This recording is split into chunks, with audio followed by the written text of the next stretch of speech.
three cinephiles have come together to bring you strong opinions, controversial statements, epic battles, and plenty of fun. Introducing our host, the man who watches 52 movies a week, drinks 52 beers a movie, loves women but hates the woman, from the foreign land of Canada, our host, Moodz 616. He is widely known as the man who talks too much. His worst enemies are Postmaster P and Pee-wee Herman. He said Hellraiser was overrated and Leprechaun Origins wouldn't suck. He's the full-blooded half-Mexican, JP. Finally, we have the man who doesn't talk enough. He is best friends with Sean S. Cunningham. His favorite horror movie is Gummo. He is your favorite Jew and mine, Jeremy. Together they are known for extending a helping hand to vampircons everywhere. They are the 22 shots of Moodz and horror. Yes, y'all, it's going down right now. Episode 56 of the 22 shots of Moodz and horror is coming at you live. I am your host, he who walks behind the rose. And of course, I've always got my two children of the motherfucking corn with me. NES Ruler 22, also known as Jeremy.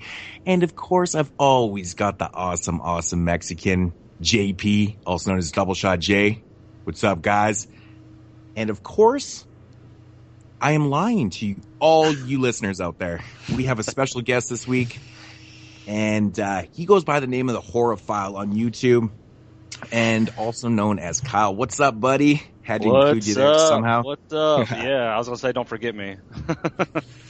No, I wasn't going to forget. So what's going on, everybody? Now, this marks actually the first time that we've ever had a guest on the show.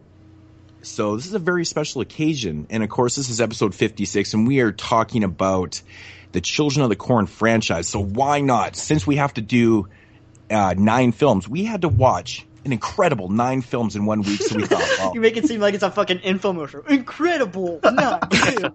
Well, but a lot of people were even saying, like, man, that is incredible that you guys got to watch 9 films in 1 week. But we're like, we can't just do it, the 3 of us. We have to have a special guest.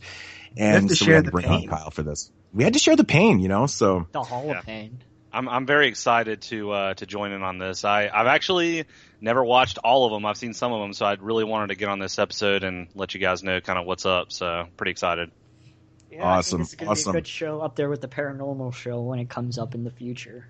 Absolutely. Oh man, that's one I'm honestly dreading. I can't say. By the time we get to that, there will be like 7 more paranormal films. There's only one more, dude. Since we talked about it, there's been 2 more that have been made. Since we initially talked about this. I think the new one is like the last one. It's the final chapter. Allegedly the last one.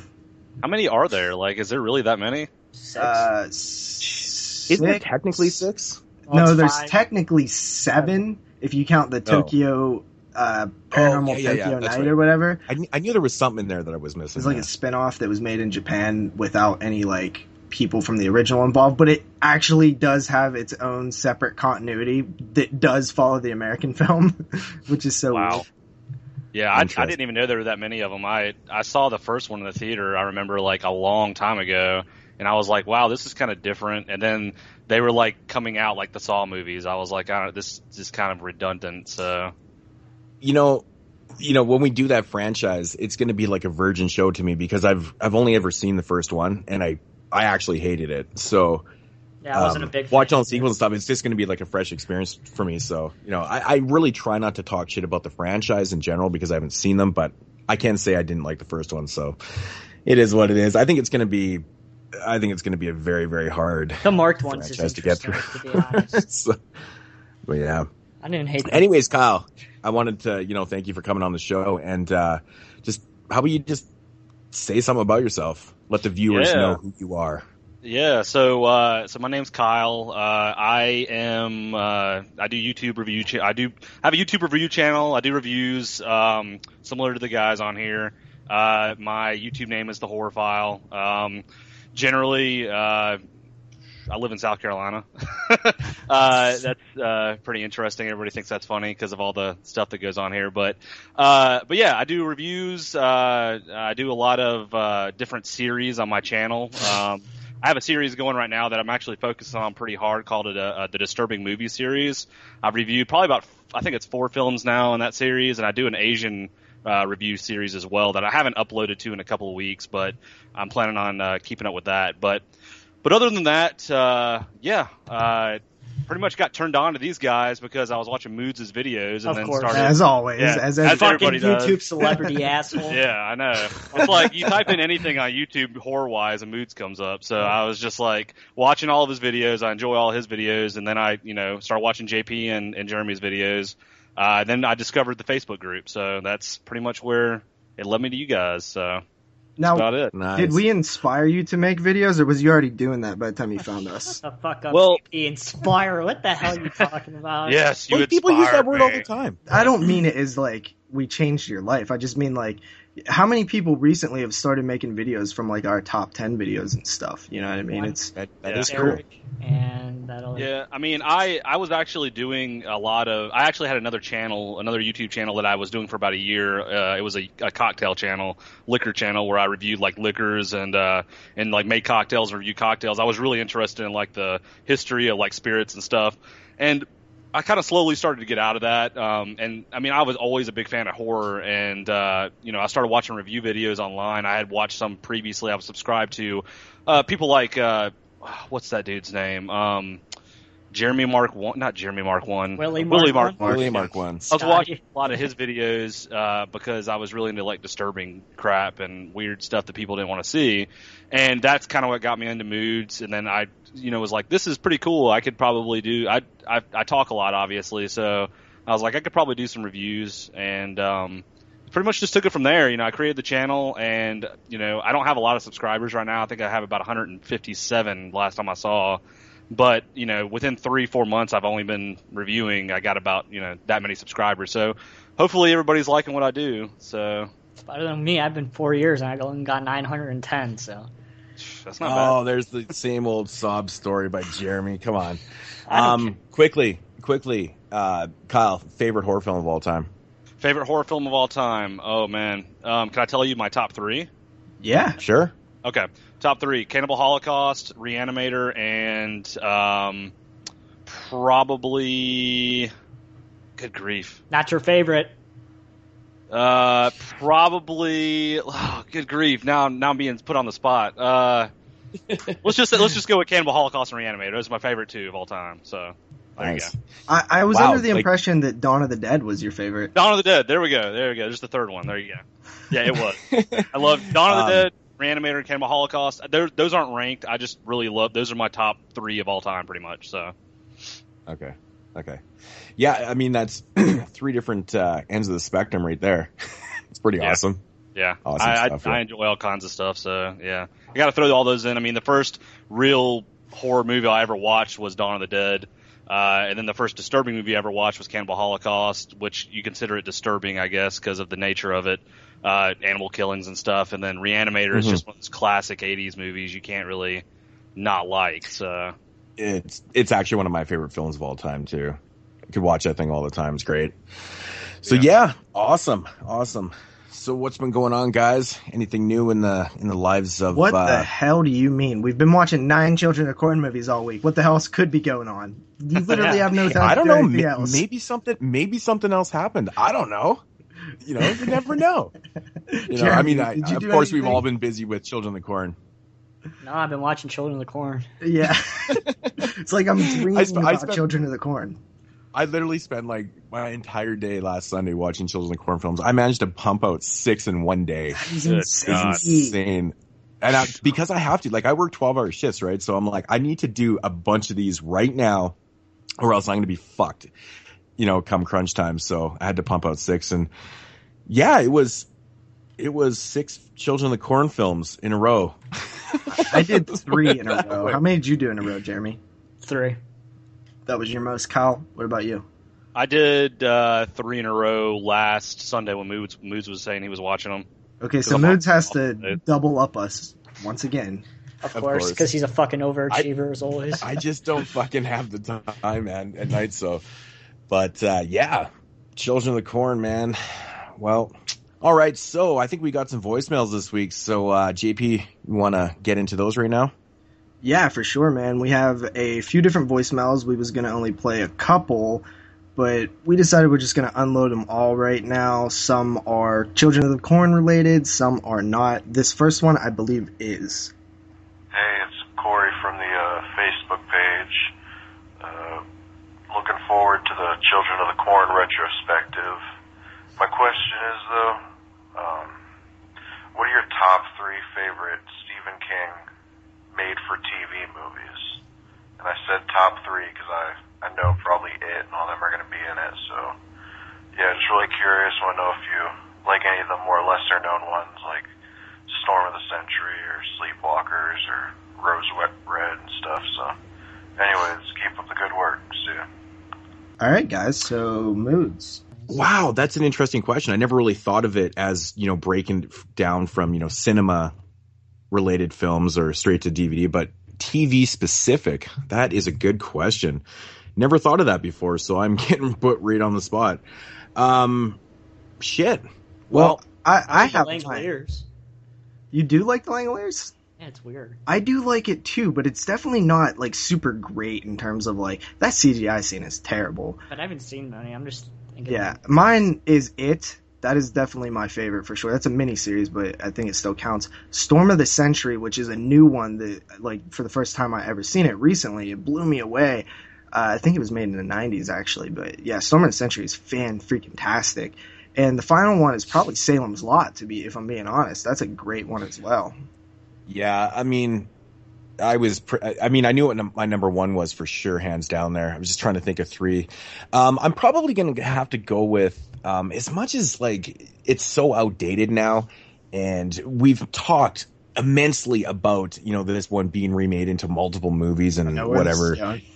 Yeah, in number 3, I still enjoy The Stand. It's decent enough. It's long, and it's like I said, it's dated, but it's still okay. I still think it's the biggest television event of all time in terms of viewership.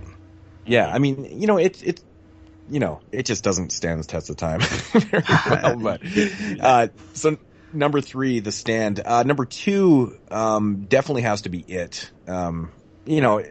It's It. And number 1, of course, is Salem's Lot. Salem's Lot, I think, is a great, great film. Not just a TV film, but it's awesome. So, yeah, pretty awesome stuff. Jeremy, do you have any besides the Langoliers? Yeah, It, of course. Oh yeah, for sure. And Salem's Lot. I didn't even think about Salem's Lot until you brought it up. I haven't seen that fucking movie in a long time though. It was out of print for so long. I know. What about you, Kyle? I actually like The Stand because I remember me and my mom's a really big Stephen King fan. I remember we watched that, and I have a good friend that's read every Stephen King book there is. I like The Stand. I like Salem's Lot. I wasn't really a big fan of the It series for some reason. I didn't think it was that bad. I didn't think it was bad, but I wasn't like huge on it. I really liked what was it? The Tommyknockers. Was it Tommyknockers series? Yeah, I really like that series, the mini series for that. But I mean, really, in my honest opinion, Salem's Lot and The Stand were probably my favorite too. All right. Yeah, thanks for calling in. This next one is actually kind of a throwback. I don't know if I've sat on it for a while or it was new, but he's talking about an older episode, so I'll see if you guys remember what we was talking about. Hey guys, this is Lawrence. I'm just calling because I recently saw an episode, I believe it was 36, where you were asked to come up with a name for that scene in City of the Living Dead for the kill where a woman punches her hand through a man's skull and rips out his brains. I actually came up with 2 names for you. One is the Fulci migraine, and the other is the melon baller. Now, other than that, I want to know, I've tried to make a list for myself of the top 5 tough mothers from horror films, and these are actual mother characters from horror films. The only criteria I really have for this is, 1, they have to actually be a mother in the film they're being considered for. 2, they have to be badass. And 3, They don't have to be human. Thanks, guys. And hopefully I'll hear another podcast soon. Maybe I'll even hear this phone call on. Bye. All right, so Tough Mother. Well, first of all, the Fulci melon ball, is that what he said? Both of those were way better than what we come up with. If you remember, migraine. Yeah, if you remember, we was just like, I don't, got me. You know, man. Good. Tough mothers. And Sure. what did you say? They don't actually have to be human. That kind of made me laugh. People under the stairs. Come on, man. She's the baddest of the bads. Oh, she's such a fucking cunt. You know, honestly, the first Tough Mother that comes to mind, and I know it's on JP's mind too, is Rebecca De Mornay in the Mother's Day remake. Oh, yeah. Yeah, she's a bitch. She's a bitch. bitch. Oh, she's a tough bitch, man. But that's a great role, man. Just really, really good role. But that was the first one that came to my mind. That's a tough bitch. A while back, I think even on this podcast, I did a top 5 like bitchiest mothers characters or female characters or something. That. But Julia was on there. She was a stepmom, but geez, dude. Tough. There's Tough as in like Cujo Tough, where you have Dee Wallace, who's fighting for her life and her son and stuff, and then you have like the opposite, where you have the Julias and the people under the stairs mom. But I would probably have to sit and think about it for a while. Does anybody have any that I would say Norma Bates. Yeah, depending on which version of Psycho you're watching, I guess so. Yeah, really. Like when I first heard that question, like I wanted, like the first person that came to my mind, and this is not horror movie related. I don't know why this mother came to my mind because she's a fucking bitch. Is the mom that's in the Goonies? Not like the mom, the Goonies mom, but like the bad guy's mom, like that. Oh yeah, like an asshole the whole movie. You know, Anne what I mean? I love her, man, but she's so awesome. Yeah. She's dead. She's actually dead in real life now. I'm pretty sure. Oh yeah, for sure. She was old in that movie. A long time ago. The first one that I thought of that isn't horror related is Sarah Connor from especially Terminator 2. She's just badass, right? Yeah, she is. I'm trying to think of somebody else, like who else? The mom. What was the Carrie movie? Mom from Carrie. Oh yeah. Yeah. I can't remember her name. Miss White. She's another crazy bitch. Yeah. She was kind of crazy. Yeah. And obviously Jason's mom, so. Yeah, absolutely. Friday the 13th. So it's kind of a hard question. I can't think of like that's like one of those spot questions. You're like, what? Yeah, most of these are. They always are. Because I don't listen to them beforehand, which I should, but I just don't. I like being surprised. So with that said, let's hop into a voicemail from Derek. Hey guys, Derek here. Glad you guys are doing the Children of the Corn franchise. We're not. Hit and miss franchise, in my opinion. Mostly miss. But that's my own opinion. I can't wait to hear your opinion on the films. Just got one question for you guys. If you could pick any 2 kids from any of the Children of the Corn films to fight each other, who would you have fight? And what would their weapon be of choice? And who would you want to be rooting for the most? Thank you guys. Hope you answer this question. Peace out. Wicked awesome. Alright, so Derek wants to know what children this is easy. characters. This is easy for me. Isaac and Eli. That's well, no, I take that back. That's not what I was going to say. I was going to go Malachi from the remake and Malachi from the original. Oh. That's cool. There we go. I was going to say Malachi and Eli. Like, I want to see those two. Fuck like, Eli. I want to see them go at it with like a grim, like what do they call the thing they have? The scythe. Yeah, I want to see that. Skites. Fuck you, JP. Skite. Fucking bitch. Skite? Where does that even come from? He's just making shit up, man. I'm ready to get blown away. Fucking bitch. I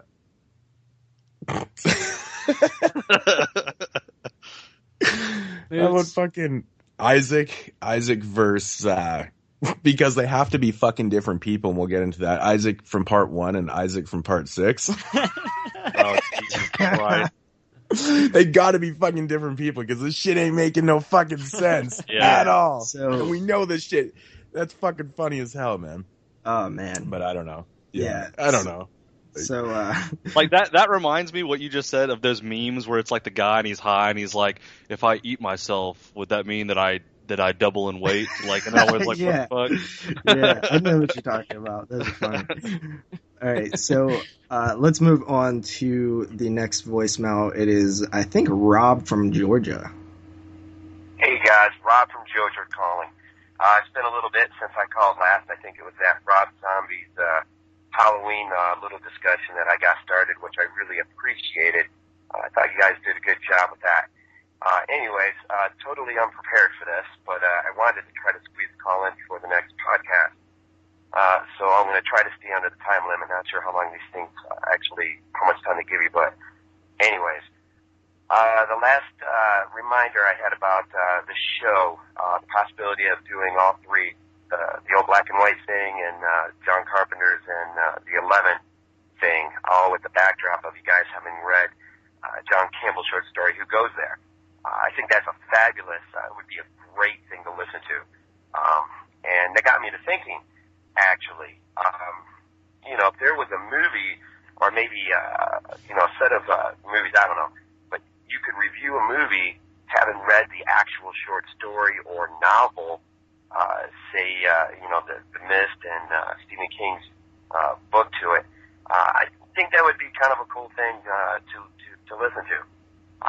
So anyways, I'm just kind of throwing out an idea, and if I have a question, maybe if you could read a book that you haven't read, and then you re-look at a film that perhaps you already reviewed, what would be that film or book? And so I'll just kind of throw it out there. It's good to hear you guys back on, getting these podcasts rolling again, and I look forward to a great year, and I'm always hoping the best for you guys. So leave it at that, and have a great night. All right, very thoughtful. Yeah, that's a good question. Yeah, that was good. So it's kind of like, OG versus remake, but instead it's like, the film versus the book. Yeah. That's a really interesting premise. I've actually read the majority of Stephen King story or books and, watched the films and stuff. But one I have never read, and I've obviously seen the film that I would like to go back and read the book on is Psycho. I've never read it. Yeah, I know. So I've seen the film multiple times.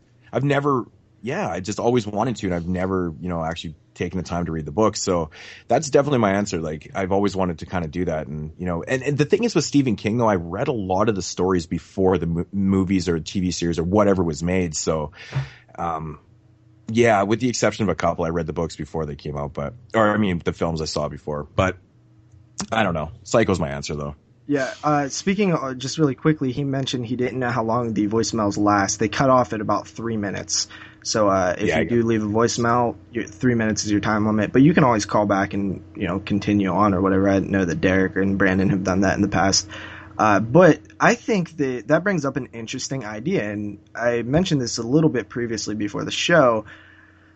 22 Shots Book Club episode, where maybe we pick a book or something like Kane Hodder's Unmasked, that autobiography, give a big notice to where we'll say we're doing it in, December, and then everybody who wants to participate can read the book, drop a voicemail, we read the book, and then discuss it. That's really not something that I really do. I don't read a lot. I know Jeremy's more of a reader and stuff like that, but I think that could be interesting. More. I don't really read that many. I think I'm more the reader than probably. I don't read that many books. I read more, short stuff, analytical pieces and stuff like that. I don't remember the last time I ever read a book, which is really sad because all my friends read books like crazy. It's like my one friend is Moodz. He's read, I shit you not, this guy has every Stephen King novel and he's read all of them. His favorite's the Dark Tower series, and he's always talking to me about it. And like, I just feel like a piece of shit. Like I should be like going to school or something because I don't read. Like it makes you feel like a piece of shit when you have a friend that like reads all the time. I'm like, damn, I feel dumb as shit. Like I feel inferior. So yeah, and you know, doing it with the Thing would be cool too. You know, like kind of. I like the idea of doing all three of those films, but you know, throwing in the short story as well wouldn't be a bad idea. You know. Mm-hmm. I actually really do like that idea. It's time consuming, though. Like if we all have to read a book. Yeah, I agree. Definitely time consuming. That's why it would have to be something that we planned way ahead of time so that we could, you know, give each of us, because it's going to take me a little while to read something, even if it is a short story.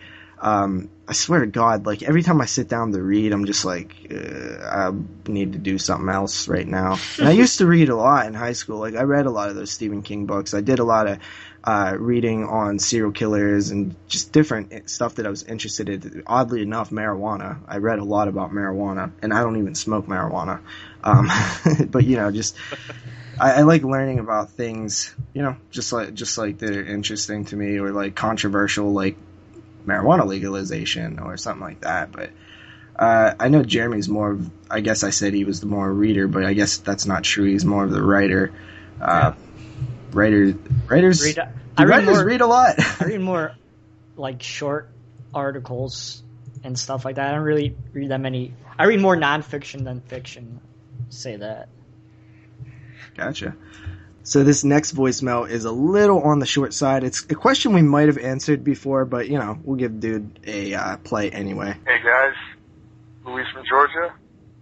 My question is, who is your favorite antagonist in horror movies? For me personally, Big J Hockey Mask. Silent but violent, machete-swinging motherfucker. Back to me. Peace! Yeah, mine too. Silent but violent Jay Voorhees. That's my homie right there. Yeah. Jason's pretty badass. Yeah, I mean, without a question, mine's Freddy. I'm a huge Nightmare on Elm Street freak, so. Now, even when he is a child molester, he's still your boy? No. I don't even consider the remake to have ever happened. So bad. Oh, it happened. And of course they're fucking remaking. Oh god, here we go again. Fuck. Dude, it's gonna be so shitty. You know it's gonna be shitty. I just don't even get it, man. I don't understand. I don't even care. I don't even fucking care. I won't even watch it. I'm just like, whatever at this point. You know what I mean? Just, you know, the curiosity is going to get the best. I mean, I'm definitely going to have to check it out just because it is Elm Street related. But my God, man, really? Like, fuck.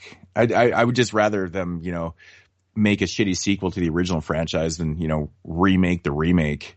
You know, it's like remake. I'm kind of like interested in the Friday the 13th like TV series. Like I think that there's enough like dialogue and enough storyline to actually sort of make that into a TV series. I don't know if it'll be good, but I think that it'd be interesting to actually see the first couple episodes. Yeah, I mean, we've talked about this, and I think there's a lot of, you know, things that they can explore with that, you know, and make it quite interesting. So definitely there's a lot you can do with that. I'm actually really curious about it too. What's your favorite antagonist? Chucky. No doubt. Yeah. Kyle? I'd say Patrick Bateman. Weak. Bro, I'd say Patrick Bateman from American Psycho. I like me and Moodz were talking earlier about Christian Bale's character. I really think that like that character like always stands out in my mind as like when I think about horror, like one of the first things that always comes to my mind is like American Psycho and Patrick Bateman, because like there's so many like memorable lines from that movie. There's so many things that just remind me of like the genre. What are we in a fucking like? I'm just fucking. Yeah. I don't know. That's just totally. Me. Yeah, I'd suck his dick. I mean, that's just how it is. All right. So rounding out the voicemails, we have a two-parter from Dave Z of Banana Laser. Hey yo, what's up to the Goose SMH? Yeah, that's right. A little abbreviation action for you. Anyway, this is Dave Z. You may know me from such podcasts as Banana Laser, and the Skeleton Crew. Well, at least I know JP does. He listens to some of our stuff. Anyway, just wanted to call, and how about those abbreviations, you know? And you guys are talking about Chainsaw last show. I've always called it TCM. Matter of fact, I went to the movies once when the remake came out and said, 2 tickets to TCM. And the girl just kind of stared at me. So I just wanted to give you a shout out here. I've been listening for like 8 months. I'm a junkie for horror podcasts. You know, I do my own, and I don't do the YouTube videos. I'm just all about the podcast.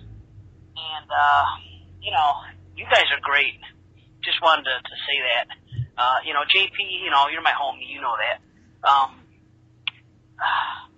Moodz, you're the man. You live, I think, not too far from me because I live in Buffalo, New York, so you're right over the border. And, Jeremy, you're one smart motherfucker. Yeah. And, you have something in common with me because, listeners of my show, some of them say I sound like Joe Pesci. And, I know that now some of the listeners of this show say you, sound like Steve Buscemi. So I'm thinking maybe after you finish film school, we can, do a project together, something like that. I don't know. Start thinking about it, buddy. But yeah, listen, you guys just have so much passion and dedication and love for the genre. I listen to a lot of horror podcasts, but not religiously because most of them kind of are just boring to me. So I only have like 5 or 6 in my rotation, and you guys are one of them. And I love it that you guys will sit down and watch like 8 movies to a franchise before a show and talk about all that on one show. I think that's amazing. I love the guys I work with, but I know that they would never watch that many movies just for one recording. So you guys are most impressive in that manner.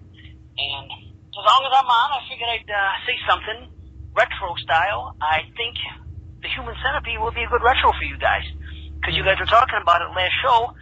Everybody had like a different idea, different opinions on each movie. I think that'd be a fun listen. And none of you guys have seen part 3 yet. So I did mine on my show on Banana Laser. We did 1, 2, and 3. And we had fun, but I'd love to hear what you guys had to say. And I gotta tell you, that 1981 thing, you guys are putting up the options on the group page. If you guys don't do that 1981 show, straight up, I'm stealing that shit, buddy. Because that's a great idea. So, do that 1981 show, or I'm... Alright, so that was the first part. I'll go ahead and get the second part ready here. And one final thing. I know you guys want to hear questions from the listeners, so I'm going to ask a question. And if it's been something that's been asked already, just say, dude, go listen to the back catalogs. What the fuck are you doing? But I'm just going to ask something basic, and I haven't heard every show, so if I'm wrong, I'm wrong. But I'd like to know everybody's favorite movie. You can pick one favorite horror movie, what it is.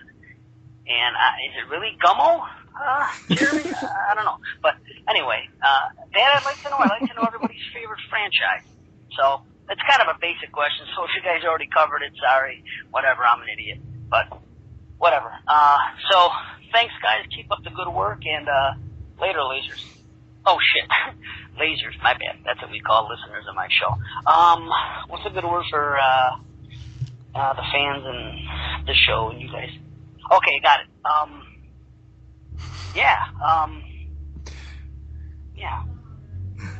Moodsters. How's that shit? Okay. Anyway, later, Moodsters. Alright, so that was Dave Z's voicemail here. As some dickhead keeps riding up and down the road on a goddamn dirt bike. Can you guys hear that? Yeah, I could hear that, actually. I thought it was on his end. No. I thought it was on the recording. That's funny. JP's got like a dirt bike track like next to his house. That's like... So he touches on a lot of different things. We're going to make an odd couple movie called Joe and... Steve. Joe and Steve. And you're going to say fuck a lot, and we're going to go bowling. It's going to be awesome. He does kind of sound like Joe Pesci, though. That is actually kind of funny. That is funny. Thanks for the awesome comments and, questions, too. I'm pretty sure that we have covered, our favorite films and franchises, but, it doesn't hurt for, the new listeners, the Moodsters are out there or whatever. We are not calling them the Moodsters. No. But my favorite film of all time is Dawn of the Dead. favorite franchise, of course, I just said is Nightmare on Elm Street. So I think that's pretty common knowledge to a lot of people out there.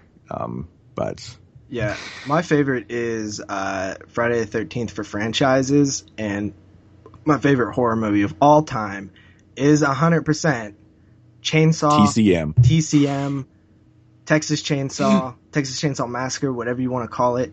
It's awesome in any of those titles. Mm-hmm. Jeremy? Yeah. Child's Play across the board. Ooh. Child's Play, favorite horror film, and favorite franchise. Dope. Kyle?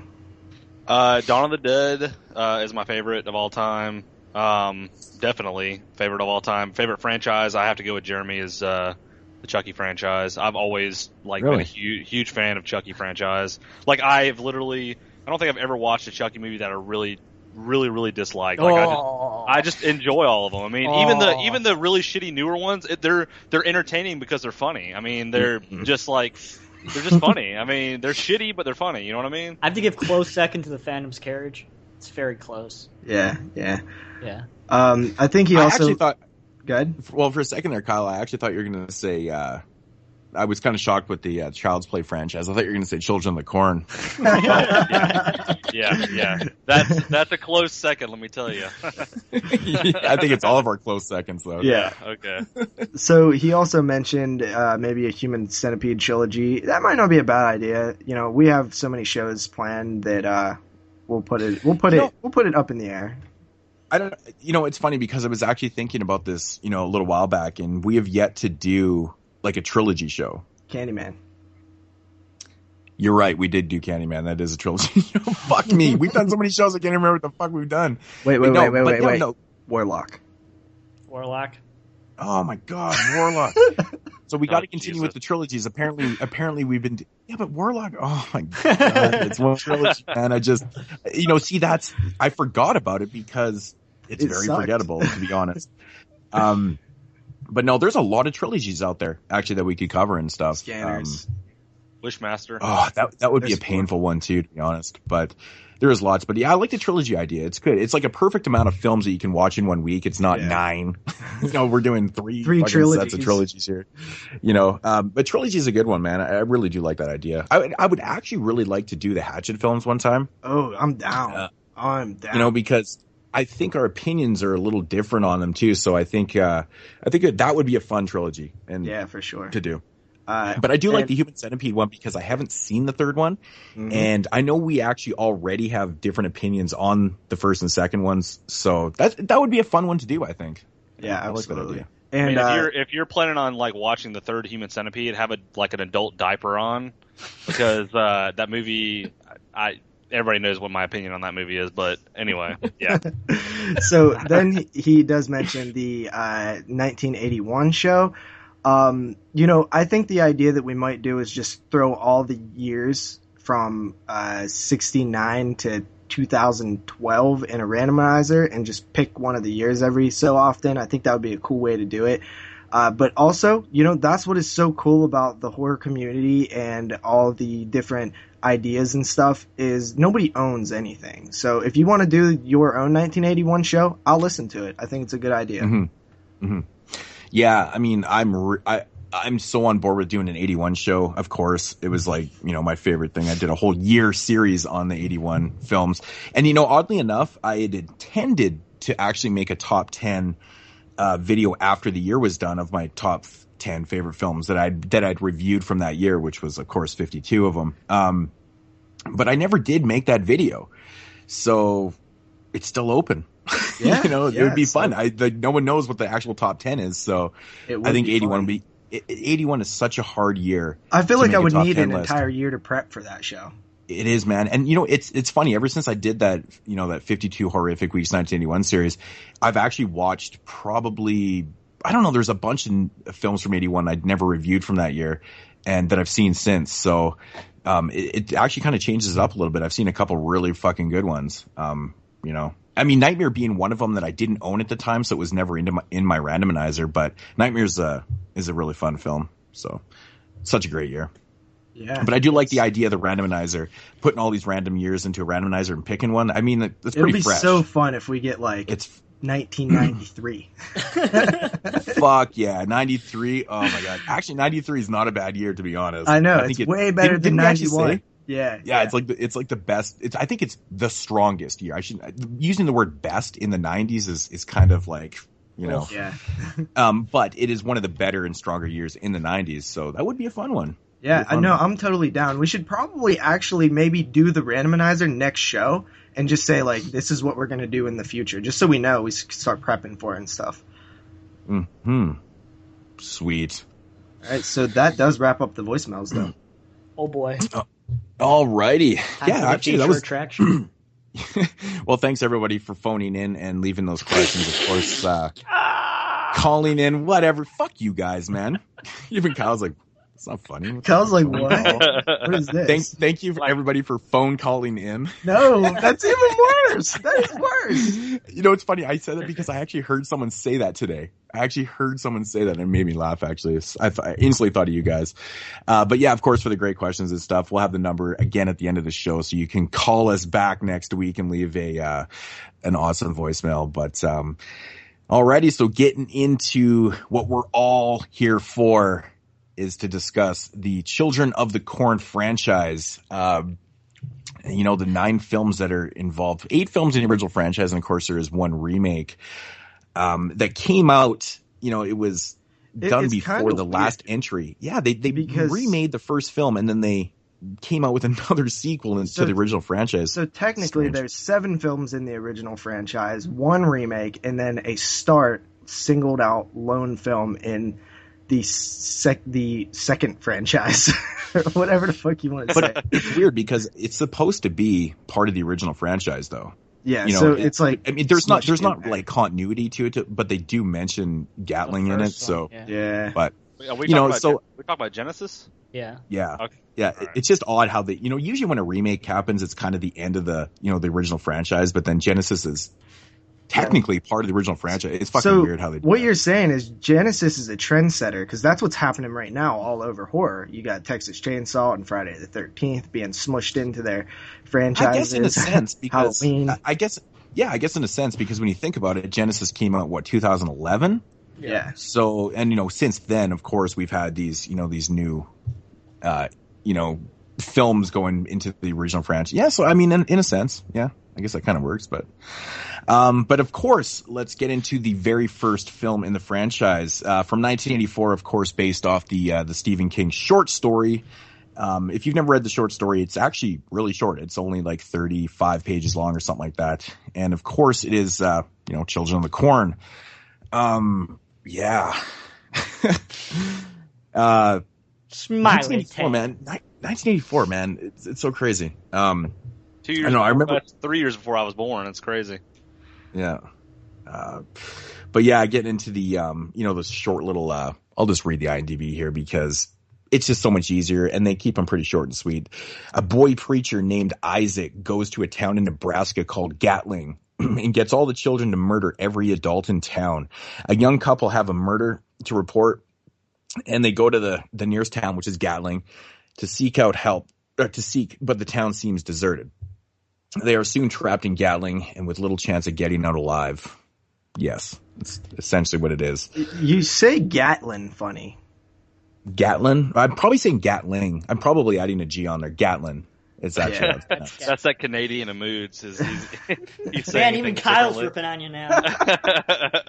Because the word Gatlin, it just sounds funny. It sounds like it should be Gatling. It's like everybody. Right? I don't know. Make fun of the Canadians. Yeah. So Gatlin. Shut the fuck up, Gatlin. Anyways, yeah, that's essentially what the story is, man. We've got a doctor and his wife, played by Linda Hamilton. They're on a road trip across country, and of course they're in the middle of nowhere in Nebraska. They end up hitting a boy on the road, and of course they soon realize that it wasn't actually an accident. He was, his throat dead. was slit. Yeah, his throat was slit. So of course, him being a doctor, he realizes that, and he's like, holy shit, okay, there's something seriously wrong here. They put the boy into the trunk of a car and drive to the nearest town, which is Gatlin, whatever. Gatlinburg. And where all the, the carnage ensues in this the little town's town. abandoned. They don't know what the hell's going on. They eventually find out that the town is being run by kids. But I think the first thing of note in this film is the beginning opening scene. Yeah, I wrote that down. In the what was it? Freeman's corner store or something. A diner. That scene would never have been able to get made today, I think, in my opinion. After all the stuff that's gone down in our society that has to do with mass murders and stuff like that, I do not. What do you mean? Just due all to the these fact shootings, all these killings, all that kind of stuff.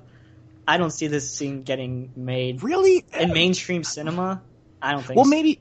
I mean, yeah, we'll get to something else later on in the show. This movie was theatrical released. It was mainstream. Maybe if it was being written right now, they might pump the brakes on that scene, because it is a bunch of people going into a public area and causing a massacre, right? It's like, I kind of get what you're saying there, Jeremy, because it is like innocent people just being murdered. Because I remember setting. In 2011, 2012, when that Squad movie came out, Gang Squad, whatever. And there was a scene of people getting massacred in a movie theater, and that was right around the time of the Colorado. The Colorado massacre, and they cut that scene out from the movie. And there's a lot of movies after that happened that got there was one movie after 9/11, Collateral Damage with Arnold Schwarzenegger, that had a lot of damage in the movie, like building damage, and they blew up a building, and that movie actually got taken out of theater. They didn't even release it in the theater. It just went straight to video. So that kind of stuff happens. I kind of agree about that. I don't think it's more about the timing, right?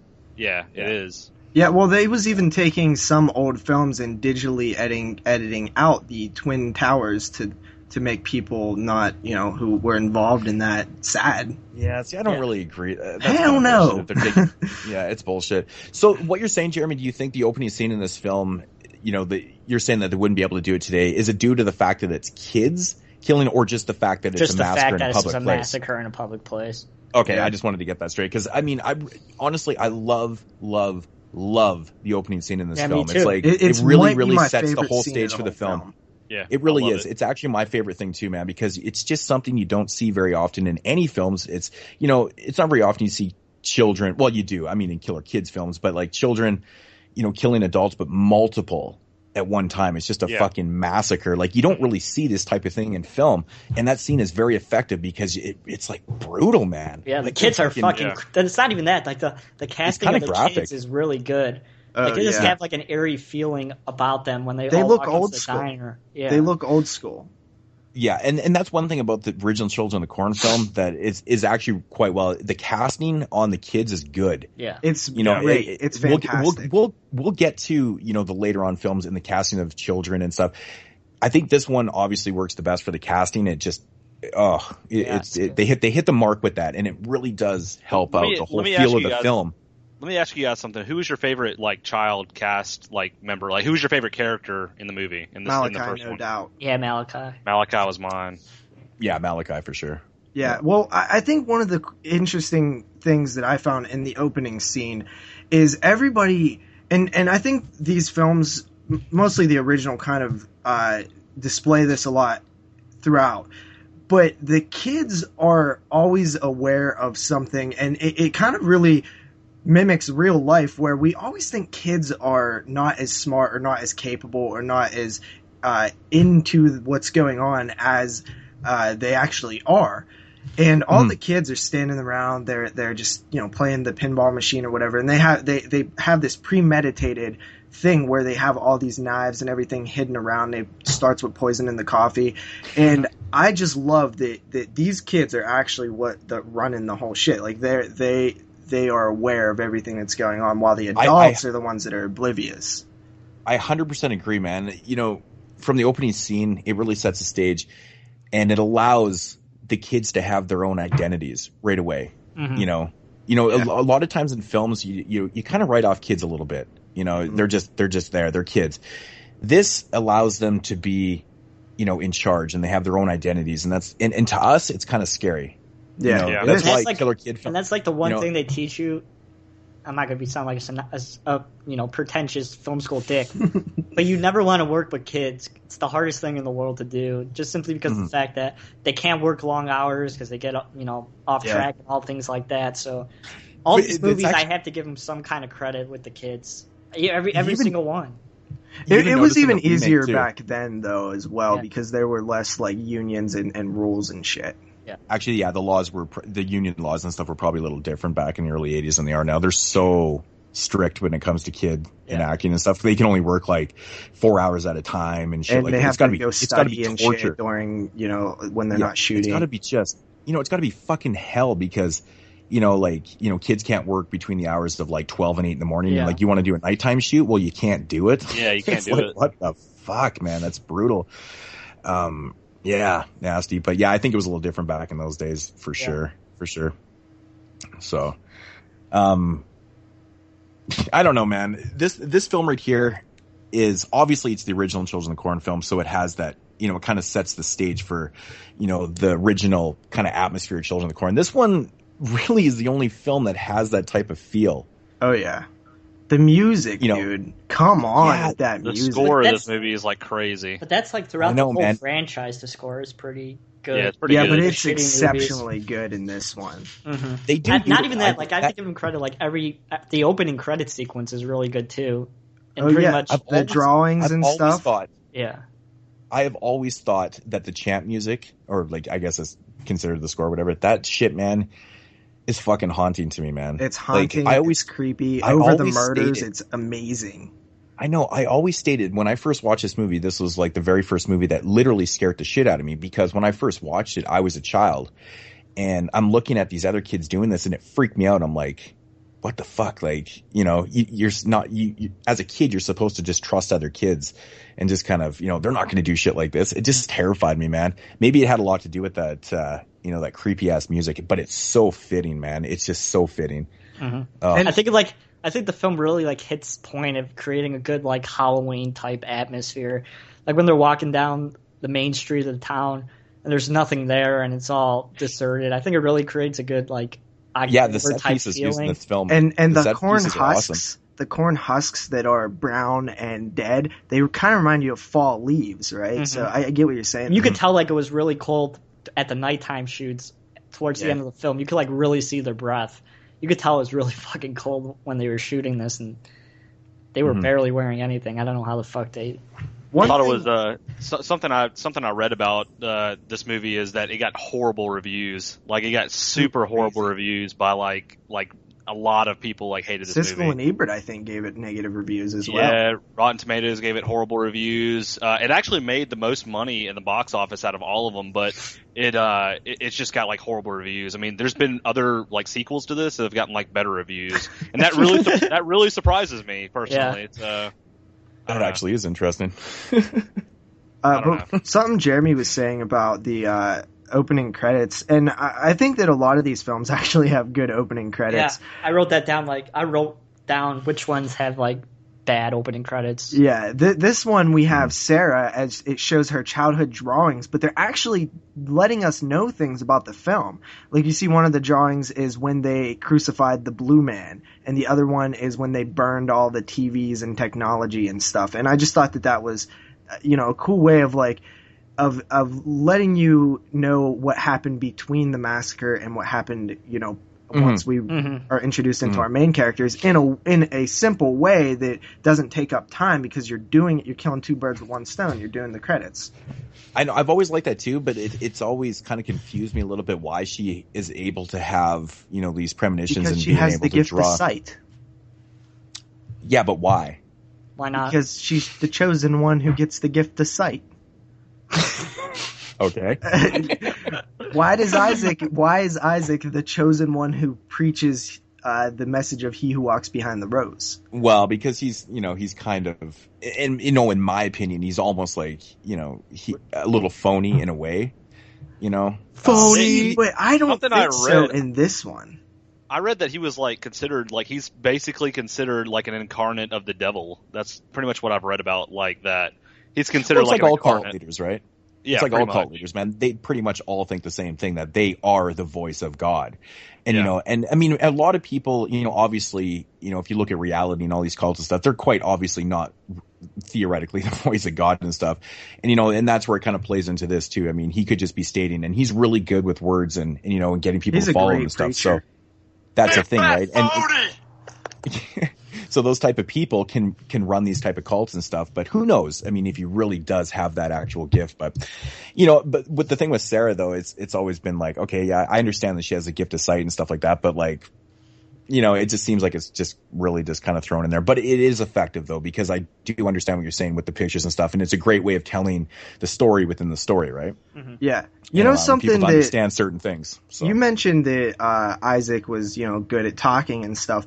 One thing that I think really showcases that is early on the character that they hit with the car, Job, I believe, he wants to escape this, you know, imprisonment, this cult life. So he, you know, takes off with his suitcase. But what does he take with him? Corn. Exactly. So even the ones who want to get away still have this instilled sense of belief to them. And I always thought that was so interesting because, like, why else would he take that? And you know what he tells the kids, you know, stick a needle in your eye or else you burn in the lake for all eternity if you lie and, you know, tell on me or whatever. So he does still believe this shit. Yeah, exactly. Yeah. But you got to remember, though, he's a kid, right?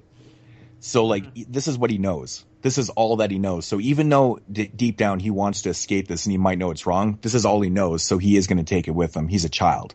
He can't really differentiate. You know, he can't not take that with him. You know, I can't even say that word either. So you know what word I'm trying to fuck. I can't say that right now. Yeah. Anyways, but he's a child, right? So this makes a lot of sense, and that's what kind of works about this film is that they're children. Mm-hmm. You know, and we'll get, you know, and a perfect example of, you know, them being children in this film is the power struggle between Isaac and Malachi in the film. This is exactly what children do. Right? You ever get into it with your buddies and stuff? I mean, of course, as adults, we do that too. You know, it's like, you know, he says one thing and he's trying to do another thing, and then there's this big power struggle and stuff. But, you know, as kids, the way Isaac and Malachi were, the way Malachi kind of confronts Isaac in the film is exactly how it would probably go down as kids. Mm-hmm. Oh, yeah, You know? for sure. It just makes a lot of sense to me. And that's what, you know, relating back to Job or whoever it just makes sense that he would take that with him because that's what children would do. Yeah. You know, it's a security thing. It's a security thing. If you knew something and that's all you had in your life, you're probably going to take it with you. Yeah, you're going to hold on to it. Just makes perfect. But I think exactly. it also goes to how effective Isaac is as their leader. I mean, shit, he got him to kill all their parents. Exactly. Which is crazy. You think like that would never happen, but then you see stuff like the Hell's Gate or Heaven's Gate cult, and like that one dude convinced everybody that a comet was going to come by the Earth and they was going to kill themselves and their soul was going to be lifted to the comet. Like, okay, like I guess it is possible to do all that. this. And Charles Manson too. Yeah, I mean, people will listen to you, and I think that in over religious community like this, where they feel like it's kind of odd for the kids to feel like their parents were the sinners, but I mean, it kind of makes sense a little bit because parents are always the ones that tell you not to do something, yet they do it themselves. Mm-hmm. So it definitely fits. I mean, it's all relatable though, right? Is because like in the good book, it says that, you know, the child will lead and, you know, and stuff like that. So it all makes sense. It really does. Something I'll note about this movie is that I think it was one of the first movies. I could be wrong, but it's one of the first movies that I guess since it was made in like the mid '80s that you see like a child death. Like you don't really see much child like death in like movies. I mean, that's one of those things that like. I mean, if you think about it, when's the last time you saw a movie where there's like a child that dies or like gets their throat slit? Yeah, in this context, yeah, I mean, you don't really see it that often, even to this day. I can't think of any movies other than really this movie or maybe one or two more that I've seen like kids get killed in a movie. It's just one of those things they usually try to tend to stray away from. Frankenstein. Yeah, I mean, even a film that we watched last week, we saw kind of kids getting killed, but I can personally think of quite a few. I know they're like a lot lower budget films and stuff, but one that comes to mind is Sloppy the Psychotic, man. When he starts taking out kids left and right, it's fucking funny. It's pretty brutal actually too, but there's a lot of kid killings in that. It's an adult killing kids. It's fucked up, but I get what you're saying though. This is obviously more serious, to see a child get his throat slit, but it is also by another child. Yeah, theoretically, that's true. Right? So it is a little different. If it was an adult slitting his throat, it's wow. I don't even know if that would have even made the cut to the theater, to be honest. But probably not. But yeah. So. One of the things that I will say about this Children of the Corn that I think the other ones don't do, and we'll get into that later, but this one makes the kids so threatening. Like you actually feel like they are a threat. Like you feel like these are the baddest motherfucking killer kids that have ever been put on screen. Mm-hmm. You know what that's due to, in my opinion, it's the isolation of this little town, and your protagonists are so fucking outnumbered and they're isolated and there's really nowhere to go. There's nowhere to go. And I think that's what makes, obviously it's, power in numbers though too. There's a lot of kids, but they're threatening in that because they run that shit. And it's that isolated feeling, to me, that's what makes them overly threatening. Yeah. See, coming back to it, even with Isaac and stuff, like he's a great leader and stuff. But at times I do feel, and even Malachi even calls him on it in the film and stuff, like he's really trying to switch the power and stuff. And, so they have that struggle, but yeah, it's that isolation. And I think that's why they feel that, I don't know. They have all the leverage.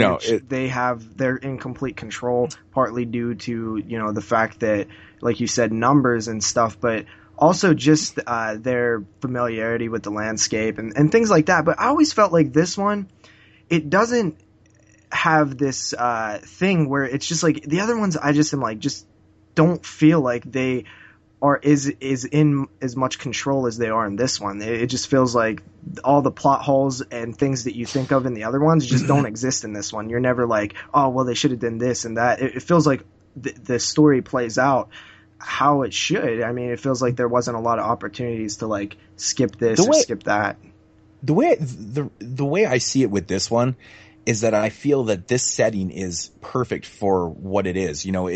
It's the actual cornfield. It seems like all the other films don't have that like actual Nebraska, cornfield setting and stuff. It feels right in this film. It feels like they own this shit. And it gets bad in some of the sequels with the cornfield. That's the thing. Like it doesn't have like all the other ones. It doesn't really feel like it's overly that threatening because it's like, well, they feel like they're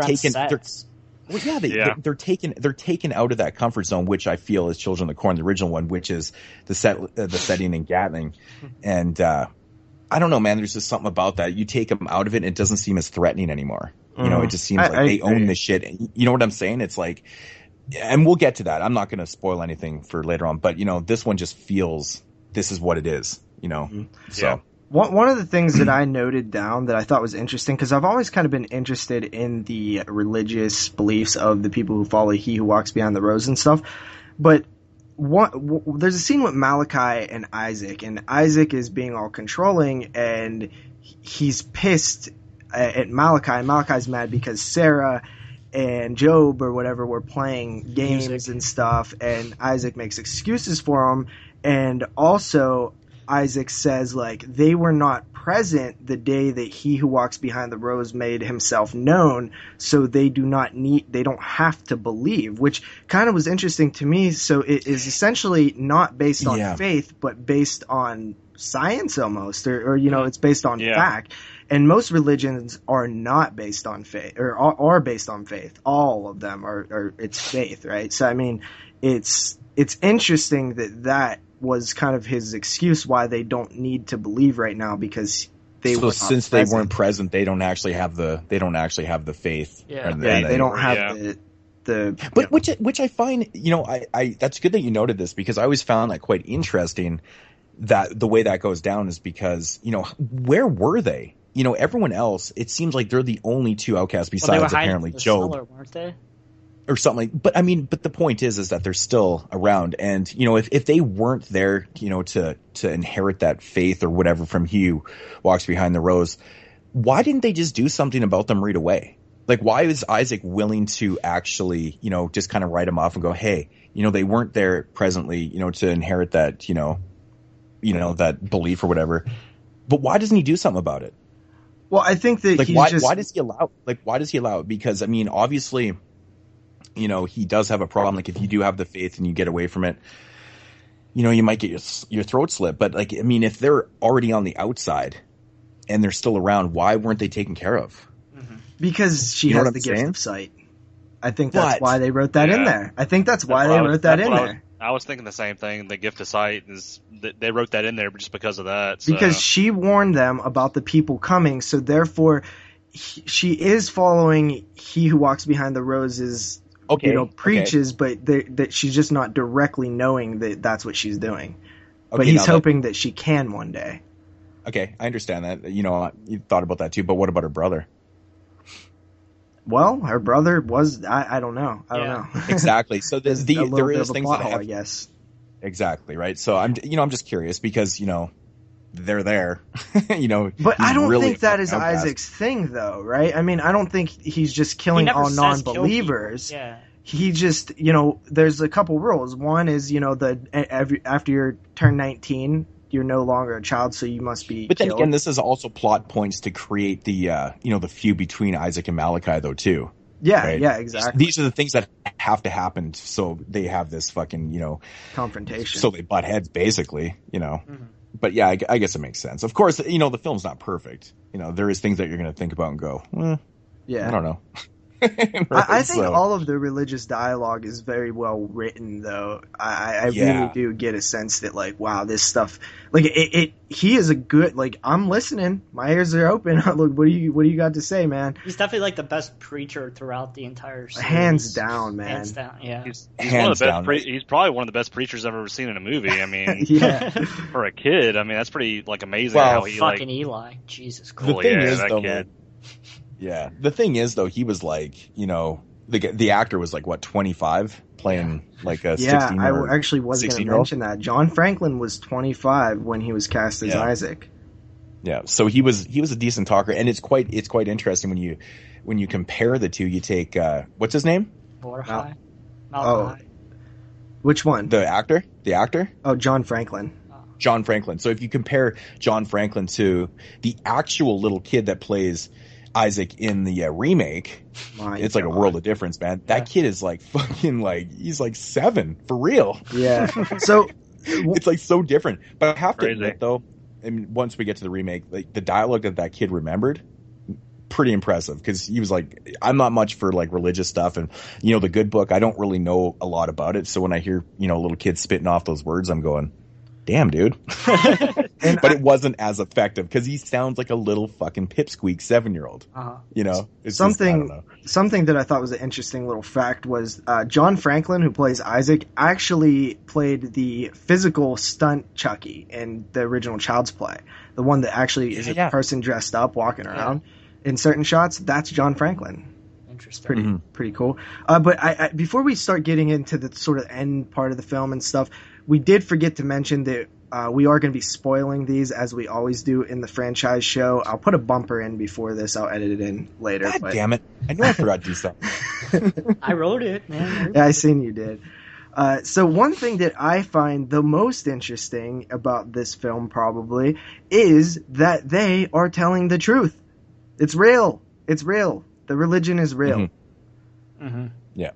So what the hell, man? I don't know how I feel about that. The God is real. The God is actually real.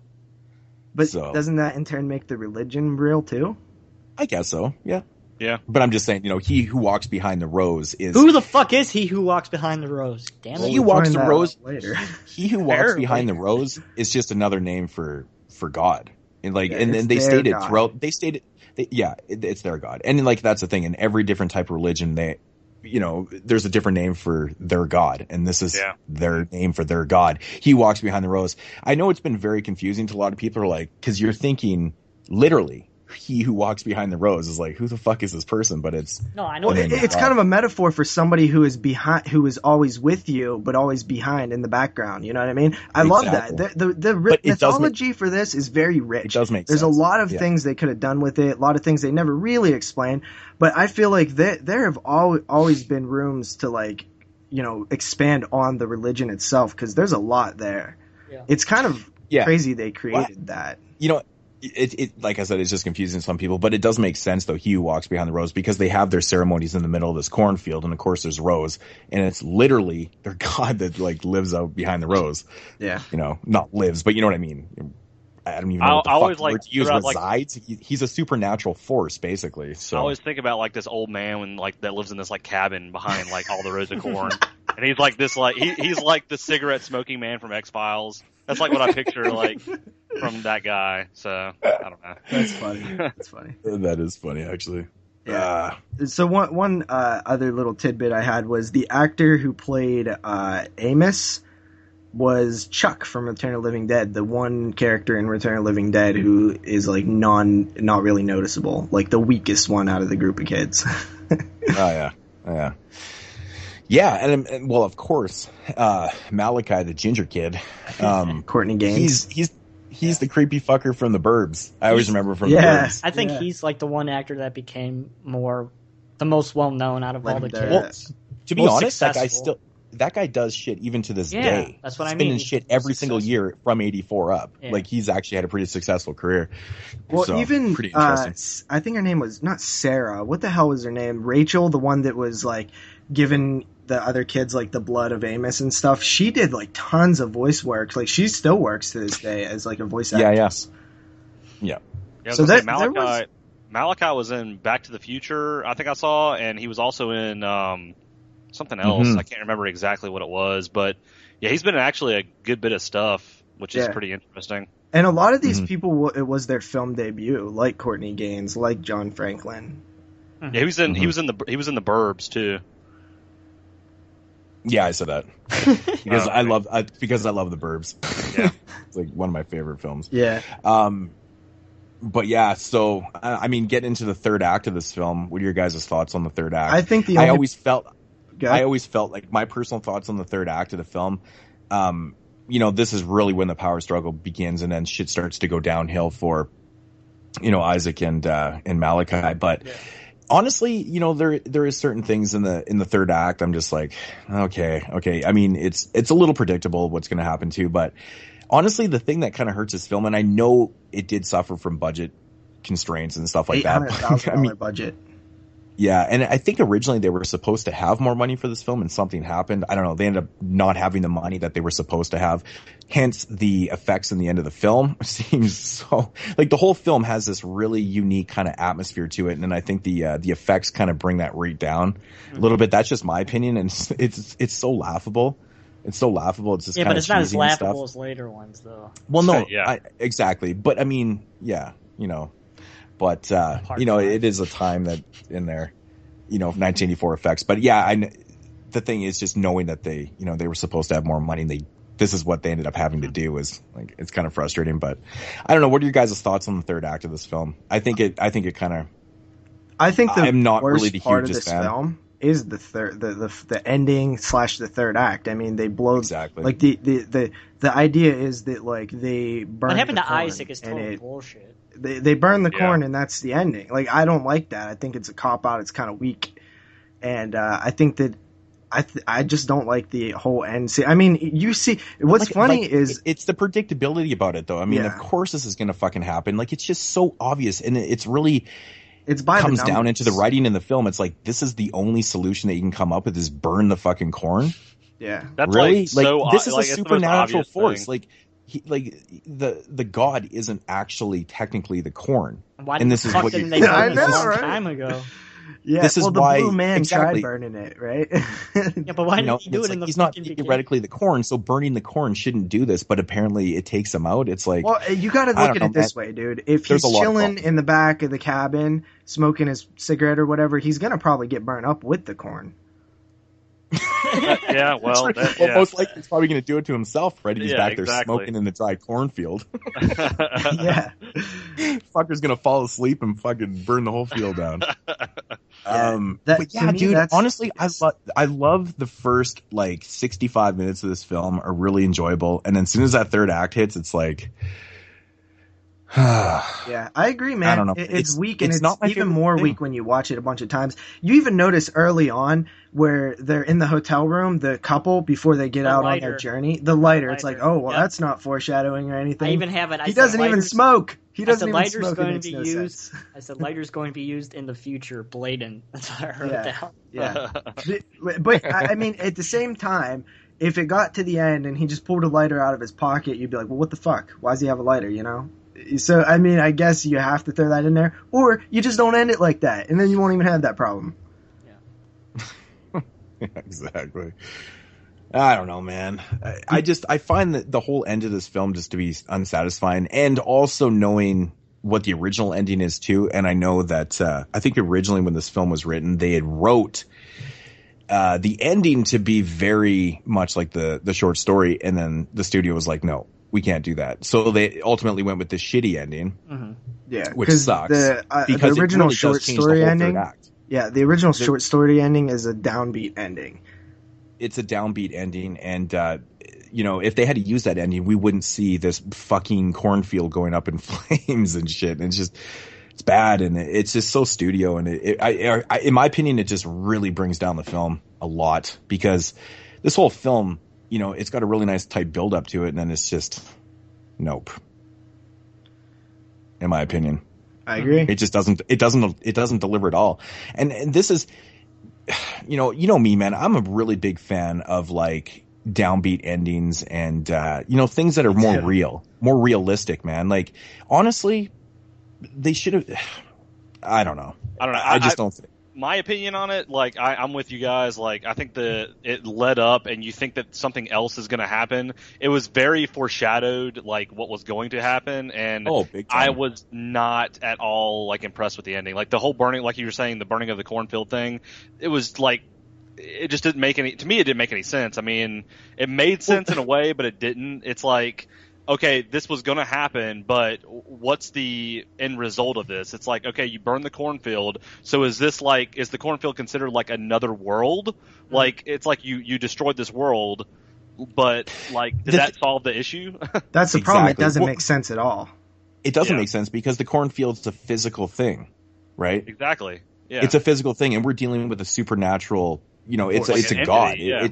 It's an entity, you know, so it doesn't make any sense when you really think about it. It's just silly. And if it's fucking stupid, and it's predictable. It's predictability. It's predictable and silly. Even though it's silly, are we really going to fight about it as we get later on to some of the sequels? Well, we have to judge each movie as its own. I know, but Jeremy, we're reviewing this film like there is no sequels right now.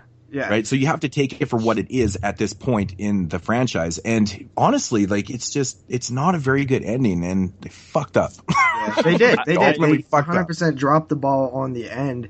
And I think that is probably all of our only like strong negatives about this film. Yeah. I'll give it a good positive. Linda Hamilton's a babe in this movie. Yeah. Yeah, you know, and that's the other thing. I think, you know, the overall acting in this film is actually pretty good. You know, you know, like Jeremy would say, you know, compared to some of the sequels. But no, like overall in the film, it's actually not too bad. To be honest, yeah, Linda Hamilton's nice to look at. I don't think she's the best actress in the world. No. You know, at times I don't really think that she's the greatest, but you know, she was fine in this role. But you know, the acting was good. Yeah, yeah. She's definitely over actress.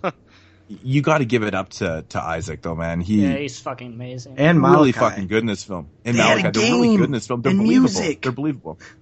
Exactly. One thing that we didn't mention that I really enjoy about this film is when they're driving and they turn the radio on, and it's just that fucking damn preachy fucking, you know, sermon shit going on, and you're going, ugh. And it's so perfect because they're in this isolated fucking desolate area, and this is all you hear, and this is expected. Yeah. You know, it's like, of course you would hear that shit. It's like hearing that really twangy country music in the middle of fucking Montana or something like that. Yeah, which I've encountered before. And so they actually did do a good job of developing the characters during those scenes, you know, like I spy something with my little eye, it starts with a C. Let me guess, it's corn. Like they have like a good chemistry going in there. She starts singing when she wakes him up and shit. So there's some decent character development. One negative that I do have is the way in which they hit the kid with the slit throat. I just always felt like it looked weird. Yeah, it looks like he's getting standing like, there. Like, I don't know. I don't feel like they handled that very well. I thought like he got like thrown. Do you know what I mean? When they hit him, I was he's just also like kind of confused because- standing there or like sitting on his suitcase. I never quite got it. He was standing. And yeah, I've never really understood that because, of course, the doctor even says, he goes, well, he was dead before we even hit him. And I'm thinking to myself going, that's impressive that he was still standing up. 'Cause I'm not a doctor, but I'm going to go on a limb and say that, when you die, you generally aren't standing up. Right. Yeah. So, it is kind of a, they make it look as if somebody stuck him out. out there dead, right? Like somebody stood him up, but that doesn't make sense either. So, yeah, I've always had an issue with that. But besides that, I mean, I think that's exactly what they're going for. I think once, he got his throat slit by Malachi, and I think Malachi apparently stands, I don't know, to make it look like it was an accident. Yeah, but see, it doesn't make sense because they don't want that attention. Exactly. I just have one question. So. Which one of us is going to get sacrificed to John Elway? What? Come on, Smiley Town. Fucking get your South Park references. Yeah. South Park, yeah. Yeah, and that's something else. Like, this film has been spoofed and influenced many of other, even comedy and stuff like South Park. Yep. Oh, fuck yeah. God, get on your Malachi, a.k.a. Carrot Top. Yeah, he's a true ginger, man. Like I said, it's good casting. It's creepy. Yeah, it is. Gingers are scary. Was Malachi the original soulless ginger? Yes. I think so. Pippi Longstocking. Pippi Longstocking probably had more of a soul than Malachi. Yeah. So, Children of the Corn, the original, it ended up making $14 million on an $800,000 budget. So that's quite a big success back then, Yeah. And that was part of the big Stephen King films that came out all in a row. It was like Carrie, and then The Shining, and then Cujo. Carrie came out in 78, dude. Yeah. That's a long time ago. I'm saying that all of them in a row. This is the streak that I'm talking about. There was no bad one before Children. So it was like there was this long streak of all these Stephen King. Every Stephen King adaptation was good. And that's interesting to note too, because Children of the Corn obviously made a lot of money, and it took them 8 years to come up with a sequel. Oh yeah, yeah. That's interesting that they made that much money and they didn't jump on the sequel bandwagon Joe Bob right away. Mentioned. Considering the time it came out, for fuck's sakes, the mid '80s had sequels to everything, man. Yeah. Like that was right at the time when sequels were coming out left and fucking right. So I'm really surprised, based on the money. So I'm interested to hear like what you guys think. Do you think the Children of the Corn, the original one, the one we're talking about, would have made as much money if Stephen King's name was not on it? That's an interesting thought. Yeah. I mean, I feel like that Stephen King was like huge in the 80s. Like he was a really big I'm going to agree with JP and say no. Yeah, right then I don't think he so was at all. so hot. Listen, it went Carrie, The Shining, the Salem's Lot TV miniseries, Creepshow, Cujo, The Dead Zone, Christine, Children of the Corn. That is just a streak and a half. And then Firestarter came out after this. So, but he was on a streak. That streak was good. So he couldn't have been more hot at the time, right? That hit after hit after hit. So I guarantee you that helped boost the ticket sales. Oh, definitely. Yeah. Oh yeah. Big time. Yeah, I couldn't agree with that more. You take his name off there, and what do you got? Nothing. It's burning cornfields. You got burning cornfields. Pretty much. Yeah. So I don't know, but I don't really know what else to say about the film. I think it's time for ratings. I think it is time for ratings. Wow, who wants to go first? Maybe we'll go with Kyle, because Jeremy would be like, "Fuck off! I always go fucking first." I was already ready to say it. I don't mind going first. This one was honestly was one of the more harder ones for me to rate, just because I did have a lot of good things to say about this movie and a lot of bad things. I would probably give this movie a solid 6 out of 10. Whoa! Ooh! My opinion. All right, so I wasn't expecting that. I'll go next.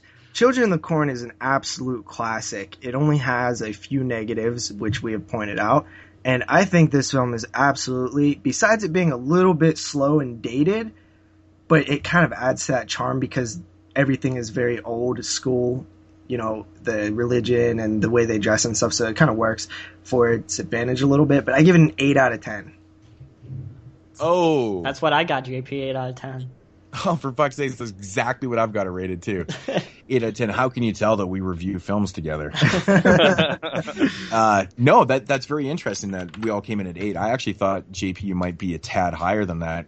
We've had conversations higher. We've had conversations about Children of the Corn many times in the past, and yeah, interesting. Very, very interesting. I think 8 is very appropriate. I think the 6 is interesting more. The main reason I gave it a 6 is because, I mean, I have seen this movie several times, and I mean, the acting is great in this movie, but it's not one of those movies that I really am like, in my mind, I want to go back and revisit like a lot. Like, I kind of like, you know, an 8 out of 10, if I was to give it an 8 out of 10, you know, which I didn't really give, I'll get into that later. But anyway, I just don't like in my mind say, hey, you know, I'm going to, you know, throw in Children of the Corn. You know, it's just not one that I really care too much to revisit. Yeah, the acting is good. Yeah, the plot line's all right. But I mean, I feel like 6, maybe 6.5 out of 10 is pretty decent. I mean, it's an average film. It's not like anything great. It is a cult classic because of what it is, and it's a Stephen King movie. But it's not like, in my opinion, it's not nowhere near Stephen King's best movie or anything. So, I mean, that's just my opinion. Hey guys, how much stuff do I rewatch? Nothing. There you go. I always found that very odd. I mean, I grew up with this film. I've watched it a million times. Me too. I could maybe be a little biased, but I do stand by the 8. I think an 8 is it's in my opinion way above average horror film. But you know, Kyle said what he thinks, and he's wrong. I'm actually a little surprised. I've heard that one before. I'm surprised, Jeremy, that you came in it so high. I know, me too, actually. Lower. That's funny. It's that opening scene, man. It's really fucking... That was a major highlight for the whole film. Mm-hmm. Yeah, the opening scene's good. Yeah. We will admit. So, alrighty, so moving along into the franchise and jumping 8 years later, which I mentioned before is strange to me considering the time this film was made and, you know, the abundance of sequels, especially in franchises, you know, happening in the mid 80s and stuff. They didn't really jump on that bandwagon. I just don't understand why the studio wasn't like, okay, well, this movie made $14 million. Let's jump on a sequel. But no, let's not make a sequel in the 80s. Let's make a sequel in the early 90s when horror films were not doing very well. This one showcases that perfectly. Getting into the plot of Children of the Corn Part 2, The Final Sacrifice. And of course, that is a huge fucking lie. This is not the final sacrifice. It's the first sacrifice of many. All right. Belated sequel to the 84 film. Here we go. 8 years after the first, authorities discover the mutilated bodies of adults in the secluded town of Gatlin, Nebraska, and the children hiding in the corn. Enter John Garrett and son Danny, who head for Gatlin on a story and get caught up in the mess with an orphan named Mika is possessed and who he walks behind the rose. Who's possessed by who he walks behind the rose. Oh my God, it's a mouthful. Yeah. So there is your storyline. The opening scene in this movie fucking sucks. The acting's... What opening scene? When they go into the cellar and they find the dead I like bodies. That scene. The acting is... Oh, I couldn't take it. You know, the sound effects that were going on... The first notable thing from the 84 film to 92 is the look and feel of this film is so more low budget and just doesn't have that same feel at all. Yeah. Right off the bat. It just, to me, this movie feels like a TV film. I don't know if you guys got that impression at all, but I really got that a lot. Right away, it just felt like a TV film. And I'm like, you know, I don't have a problem with TV films at all. Like, there's lots of good TV films out there, but this one felt like a lower tier TV film to me. You know, right off the bat, you know, when I first watched this film, I was like, oh, okay, there actually is full on continuity here. That's actually a little surprising, you know, but I mean, I guess it's not really that hard to, you know, continue on that story. I think the story is pretty fucking weak in this movie, to be honest. And, you know, I mean, really, made me laugh though. Yeah, I understand. Okay, you take this reporter. Of course, it's a huge story. He's going to go in there and do his reporting and stuff. Brings along his son, who he doesn't really get along with too much, and of course, they've got that bad chemistry, which is cheesy in itself.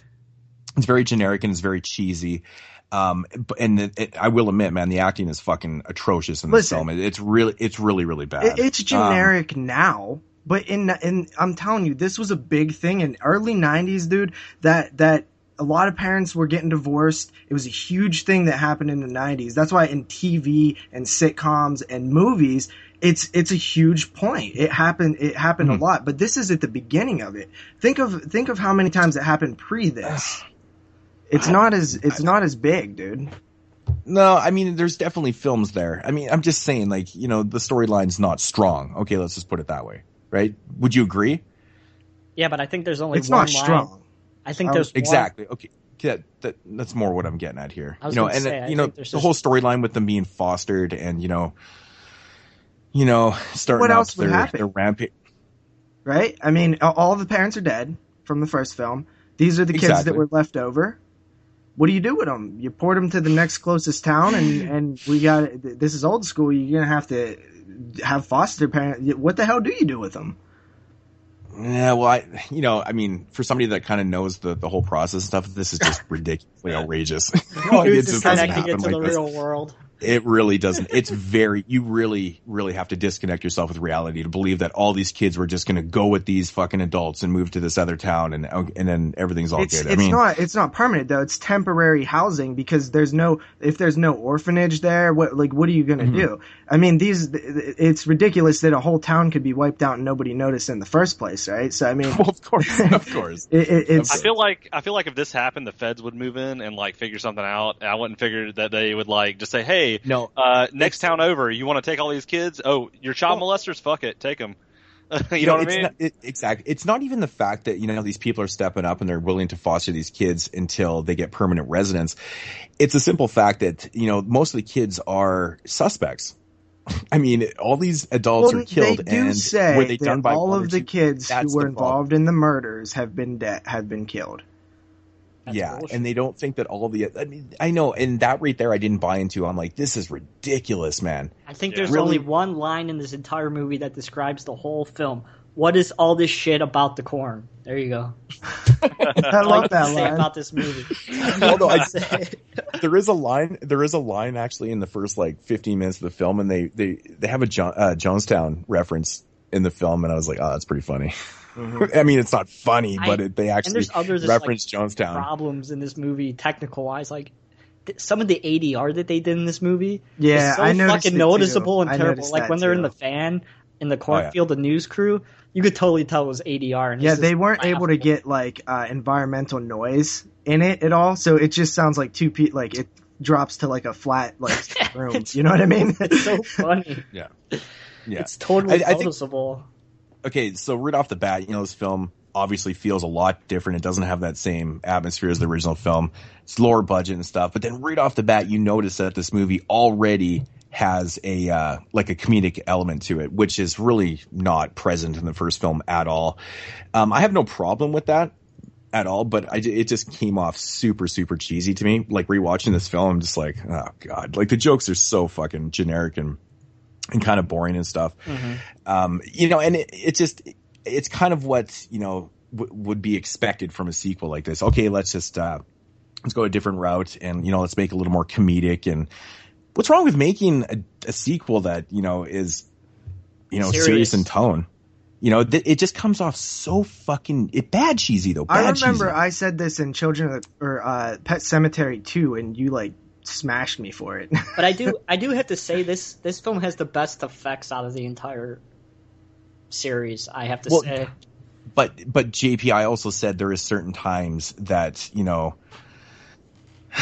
it can work, but for this type of story, it's serious, man. It's fucking kids killing adults and stuff, and all of a sudden it becomes a huge joke in the first 15 fucking minutes of the film. I'm like, I'm not buying this, man. I'll say what was a joke. This isn't really fucking funny.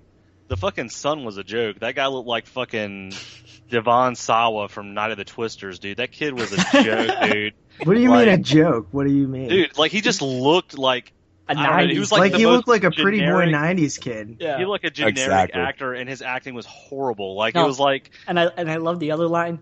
I never fit in with people from Gatlin. It's like, no shit, because you're a fucking hot babe. What do you fucking expect? Exactly. No shit, you don't fit in.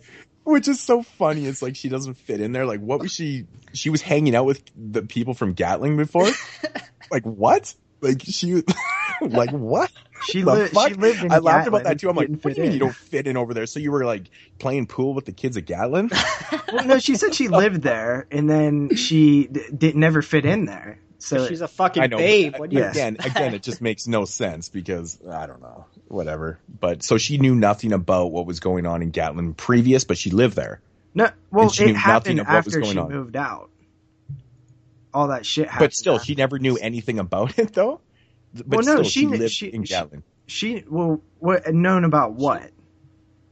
Well, what had happened? Well, no, And- because oh, it no, happened after she moved back. That's right. That's right. But again, you think you would know something because it's not like the events of the first film happened in one day. It's not like, okay, guys, we're going to go and take out all the adults right now.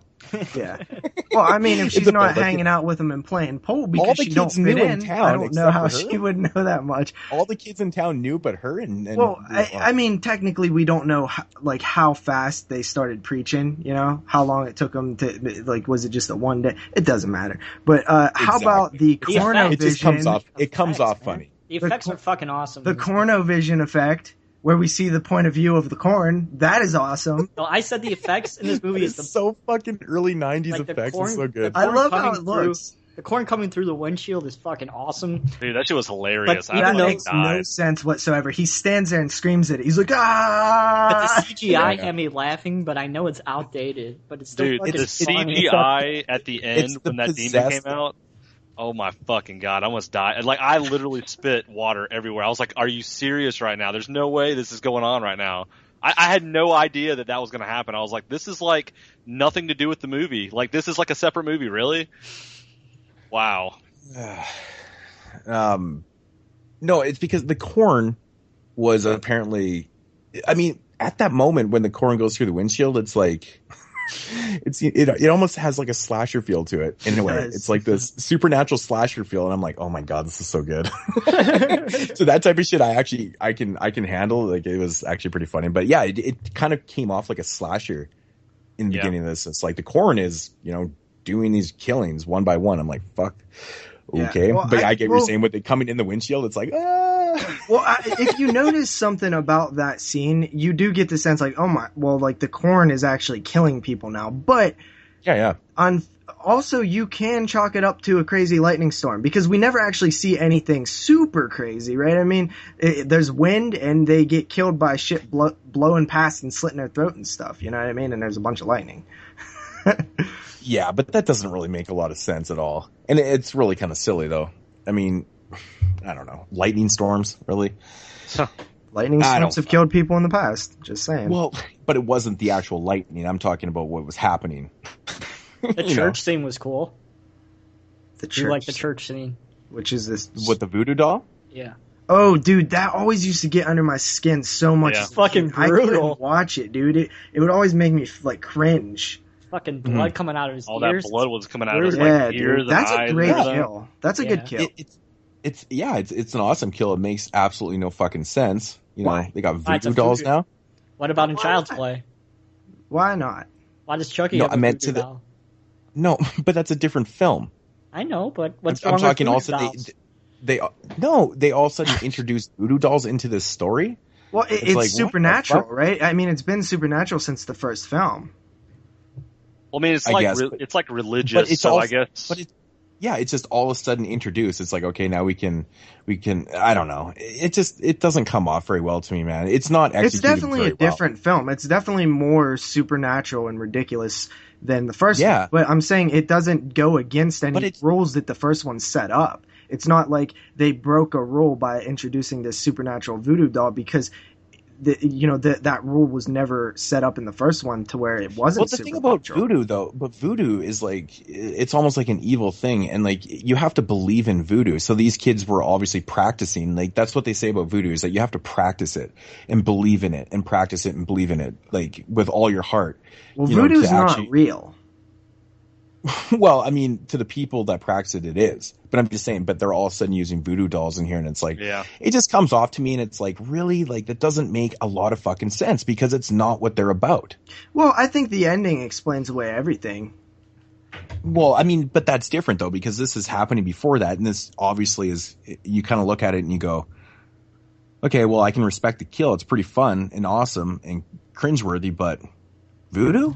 Really? I mean, but this is the height of rape. Post, this one came out, 92? Yeah. 92. But I think it was made 2 years earlier, but it wasn't released until 92 or something like that. Okay. It's right after the ridiculously over-the-top slasher era, where it was just, how can we kill people? How can we kill people? How can we kill people?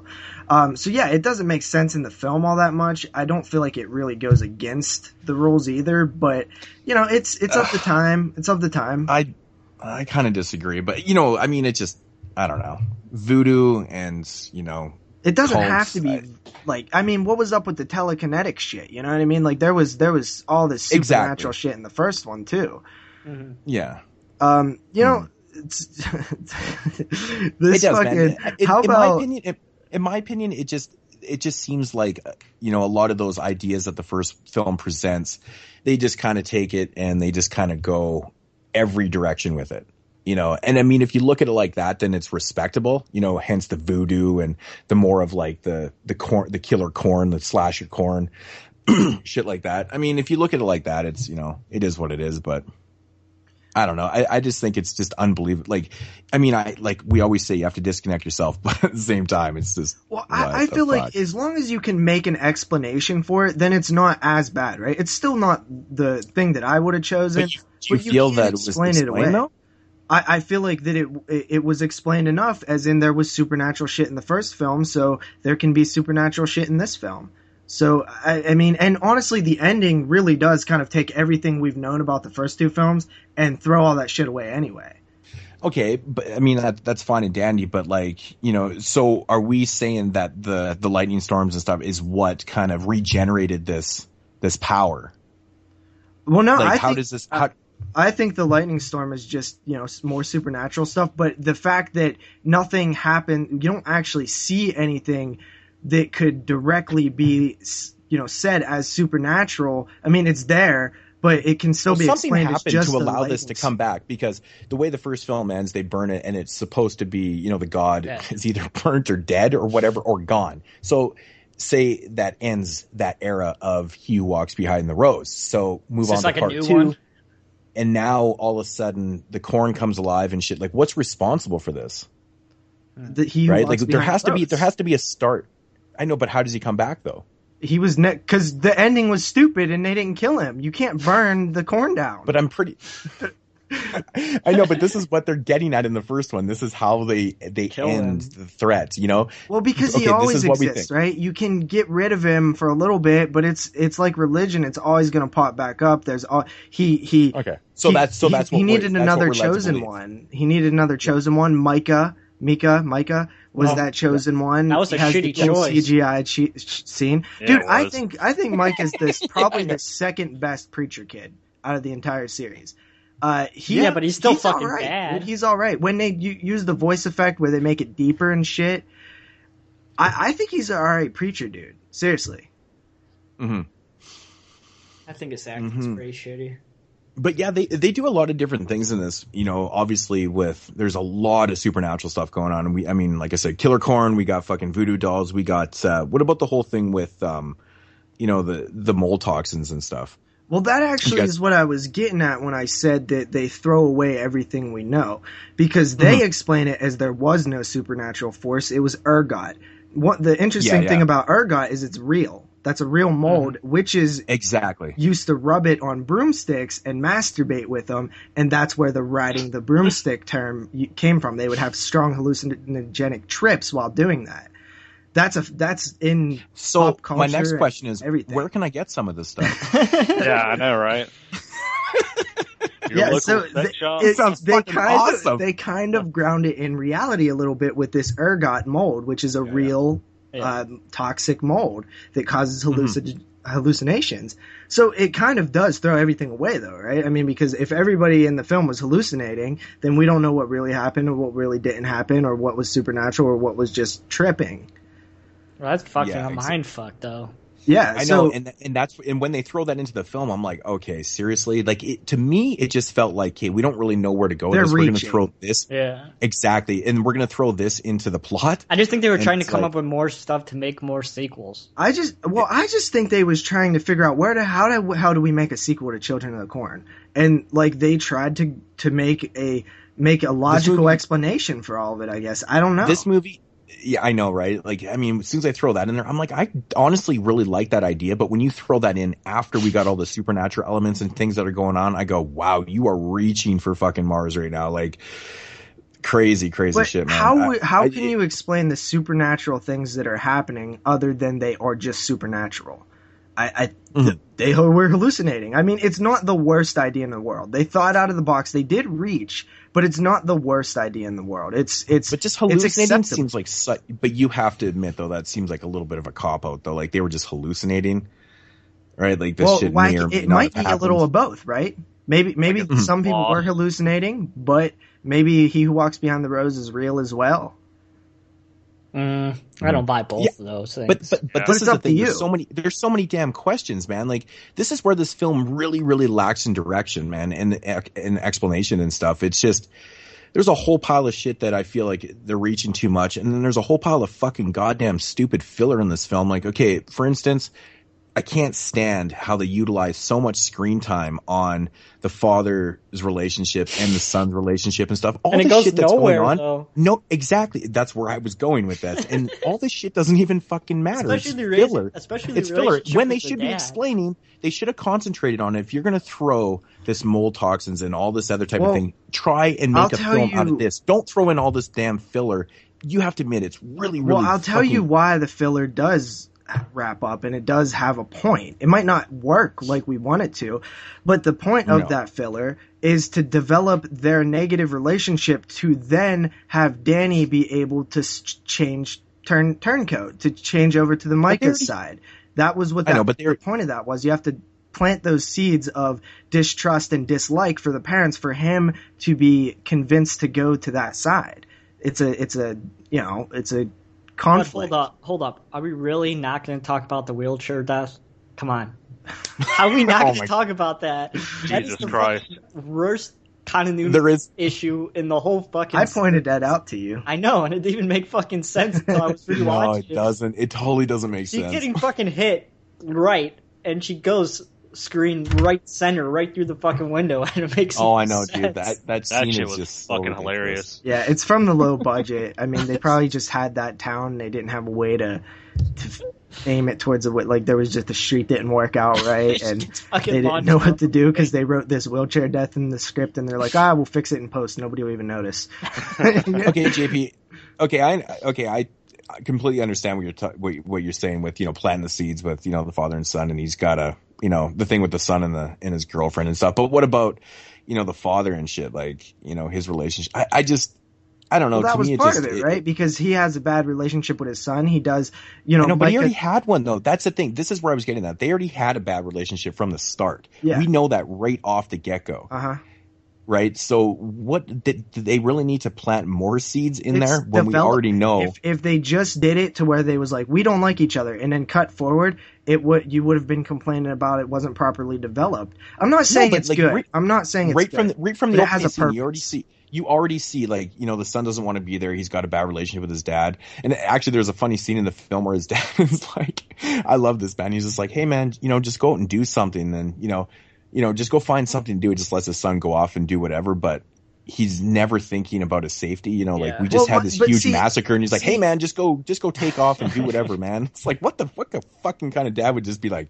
Well, I'd be like, dude, we're not having the best. what We're not having the best relationship right now. You might want to just stick around here because there's some really shady shit going on around here that's hard to fucking explain. We can't even explain. But he says it because he doesn't really know how to be a parent either, because he said he made a mistake. Yeah. He had him when he was 16. I think if you would have just mentioned it and left it alone and not spent any time on it, I think that's bad filmmaking, just as it is to use it too much, because you can't just drop your development pieces. You just aren't supposed to do that.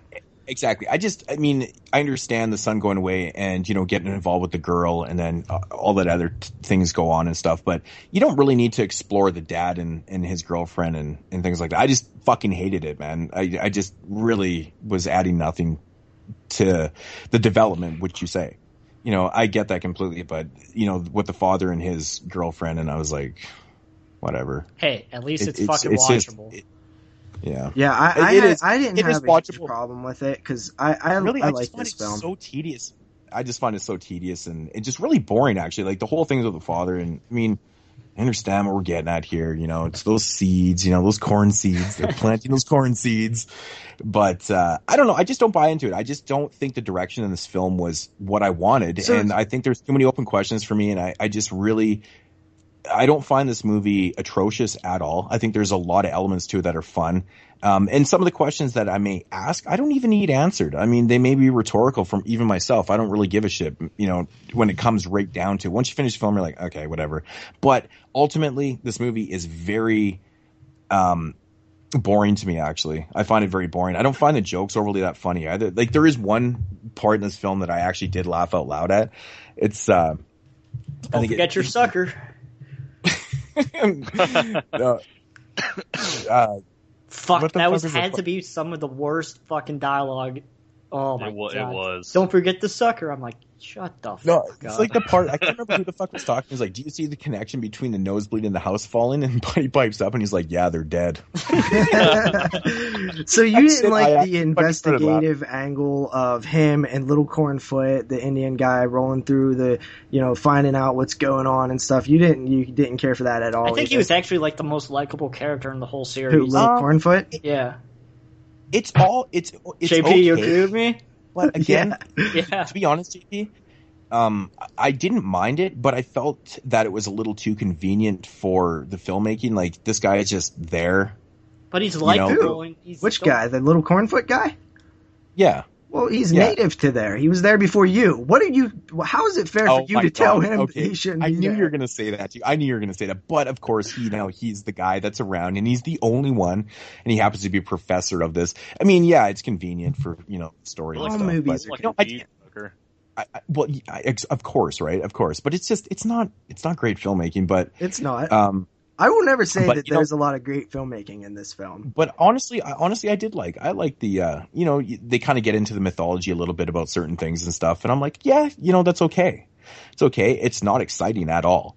I will admit, it's actually kind of boring. So let me mention, because we got to touch on this. How about all the goddamn Wizard of Oz references?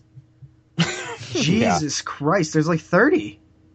I know. Miss West, are you serious? Her name is Miss Burke West or whatever. When the house fell on her. The house fell on her. She says, "What a cruel world," which is a direct quote. I know. Both sisters are played by the same actress, much like the original Wicked Witch of the West did with the other lady. They both ride things like brooms. Like, that's a good one. I mean, dude, there is so many references to the Wizard of Oz. Yeah. It's. I mean, the most obvious is the house on the fucking old lady. Yeah. I was like, oh my god, that's so obvious. It made me laugh though. It's fucking funny. It did make me laugh, actually. I think the cat's name is even like a reference to Wizard of Oz. I may have missed that, actually. Yeah. It's named like Ruby. I mean, if there's so many, like Ruby Slipper, you know, like. That's interesting that they had so many Wizard of Oz. I think the reason was the director's favorite film was Wizard of Oz, or the writer or something. I remember reading that somewhere. Yeah, it makes so that doesn't mean you fucking put it in your movie. Yeah. I'm not gonna have the fucking "Don't You Forget About Me" fucking playing in the background somewhere for my fucking movie. What about the relationship between the hot chick, which I agree, Jeremy, straight up hottie. Like, I had such a huge crush on her when I was a kid. She's the hottest chick in all in the whole series. She's pretty hot. Honestly, I agree. Yeah. Yeah, she's pretty good looking. She has a nice rack. Smile. Yeah, but they didn't utilize it properly. Should have seen those boobs. That would have been a little bit of creepo, though.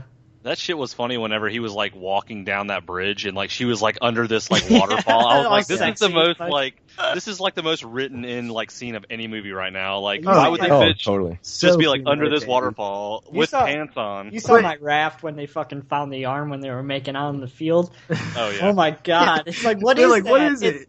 It's a hand. You stupid bitch! What does it look like? Dude, I love that hand. Funny. I love that hand because that hand is like still moving. It's awesome. It's fucking creepy, man. Stupid. Yeah. No, it's fucking so stupid, but it's fucking creepy because it's like if you look at it, it's actually like moving. Maybe I don't know, man. It's just fucking. It's good.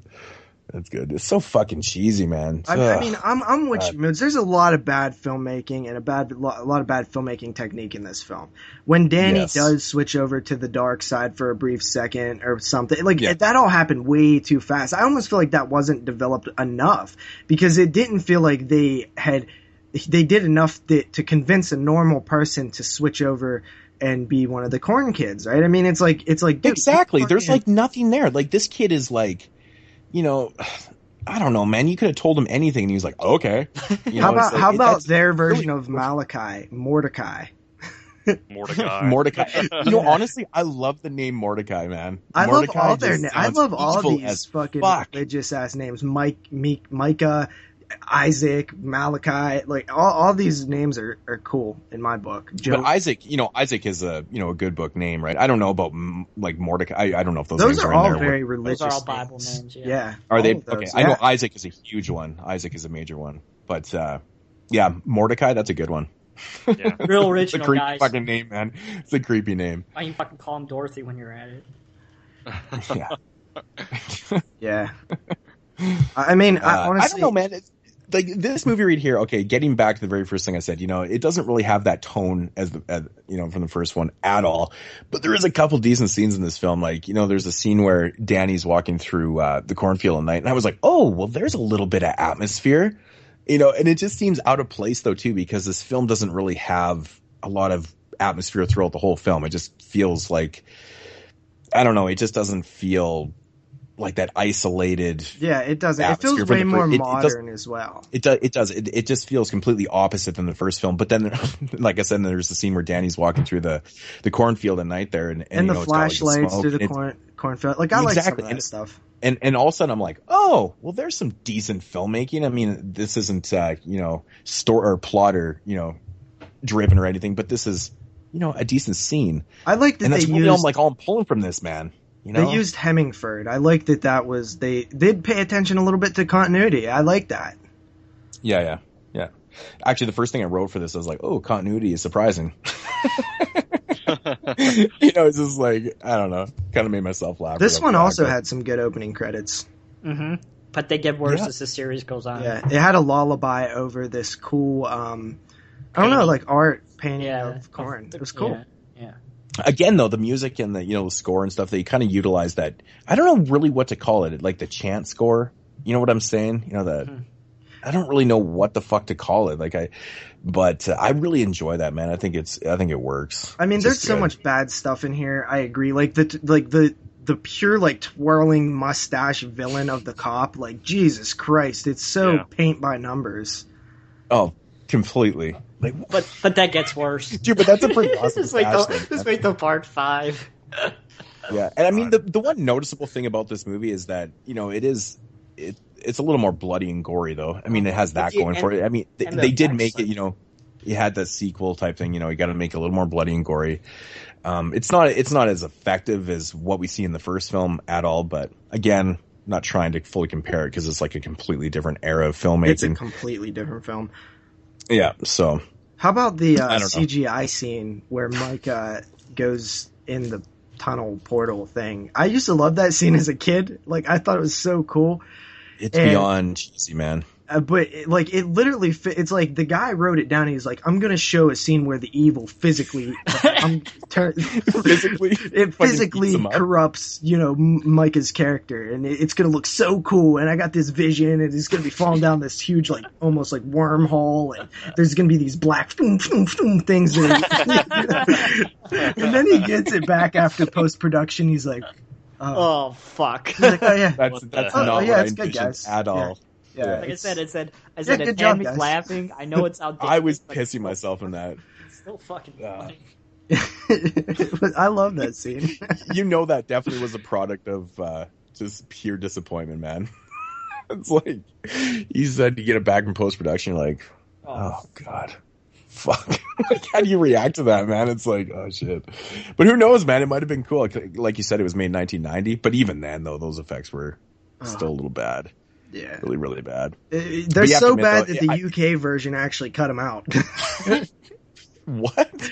Yeah, Really? back before this was released, you can only get a Region 2 copy or a VHS copy, and if you got the Region 2 copy from the UK, that whole CGI scene was cut from the film. Why? I don't know. Is there like a reason for that? Because it's not like it's. I don't know. It's fucking stupid.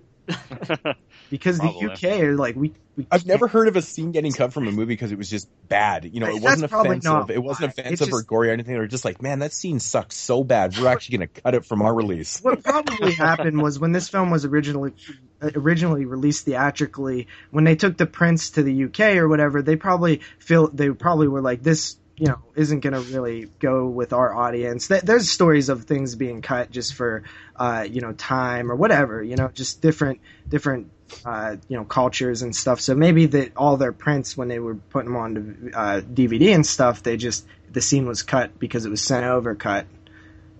Mm-hmm. Who knows? Yeah, fuck. Children of the Corn 2, The Final Sacrifice. Bad acting and ugly kids. Dude, this film had a $900,000 budget, which is $100,000 more than the original film, and it made freaking almost $7 million, which is still crazy, right? That's pretty good still. It's still really good. Yeah. It's impressive, actually. Ratings? Yeah, I don't really know what else to say about it. It's kind of a mess for me. I wouldn't say it's a mess. No, well, that's the thing. There's a mess. There's good and bad, and whatever. Yeah, this one right here, man. It's it's below average for me. I don't hate this film by any means. I think there is some enjoyable things. I think there's other parts of this I just boring as fuck to me, but I just think the direction of this film is really what hurts it. It makes kind of a bad script though too. There's things to me, like I said before, that are obviously not explained, and you kind of have to disconnect yourself from complete reality and rate this one from fucking Jupiter. So, but as much as I talked about the bad stuff, there is decent stuff. Hot chicks. Really, really bad effects. It's a very fun movie to me. And there is some fun parts and stuff. But, even with my rating, I still would recommend that people check this out. And I give it 4.5 out of 10. Jeremy? This one's just average. It has enough stuff to keep me entertained and not to say, oh, God, this is complete ass. I want to turn it off and hang myself right now. Like some of the other movies. 5 out of 10. Just average. Kyle? I'm there with it. I enjoy the shitty CGI effects. I really like them. Like I was saying earlier, the scene at the end with the demon, I just fucking laughed, man. I was like, what the fuck am I watching right now? But I really enjoyed it. I like that. I think that weird things like that make certain movies. Now I'm with Moodz on the fact that there's a shit ton of filler, just filler stuff in this movie. Like the whole dad-son relationship, I didn't give a fuck about that the entire movie. The girl was really hot, but there was no point in showing the whole guy-girl relationship. There's a lot of things that do keep me interested, but there's a lot of things that they're just not that. It's one of those movies that probably shouldn't have been made at the same time. But what I say, I would probably say 5 out of 10. That's a pretty good rating for this one. Average is perfect. I mean, it's definitely nowhere near as good as the first one, but at the same time, it's not the worst one that I've watched. So That hot girl really had no purpose. No, not at all. What do you mean? No purpose. Really have a purpose. There's really no point in her being in the movie. Yeah. It's just there's another person who's not a bad. Like I don't know. I think they threw her. I think they threw her into the movie just to give the kid something to do because they didn't really have much for the kid to do. They were like, "Hey, go fuck this girl," and whatever. Here's your plot line for the movie. Like the dad could have been without the son, and the whole movie could have still went through and not had any problems, in my opinion, at least. But I don't know. Yeah, I mean, I think the girl had a few different things that she was there for. One, she was there for the son to kind of rebel against his father because he found something to do in the town after the father told him to. I think the girl also is there at the end to make the choice a little more. I think she had a purpose. It might not be the best purpose in the world, but I think she did have eye candy. Eye candy as well. You need a hot chick in a horror film. I mean, there's a few different reasons, but I actually like this one a little better than most people. I think I've said on record that this is probably my favorite guilty pleasure of all time. I know that it's guilty pleasure. Ooh, I know that it's a really bad movie, right?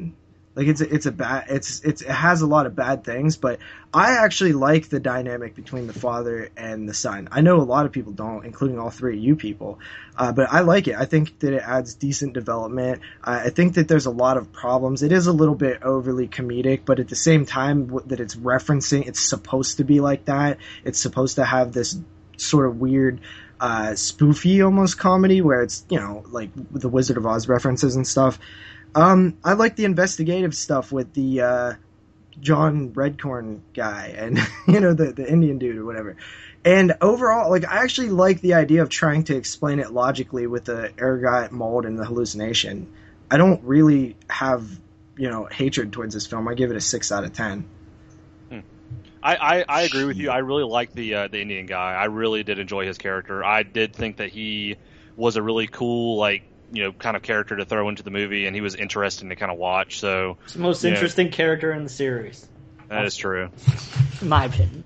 All right, so moving along 3 years later, we have Children of the Corn Part 3, Urban Harvest. 1995.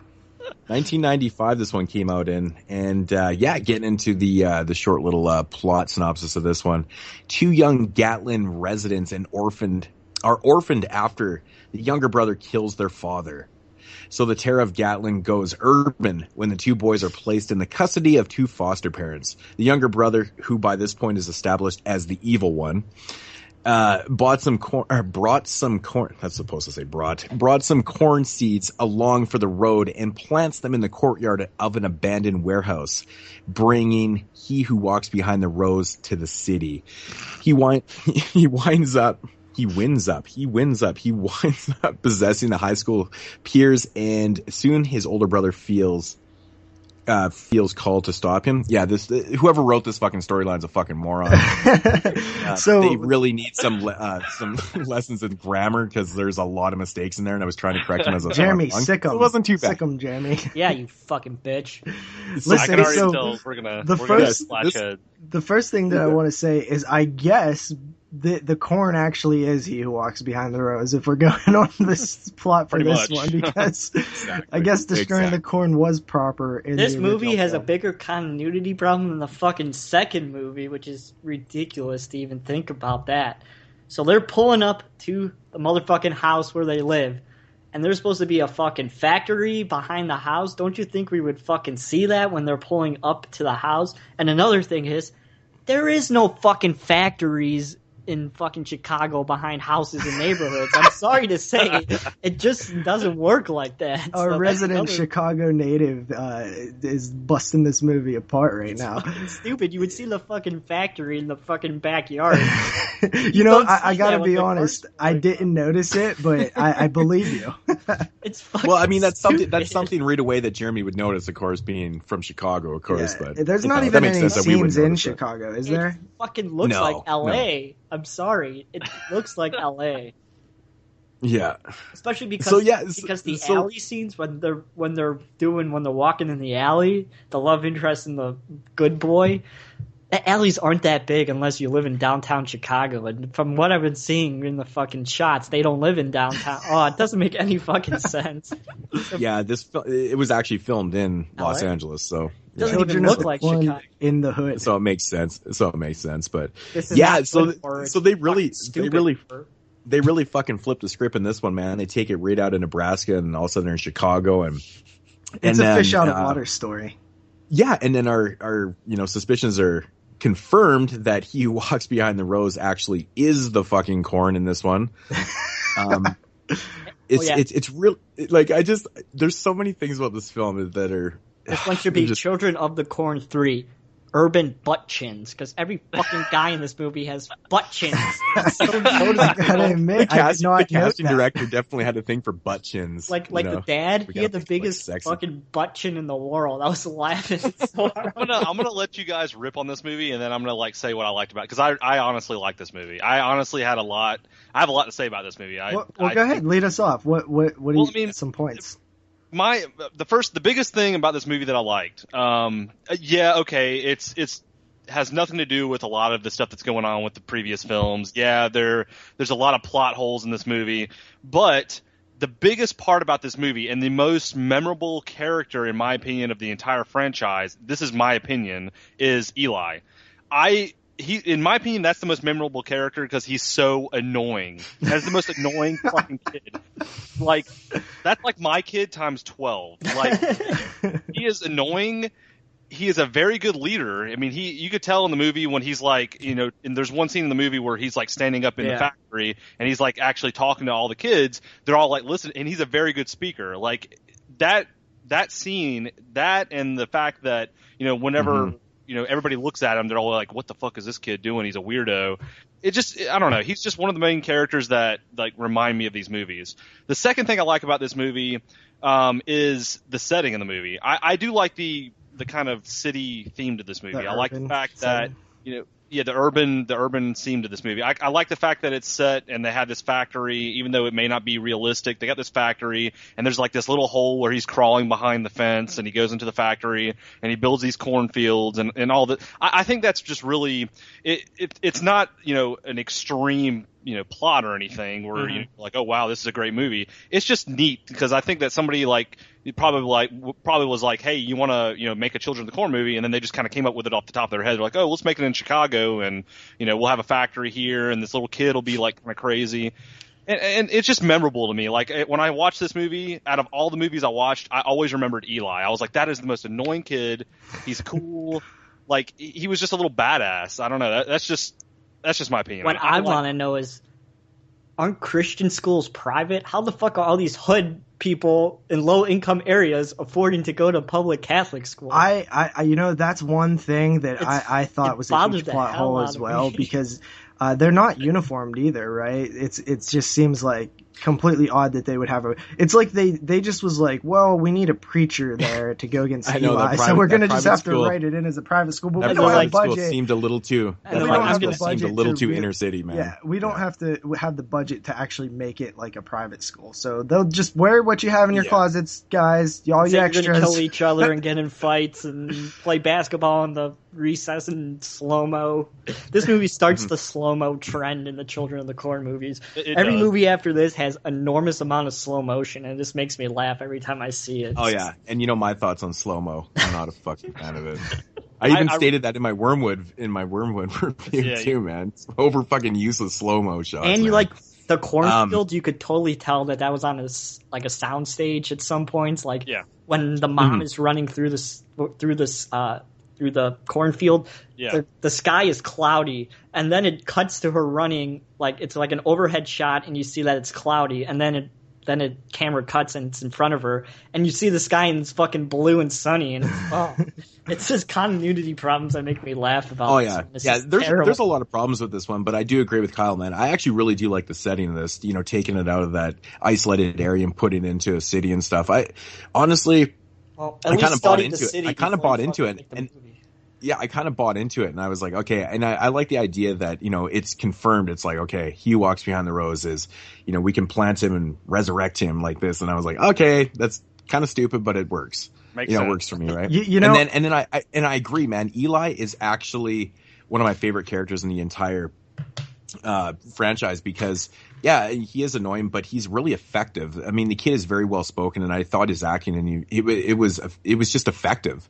Yeah. The way he delivers everything, it was, it's effective to the point where, you still have to disconnect yourself because really, if you're at this school with all these type of inner city kids, which I don't know why the fuck they're all there, like Jeremy said, it doesn't really make a whole lot of sense. But generally, these type of people are not going to buy into this right away, but they kind of sell it right away. Yeah, not even that. Like he's already an outcast, what but then he brings them in right away. Are these fucking kids? Are these kids going to kill every adult in fucking Chicago? Get the fuck out of here. I mean, it's so stupid. But I don't just think because something's impossible doesn't mean that they won't try, right? I mean, that it's just because it's not realistic to happen, it doesn't matter. They still have a goal. I'll agree on both points. I do like the setting. I really do. I thought that it was a nice, fish out of water setting, like I said earlier, and I do like Eli. I don't think he's as strong as Isaac or even Micah, but he's definitely one of my favorite preacher kids in the series. He's definitely very memorable, no matter how you look at it. One thing I will say, Moodz, is I got the sense that they were showing the way that they showed transitions between stuff. I get the sense that this happened over a long period of time, like months. But I just don't think they did it right to really showcase that. But I do think that's what they were going for. They were trying to say this has been a long process that it's been happening. Well, they do state in the film, well, because the dad tries to exploit his foster son's, corn that he's, grown and stuff. Because, he turns into this really kind of piece of shit guy that's, really trying to sell off this crop. But, they do state, though, like from the time they adopted or fostering these parent or adopted or whatever, until the time it was harvested, it was like 4 weeks. So right to that point, I think that was kind of the time frame that they were looking at. And you think it took over a longer period of time? It actually does too, because then the mother dies as well, and we get a sense that it's even a further somehow point. falls on the one point of the pipe that's fucking sticking out. Fuck, I love that death. It's a freak accident. That was a badass kill, man. That was an awesome that death is awesome, man. Yeah. Well, I actually it's so think ridiculous. that it's ridiculous, but it's fun. The effects aren't bad in this one, actually. No, Screaming Mad George actually did the effects. He also did the effects on one of the most notable films is Society. He's this weirdo guy, but I was unfamiliar with him until I watched the special features on Society. But he has like this very surreal type of effects that he likes to do. We're going to talk about I think the that ending? showcase. Yeah. What the fuck is going on? Well, we'll get to there.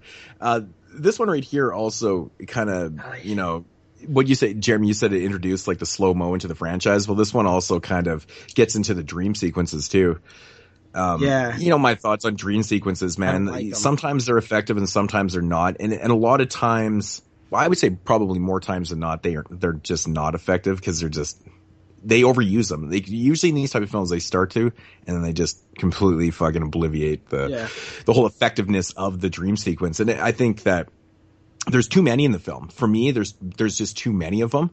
But I don't think it really actually hurts it. I think, I know that sounds funny, but I think there's too many, but I don't think it kills the film. They're done for scare effect. That's essentially all they're for. And I find those ones the most annoying, unless it's like Elm Street, where it's like, it's a crucial plot point where like there's dreams.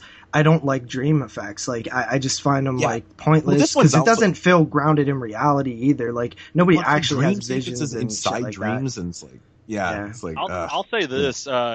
Probably my favorite part of this movie was the plot twist, and I'm not sure if you guys want me to go ahead and say it, what it is.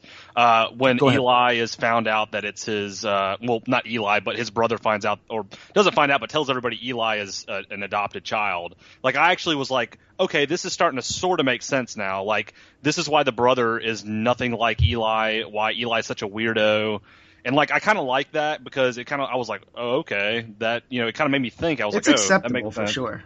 It's definitely like cool that they threw that in there. I don't know. It was one of the parts of the movie. I mean, this is not the greatest movie, but I mean, it does have, its moments. I mean, I like cheesy, things that try hard like this. And it kind of makes you think back to the opening scene when you find out that scene that Eli is actually adopted. Then you refer back to the opening scene and you're like, well, he didn't actually kill his real dad. Yeah. He killed his adopted dad. And now it kind of makes a lot more sense. And I really actually enjoyed that about that too. And instantly you're going, oh fuck, he didn't kill his real dad. What the fuck? Kind of cool, man. It was effective. One of the lines he said, he was like, I'll deal with him. He'll listen to me. So it's like almost like, the dad's listening to the adopted child because he knows it's not his kid. He's like, oh, well, maybe this kid's making sense. My kid's an idiot.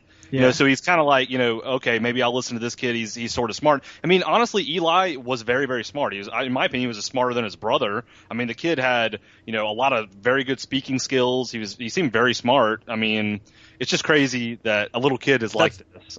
Yeah, that's the character too, because it has to be believable too. But my only problem with that, I understand what you're saying. My only problem with that is it makes no sense why this drunk alcoholic guy would be able to adopt a kid. Well, that's really if we don't know. Like, if we there's talk no shit on backstory to the family. Film, he could have just been shit-faced right there, right? Like, he was just having a bad night or whatever. But I mean, they live in a trailer. Like, it just seems like not the type of person they would give a kid to, like this state. But at the same time, coming from Gatlin for one, and two, it's in the 90s, and they're in like a extremely like secluded area. You don't know what kind of kids they give to people like that. I mean, I'm sure there's a ton of like kids that are adopted that have really, really shitty parents. So I mean, I guess it can make sense. Like, from back that's then, true. I mean, there's a lot of cases, and even that I've dealt with friends and family where, people that I know were placed in shitty foster homes, like shitty ones,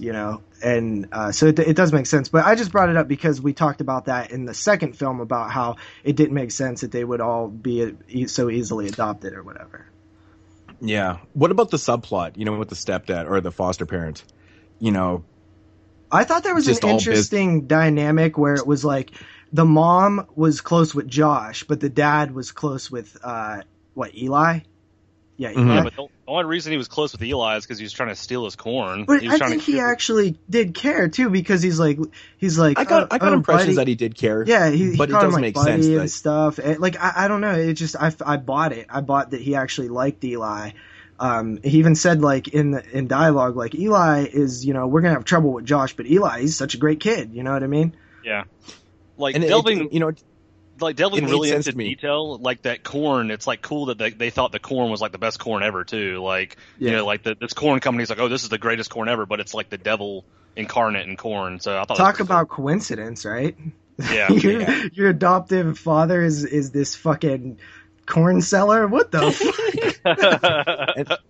and it makes a lot of sense though, because Eli apparently is, he's supposed to be kind of the evil one, and his dad or his foster parent technically is kind of the. Yeah, and technically kind of is the, the evil parent, was trying to exploit this and take advantage of Eli's corn strain and stuff like that. So it makes more sense that, the good brother and the mom would be more, compatible and stuff. And, it just kind of, the way that dynamics between the parallels right there, it really does work. Yeah. And you can't really complain about it. So this one we actually see that the preacher kid actually has supernatural powers.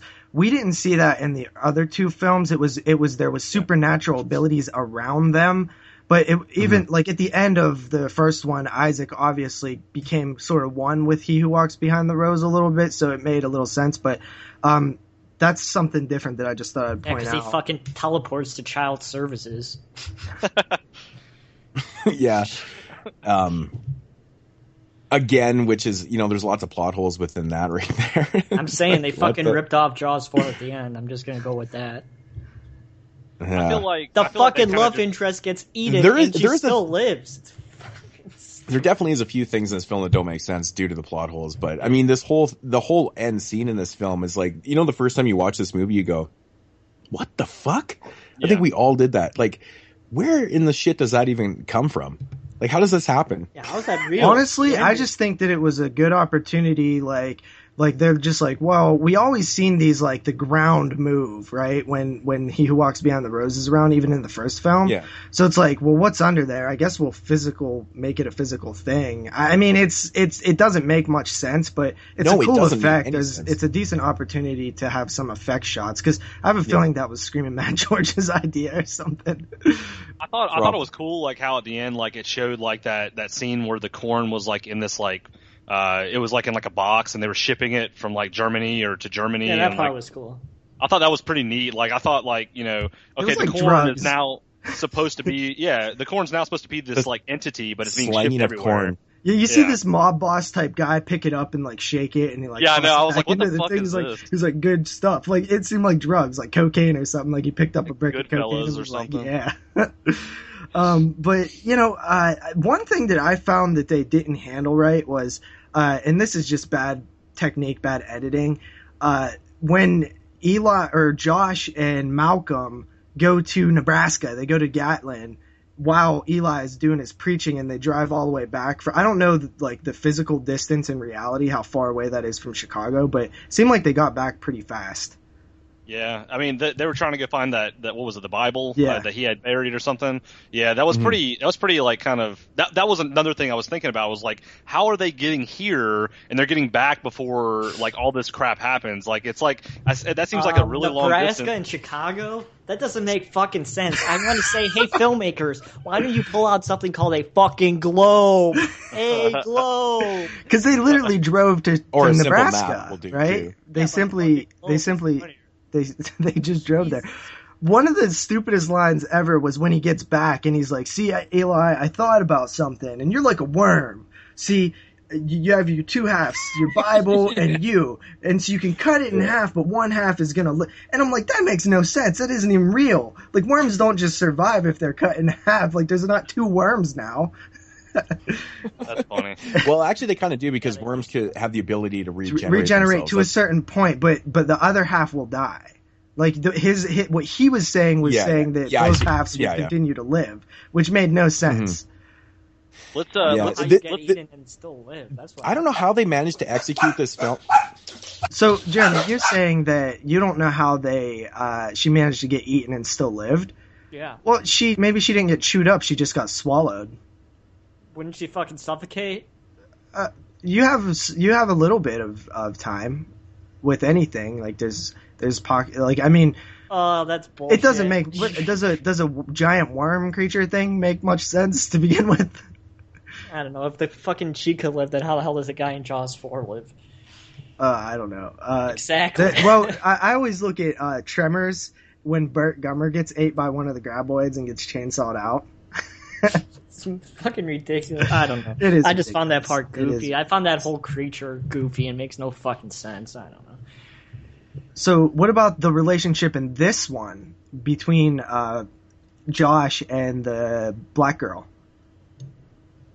Unbelievable. Unbelievable? Yeah, that was like really odd. I didn't expect that. Like, I don't know, just because it's a '90s movie. Like, and that was a first time watch when I saw it. I was like, that's kind of odd that because you don't really see how many black people live in Nebraska. Not to be any racist or anything like that. Yeah, and not to be racist either, but like how many white guys do you see with black girls? Like hardly ever, especially in the '90s. That was like one of those things that like you just don't see. Well, I'm talking about in the '90s. Like the '90s, it was like kind of like forbidden because you know how racist people were back then. Yeah, and I think you know what I think it was? This film was made by a young director, right? He was a young director. He probably wanted to be more righteous than he had any right to be. I think I read that the director that directed this was like 25 or something. And it was his first film. So maybe he threw that in because he's like, well, I'm going to, break new ground here. You know what I mean? Like how people think like that. They could sort of have this like almost pretentious like idea to where they do it just to be edgy or to prove a point or whatever reason, He was probably a hipster at the time and was like, you know what? He's like, fuck the racism shit. We're going to throw a black girl in here. We're going to let her date this guy. And but then again, it's supposed to be in the hood. So, I mean, the love interest would make sense to be black. That makes sense. Yeah. I don't know if anybody... the brother. Did you guys like the brother character? I think his name was Malcolm. He's just a goody two-two 90s person. I like him. He was like, he walks in, the dude's like, how do we get to home? And he's like, you don't. He reminded me of like one of the people from Home Improvement, like one of the kids from Home Improvement. That's what he reminded me of. I don't know if anybody said yet, but Charlize Theron was in this movie. It was her first movie ever. Who's that? Yeah. Charlize Theron? You don't know who the fuck that is, JP? No, really? Don't. She's only the Charlize Theron, you have no idea who bitch. Who is she? That blows my mind. She's been in like a million things, dude. Like, just name one. So she won the Academy Award for Monster, man. Monster, Mighty Joe Young. What else was she in? She was in The Hunk. Was it The Hunk? No, she was in Prometheus. Young adult. The only one I've seen out of those three is Prometheus. You should see Monster, man. That movie's fucked up. Oh, is that with the prostitute? Yeah. Yeah. She was also in Reindeer Games. Reindeer Games was filmed in my hometown, and I actually got to meet her when they were filming that piece of shit film. And I'm not gonna lie, she was actually quite bitchy that day. It wasn't. Dude, she was in the new Mad Max. Yeah. Yeah, that's right. Yeah. Children of the Corn 3. Oh. I like when they're when they do go to Nebraska and they're out in the cornfield and like the scarecrow thing. I thought that was a pretty cool effect, and even how Malcolm died. It's just a little cheesy, but you know what? Yeah, but it's just so fucking obvious though too. It's like, he's like, oh wait, I'm gonna go back. I'm gonna go back for it. He's like, don't worry, I'm not gonna go with you. Yeah, just chill here. I'm not gonna go with you. It makes no sense. Yeah, right. Like, it makes like no how sense. the fuck would you ever let your buddy go back there? It's yeah. like, well, how would it make ridiculous. sense for both of them not to go? It's not like he stayed for a reason, right? Like exactly. Like, no, I'm just gonna stay here and look at this corn. Yeah. And I'll help you out. So. I was waiting, like, throughout all this whole franchise, I was waiting for somebody to take a piece of corn and stick it up their ass, or like to like use it as. I was expecting that to happen. I thought the writer's gonna run out of shit, and they're like, "Oh fuck it, let's have a girl get a piece of corn and like use it as a sex toy and turn into a demon." That would have been awesome. Like, oh man, I'm pretty sure this franchise is Children of the Corn, not Children of the Cornhole. Malcolm, as we go through these, I'm sure we'll mention this before, but there's a lot of actors who have recognizable faces. Like Malcolm, I knew I seen him from somewhere before. He was actually in the Tales from the Crypt episode about the adopted kid who goes with his mortician uncle and he like cuts his legs off and stuff. You remember that episode, Moodz? Yeah, that's black kid. Yeah. That episode's fucking amazing. That's in like season 3. Yeah, that's a good episode. Didn't even think of that, but thanks for pointing that out, though. Yeah, and the chick from the mom from part 2, she was in Ticks. She was one of the counselors in Ticks. Oh, the short black-haired lady. So this was the last theatrical Children of the Corn. No, film. it actually was the first direct-to-video Children of the Corn film. Really? I thought it got a limited release. Yeah, this one maybe a limited release. I don't know how much they did that back then, but it's one thing about this. This one thing about this franchise is that, like, it seems like every sequel here has very, very noticeable, either starting of careers or noticeable faces in all these films. Really it's actually quite interesting, the people that were being involved with these sequels later on down the road. We'll get to that in a minute, but anything else to say on Children of the Corn 3? I know this one, like we said. you don't pull pizza in Chicago. Yeah. Just to let you know. This movie isn't perfect by any means, like any of these films, but it's got plot holes but it's enjoyable enough though. Like, there's a lot of things that are good for me about this film. I found it boring. I liked it better than the second one, personally. Yeah, I like me this too, one man. as well. I actually am really big fan of this one. I just like it's more memorable to me. I mean, for good reasons and bad reasons. Like obviously the end is so goddamn bizarre and doesn't really make a lot of sense, but it's memorable, and that's what kind of counts. And what's that? I said I'll roll with it. I don't buy it. Yeah, exactly. I'll roll with it too because it's very memorable, and I thought it was like you have that what the fuck moment, but you're going, I don't really care about what the fuck. I kind of like the what the fuck moments though. Exactly, right? And it's got Eli. It's memorable, and there's just a lot of good things. Like there is a lot of problems, like I said, but this one right here, I have a blast watching. Yeah, there's something about it. It's just overall, it's effective for my personal viewing, and I do highly recommend Children of the Corn 3. Highly recommend? Yeah, if you're going to watch one besides the original, this is probably the one to watch. Yeah, it really is, in my opinion. I agree. I give it 6 out of 10. Jeremy. I don't like this one. I found it, I don't know, it just wasn't my cup of tea. I know that everybody has their own, their own enjoyment out of different kind of films. I just didn't like this one. I don't know, I just found it kind of boring and too over the top for me to enjoy, to be honest. I give this one 4 out of 10. Holy shit, man. Our fucking ratings are completely different in the series. Kyle?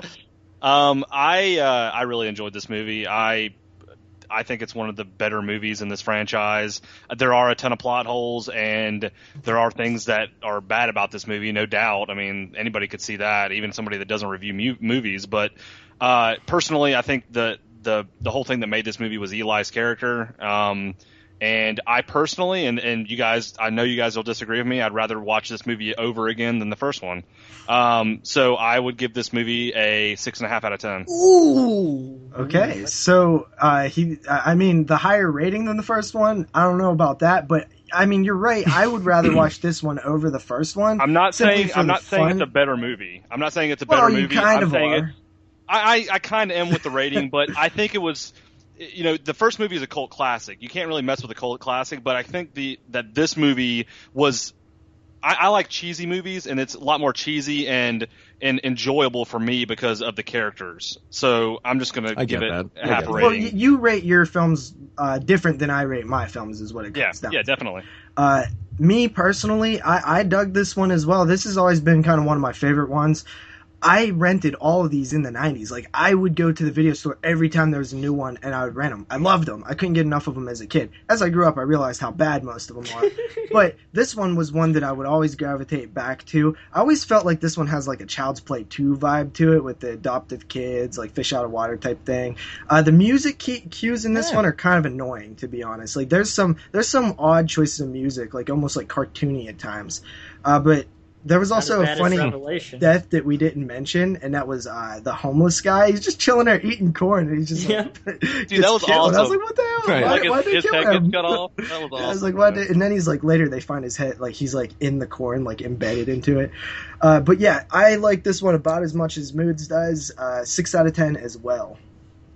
Are you serious? Wow, crazy. I don't like Clip Horror, so it's no reason why I don't like this one. I knew so I 2 was 6 and 6.5 and a 4. That's quite the difference in ratings. Yeah, I knew I was going to give this a higher rating than you guys because I knew everybody didn't really care for this movie too much. But I don't know. First time watch, I thought it was a pretty decent movie. I bet you when we first started out talking about it, you're like, holy shit, these guys are going to go with like 3s and 4s and stuff. Well, like Jeremy. I thought Jeremy was going to give it a 1. I could have sworn Jeremy was going to give it a 1. I didn't give any of the movies a 1. Well, that's good. All right. Yeah. All right. So moving along here into, actually the next year, 1996, Children of the Corn, The Gathering, which is part 4 in the franchise.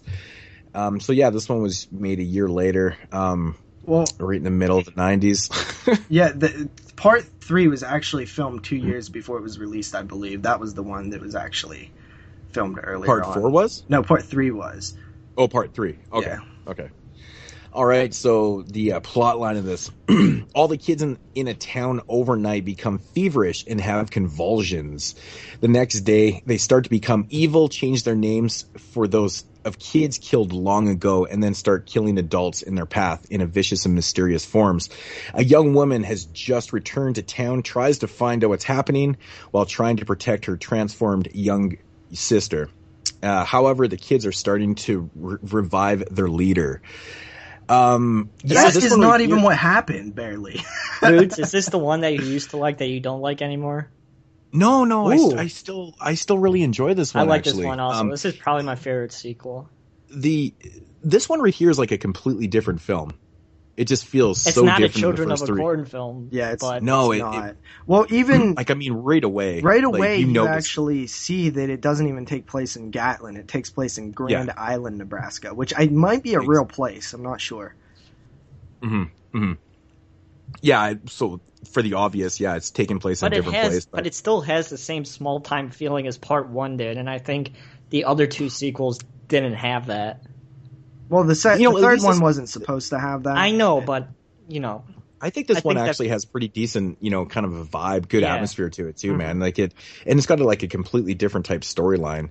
I like the whole idea of what's happening with the kids. Yeah, I think it's, I think it's interesting. I think it's a nice little twist. And I think it's believable compared to some of the other stuff that goes on in the other 2 movies with the guy who walks behind the rails. I never remember his fucking name.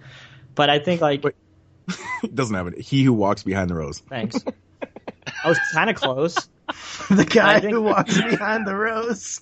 The guy who walks behind the rose. Could you imagine Isaac being like, our leader, our follower, the guy who walks behind the rose? Malachi, do not blaspheme Malachi. You must follow the guy who walks behind the rose. The bro who walks behind the rose. I'm sorry. You know who I could see being one of those fucking Children of the Corn kids? I know. Come on, you gotta guess who I'm thinking of. No. He was the inventor of one of the most memorable angles of all time. Yeah, Shankle could have been a Children of the Corn straight kid. out of Children of the Corn. Yep, he could have been a fucking Children of the Corn kid. Come on. But no, I think like this one is one of the more well-made sequels out of all of them. You could tell that, you know, it's a real movie. It looks like a movie. It has camera movements and lighting and all that kind of stuff. Where I feel like the second one and the third one just seemed like they were made quickly and they didn't really care about that kind of stuff. You know what? This one does feel like a bigger film. I don't like this movie, but I mean, I will agree. It is a better made movie. The technique is much better. The atmosphere is effective. And the acting is a shit ton better. The acting, I mean, it's one of those films, Watts, man. I don't. Yeah, and Karen Black, and the doctor's even not that bad to be. Karen Black, which is such a okay. Going back to what I said before about familiar faces showing up in these sequels. The Karen Black just pulls that that's so crazy, man. Most notably, Trilogy of Terror.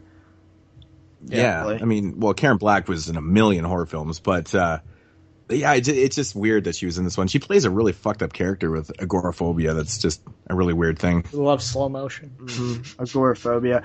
But again, man, the fucking dream sequences, I can't stand them in this one. Exactly. They're pretty over this one right top here. This one, yeah. This one right here has not only dream sequences, it has dream sequences inside dream sequences. I hate when fucking shit does that. It annoys me. It's like, actually I was watching this one with the wife and she's like, I hate when that happens when I have a dream inside a dream inside a dream inside a dream. What the hell are you talking about? I was like, holy fuck. Yeah, we started laughing at that. But to me, man, this one, I just don't like it. I find it incredibly boring. I don't know what it is about it. I have a hard time. I don't find it boring. See, I find this one actually very enjoyable because it's completely different. Like I like the whole thing with these kids getting sick and it's basically changing. And I feel like you actually care about the characters in this one. I don't. That's my problem. How do you not care about any of them? I like that whole idea of the kids turning into these evil kids from the past and stuff, and then that's what's kind of bringing everything to life again. I kind of like that, man. Yeah. It's fucked up, man. I don't know, man. I think it just works. I think I don't like the ghost story angle of it. I just don't like it at all. I mean, it's a totally different take. I mean, by this time in the franchise, they really okay, let's try something completely different. And I think it was like a later Hellraiser film that it's Dimension. It wasn't supposed to be a Children of the Corn film, but it masked into a Children of the Corn film. You know what? That could be completely right. Well, it's entirely possible because it's Dimension. Dimension was the people that were doing that. And it later on, when we talk about Genesis, that was a similar case where they just had to make one to not lose the rights to it. So this one could have possibly been some sort of weird ghost story, and they're like, shit, we need to make a Children of the Corn film, or shit, let's this ghost story 1982 or whatever isn't going to sell well, but if we call it Children of the Corn 4, that'll sell well in the video store because it worked on me. I thought that's the thing. Whatever, if it's not Children of the Corn film or not, it's still an enjoyable film that works better than what comes after it. I feel like these movies are like, I don't know a lot about these directors, but I feel like these Children of the Corn movies were like one of those open franchises, kind of like maybe sort of like Hellraiser, I guess, where, if a director that's coming into the industry like really wants to make like a movie, it's like Nightmare. It's like it's like an open franchise. It's like, okay, here's a Children of the Corn movie, just make it because it's a low budget movie. There really doesn't require anything. Here's a cornfield, or here's a stage. Here, just do this. Which, I mean, going back to the movie, I do feel like this is a very well made movie. I feel like Naomi Watts is an amazing actress. I mean, I always thought she was always good in pretty much anything she does. The plot line wasn't that bad. I mean, it was a pretty good. It was an interesting story. It was kind of like Urban Harvest in my mind as far as the storyline goes. Like, it was interesting to me, but I didn't really care too much for the movie. I mean, I liked it, but it held my interest for the most part. But there was a lot of like JP said, boring scenes to me in it. I just feel like the found kills boring. in this film are way less memorable in this one than they are in 2 and 3. I think there's not as there's many. a couple good There's a couple good ones, but like yeah. things like I wish they would have shown more of like head decapitations and some, and especially one of the kills. It could have been. There is times in this film where it feels like a slasher film too. I think it kind of takes that lots angle of point too. of view like, shots. Before we move point on of view. too much, I do want to touch on what Kyle said because I didn't really get to say anything. But a lot of these directors actually, these were their first films. Like if you look at all the directors of these Children of the Corn films, a lot of them were their first films, guys breaking into the industry. Weinstein's were really still like that today, though. But yeah, that is true. Sequels are often directed by people that have never done anything before. But the Weinsteins are for sure people who were trying to find the next Kevin Smith or Tarantino or whatever. They were always doing that. They were always trying to find these young up and coming screenwriters and attach them to these sequels to get their bearings. But also the actors, we mentioned it a couple times, a lot of actors made their debut in these films. If anything, these Children of the Corn films do have a lot to do with a lot of good careers afterwards. But all horror films seem to be like that. Yeah, absolutely. But I mean, it's crazy that a whole franchise has them. You know what I mean? You look at something like the Friday the 13th franchise, and there's one or two here or there, but most of those actors never went on to do anything. But something odd like this direct-to-video franchise is weird that happened. Another thing, Kyle mentioned that the storyline is good and stuff. My main problem comes from the storyline, I think. For one, what the hell is the point? What is the point of these kids being possessed to what? I don't get it. It's because they need the physical blood to to what? To resurrect the god. What god? To resurrect their god. That preacher kid that they tell in the... But it's not He Who Walks Behind the Rose. It's some other kid. I almost feel like these movies don't follow the storyline. I mean, I feel like a lot of these movies may, if you look at it from this standpoint, think about it as each movie being a separate story. I feel like that maybe they don't try to be linear in the fact that they're trying to go through every single movie. Yeah, absolutely. Especially in these later sequels. They're definitely not. Yeah. I think a lot of people probably would assume they would be, though. So that's when they go into the movie, they're like, oh, it's going to be just like the last one, or it's going to be similar to it. But, they're not. So I will say something, Moodz, that you said it was supposed to be He Who Walks Behind the Roads. According to IMDb trivia, there was a deleted scene in which they said that that preacher was also called by He Who Walks Behind the Roads. So that would have actually fucking made some sense. But since they cut it, we can only judge the movie by what is there. And I feel like it makes no sense because what the fuck do they want to resurrect it for? And why now? Why now? See, just watching the film, I just interpreted it like that. That's what it is, and it's basically a bloodline thing. I mean, these children are being infected for a reason, and the reason is because they need that blood to, allow the power to come out. That's essentially what it is. It's kind of silly. I mean, when you really think about it, it's kind of silly, but at the same time, I kind of enjoy that because they spend the time to infect these children and show that, and there is a reason behind it. It's not just they're being possessed by the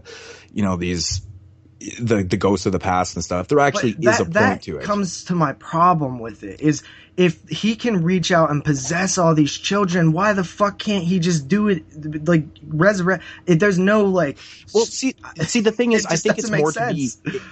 It's to become in the physical form. I think the whole point is that he has this power to do this, but to become a physical form, and maybe that's kind of what the point is. I don't know what they're really trying to get at, but that's where the physical blood comes in effect, and that's just the way I interpret it. I got it. By giving him physical, it's actually trying to become more, and it's trying to become a physical presence instead of more of a supernatural. It's supernatural right now, and it can do what it can, and that's all it can do. But to become more an effective, physical God, it needs the actual physical blood, and that's just the way I see it. And I kind of like that, and I kind of buy into it a little bit. And the ending's a little, it's not the greatest, but I've always kind of felt the ending in this movie is pretty lackluster. Yeah, I will agree, but I do like the whole premise and what I interpreted to. I mean, this movie definitely is not perfect. It has a little bit of plot holes and stuff. None of these movies are perfect, though. And that's the thing, and you kind of have to figure out things on your own, and that's just the way I see it, and it works for me. So, I understand this is a perfect example of a film that I think all four of us probably have completely different views on what exactly is going on. So, right? You know, and that's how I interpret it, and it works for me. And I think I just like that idea. I don't know what it is. Why was the body in the well? Like, nobody ever found, like, when it seems like such a close proximity. Like, that guy walks in and drinks water out of it. I'm like, seriously, nobody ever seen that body in the well? This random ass dude just walks in there, this drunk. To me, like, there's just things like that when but there's like that kind of stuff in all these sequels. The problem is this one relies this film is literally nothing but that story. Like, that story is such that it's the only part of the movie. It's literally that story. So I just have a problem with, like, the way that it was done. But also, I mean, I will say that the filmmaking here is definitely far above, like, part 2 and 3. Like, the scene where they're giving them the ice bath and shit, that was intense. Like, they're like, oh shit, we gotta get them all night. But it's just a different movie. And I kind of don't like that about it, I think. I think that's where my big negative comes from. I think that's exactly what I like about it. Is that they just tried something new. But it is tried a different premise.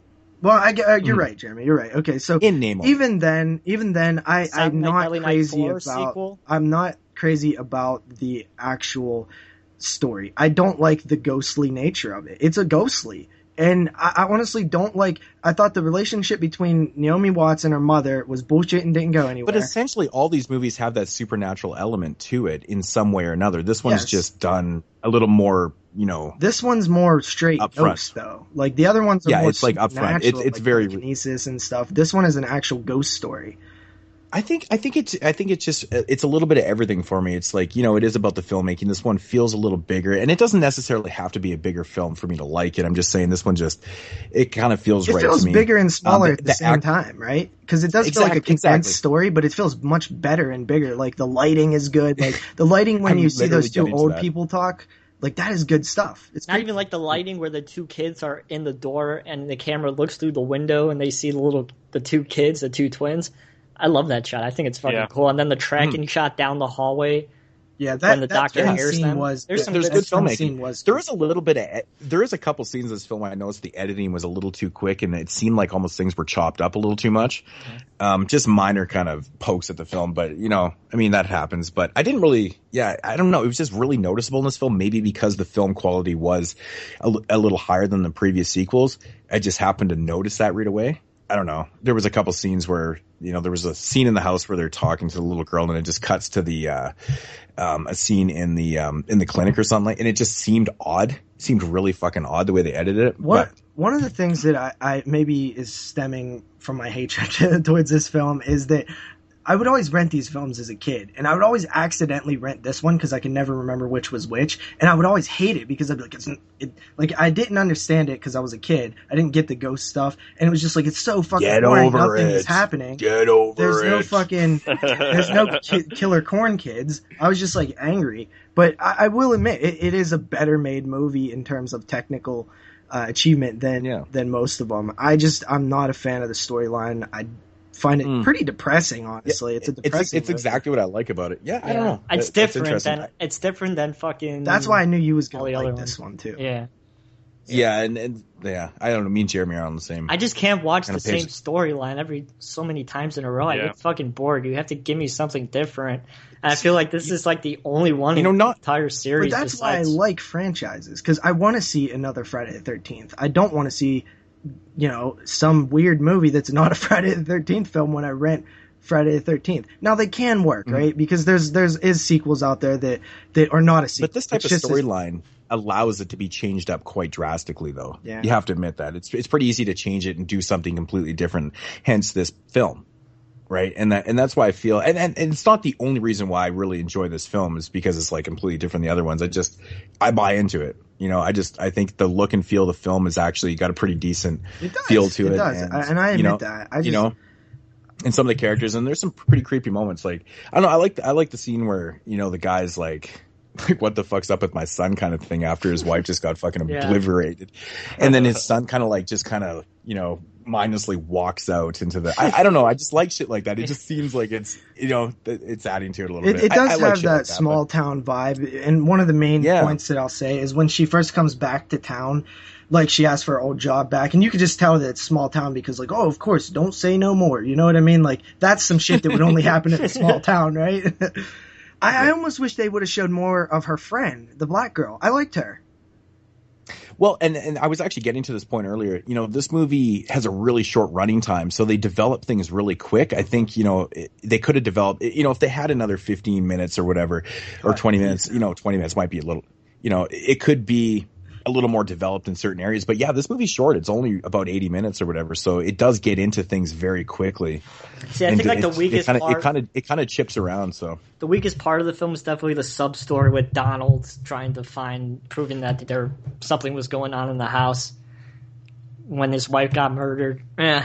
I really didn't care for that part, to be completely honest. I thought it was just thrown in there just to be a conflict. Exactly. It was to tell the story a little more, though, right? It was the purpose of that was for him to delve into the backstory.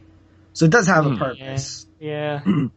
I don't know. Yeah. I thought that was the weakest part of the movie. No, I mean, it definitely does help, and I do like that they actually tried to throw a little bit of that backstory in there and stuff in such short run. Probably the most interesting part for me, because the whole time I just want to know, tell me what's going on. I thought it was okay. Well, yeah. I don't know what really else to say about it, man. I don't have much, really. I gave my opinions pretty much. Mm-hmm. Yeah, I mean, you guys pretty much summed up what I think of it. So, I mean, it's not the worst and it's not the best. I mean, the directing of it was I thought it looked very well done, and I like the acting in it. I don't know, it sort of bored me at times, but at the same time, I do agree with Moodz and Jeremy that I like the fact that it was different, because these movies are repetitive as hell. And if you're marathoning, it does add a little spice to it. I will give that. I like the fact that it was different, and it's in the middle of the franchise too, because it's like a really kind of not a sigh, but like a breath of fresh air, and then you're going to pick up where number 3 left off, and you're going to keep kind of going. So it was a nice little break, but at the same time, a lot of it was boring to me. I mean, I really did not care a whole lot for it. So I don't know. Yep. Ratings. Rating. I'll go first this time. So, my main thing is it is boring. I think it comes from what stems that boringness is I just don't care about Naomi Watts' character. I don't care about the ghost story. I think it's really just not. It's just a straight by the numbers ghostly type thing. I don't like it. I'm not a big fan of ghost stories in general. And also, just Moodz is giving me a look like, no, you're wrong. It's just. I don't even think Naomi Watts is that good in this film. I think she's completely just like anybody else we've seen thus far. I think she pulls out that American accent pretty damn well, man. Oh, is she not American? I didn't know that. Exactly, well, I guess. That's a good one, man. I guess. But that has nothing to do with her performance. So yeah, I'm not a fan of this one. I will admit it looks better, but the key thing, the story, is just, in my opinion, completely whack. I give it a 5 out of 10. It's average. Sweet. All right. Well, yeah. I mean, I stated what I liked about the film. I don't know. This one always is. I guess I have a soft spot for it. I don't know what it is. It's just I like the development of things. I wish there was things that were a little more developed. And it, like I said, the running time is so quick in this film. But there's a lot of good ideas that I respect and I liked, man. So, and it honestly is one of my favorite sequels. I give this one 6.5 out of 10. So. Yep, exactly what I gave it. Mood 6.5 out of 10. It's my favorite sequel out of the bunch. Yeah, it's just the most enjoyable movie in my opinion to watch, and I didn't get bored like I did pretty much with every other one. So I've seen this one so many times too. I thought Jeremy was going to give it a higher rating than that, but no, 6.5. Sorry, 6.5. That's what you said, right? Yes. Oh, yeah, 6.5. Yeah, 6.5. I mean, I'm there with you guys. Like, I agree with a lot of stuff JP said and a lot of stuff Moodz and Jeremy said. Like, I'm just like really torn between a lot of things in this movie. Like, I want to like it, like really like it, but at the same time, there's just a lot of things that I didn't like about it. And like, I remember watching it, and I haven't seen anything past the second movie, so I remember watching it, and I was just kind of like, I like the fact that it was different, but at the same time, it could have been better. I'll give it a 5 out of 10. I think 5 out of 10 is pretty fair, average. It's an average movie. Yeah, I agree with that. And let the shit begin. Yeah, well, moving along, I guess this is 2 years later, when it came out, 1998. we have Children of the Corn 5, Fields of Terror. God, this fucking Give the sucks. plot It's synopsis. So bad. You know, this movie actually has a 4.0 on IMDb. That's actually really crazy. All right. 6 college students take a wrong turn and find themselves lost in a strangely deserted rural town, only to discover that their deceptively quiet place hides a murderous cult of children controlled by evil forces. Yet, even as bodies begin cropping up all around them, the young friends decide to stay and rescue the children, or die trying. Fucking kill me, please. This fucking movie. Oh my god. This movie. Dude. It's a complete. This is the one that Moodz liked, and now he doesn't. I'm guessing. It should be Children of the Corn 5, a fucking slasher film, because you got everything. Yeah, you got POV honestly, shots. You got the teenagers. One of the last times I seen this film was probably in 1998. I don't think I'd ever watched my DVD since I bought it. I remember this cover. Like, I remember, like, after seeing all the Children of the Corn movies from a long time ago, I remember the poster for this movie the most, because it was like these douchebags on the front of this poster. It's like, the Scream effect. Yeah, I talk and about it all like, the time. I will. Yeah, the first thing I'll say about this movie that is like mind blowing to me is the cast. Like, I can't believe. I know that they weren't big back then, but it's just like David Carradine and Eva Mendes. Really? Well, is this in was this her movie? first movie, also. Yeah. Even I David know, but Carradine still, is it's more just like surprising. it's crazy to think that they were in the 5th Children of the Corn movie. It's like, what the fuck? Well, no. What about Fred Williamson's in this movie? He's a fucking, blaxploitation legend as the sheriff, man. Like, what the fuck is Fred Williamson doing in Children of the Corn 5, Fields of Terror? What the fuck is anybody doing in Children of the Corn 5? You know who else is in this? I shit you not. Alexis Arquette. Which her name used to be David Alex. Arquette's.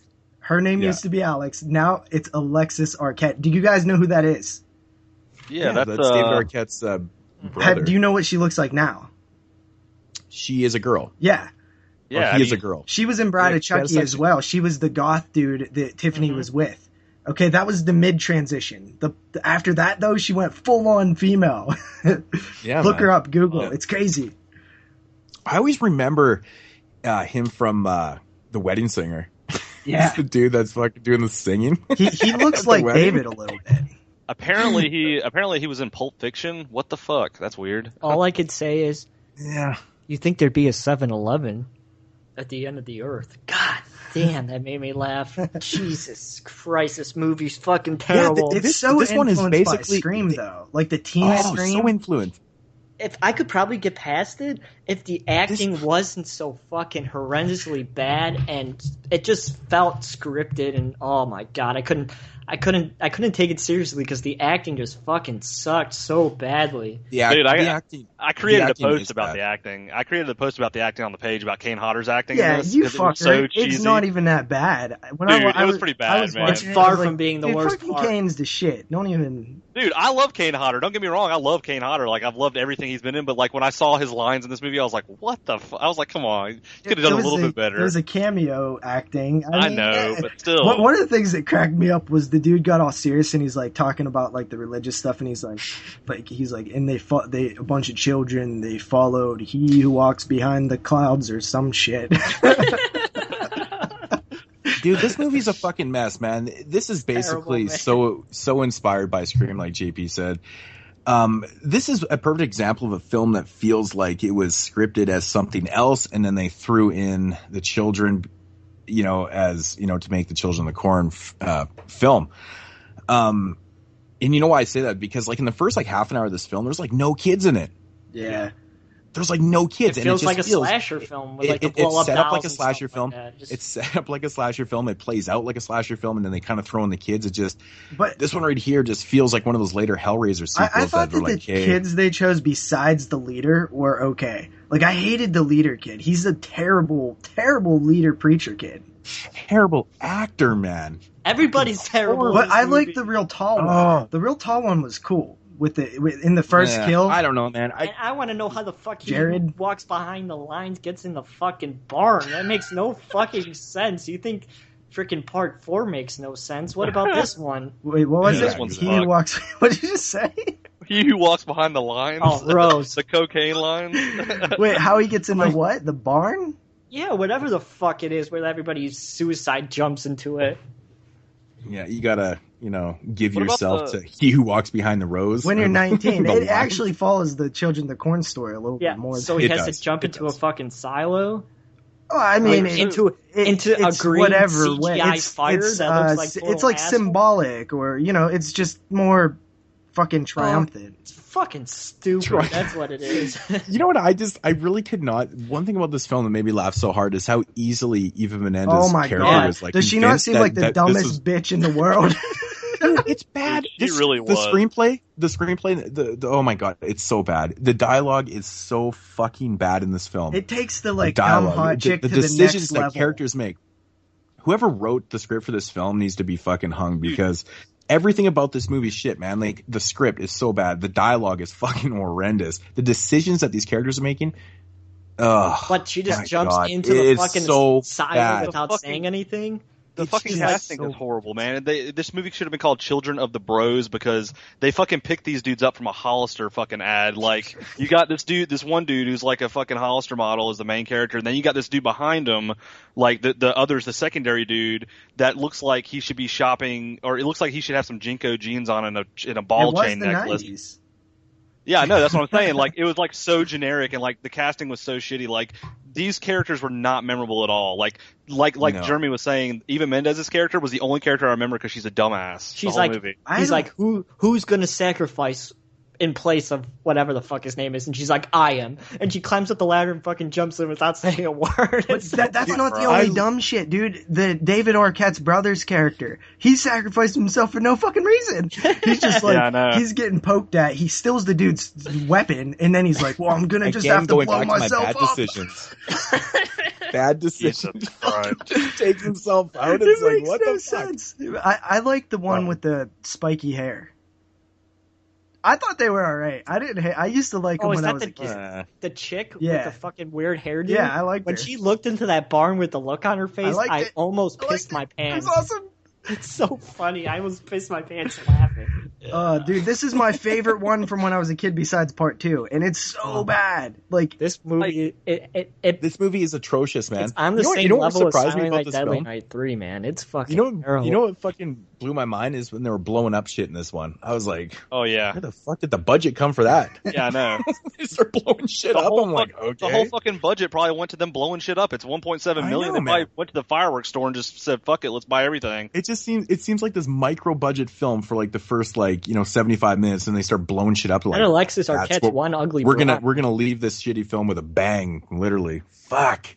yeah, that's because she's Oh, a dude. dude, I cannot get over I this know, movie, but man. she's an ugly the script dude. The script is so bad in this movie. I can't fucking stress enough how much this movie sucks. It is on the level of fucking Silent Night, Deadly Night 3, man. It's terrible. Dude, I want to Is go there, to Eva is there Mendes. like anything redeemable about this film at No. all? Because No. I can't really find, with the exception of, there was one part in this film that actually made me laugh, and it was pretty funny. It was the guy that had the one night stand with Eva Menendez's character, and he's like, "Yeah, I feel something for it," and he's like, "I don't feel anything for you. It was just a one night That's the stand for me." typical like hot, slutty, like dumb girl. Fuck, Like, was that ever funny? I was she like- plays that character so well. Yeah. But it was a funny part. But it doesn't even do anything for it's just fucking dumb. It's dumb character dynamics, man. They don't make any. There was a good first kill with the face slash, man. Yeah, it wasn't bad. And Yeah, then, that was all right. And I mean, then I don't think it's great, but yeah, like I said, like David Carradine, what is going on with his character? He's like yeah, this what the fucking fuck was that prophet. dude? Like, Well, you see him and he's like up in that this was cool. attic. That scene when his fucking Yeah, head- yeah. But the reason what I got out of that is he was It a has to puppet. be- Like he was just there so it looked legit. Like this guy was letting all these people come onto his compound and raise all these, So it's a adopted fucking children. crab person.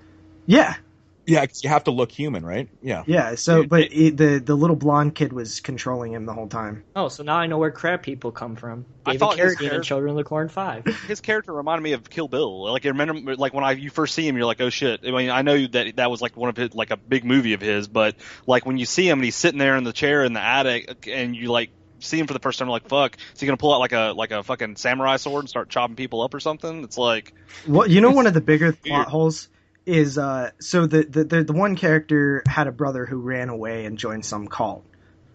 Okay, and they end up in the same fucking town out of nowhere? Like, what are the chances of that? I know, in the middle of nowhere. Yeah, they end up in the same fucking town. So stupid. Oh, God. All right, Of next course. ratings.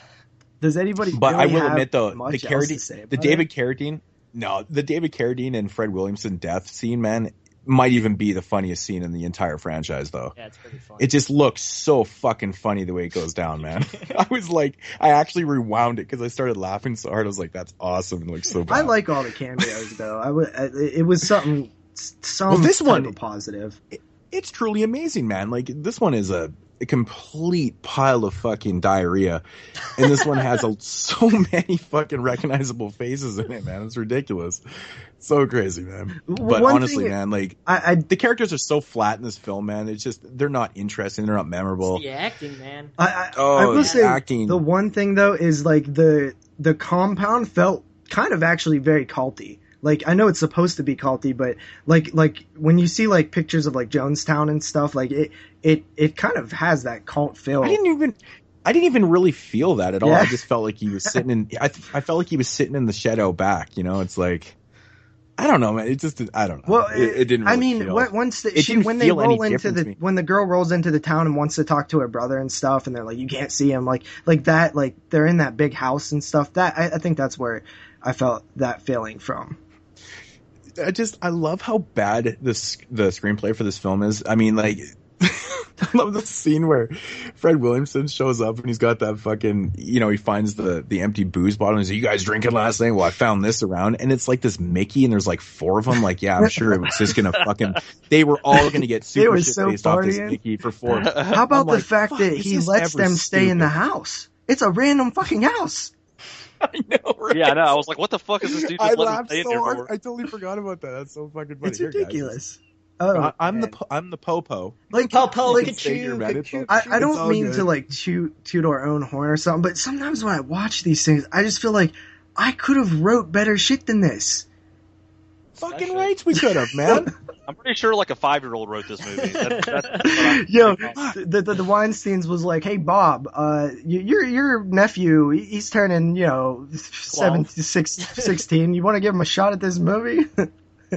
That's like the fucking kid. Like this was all family members that was cast here. Everybody raised their hand. Oh yeah.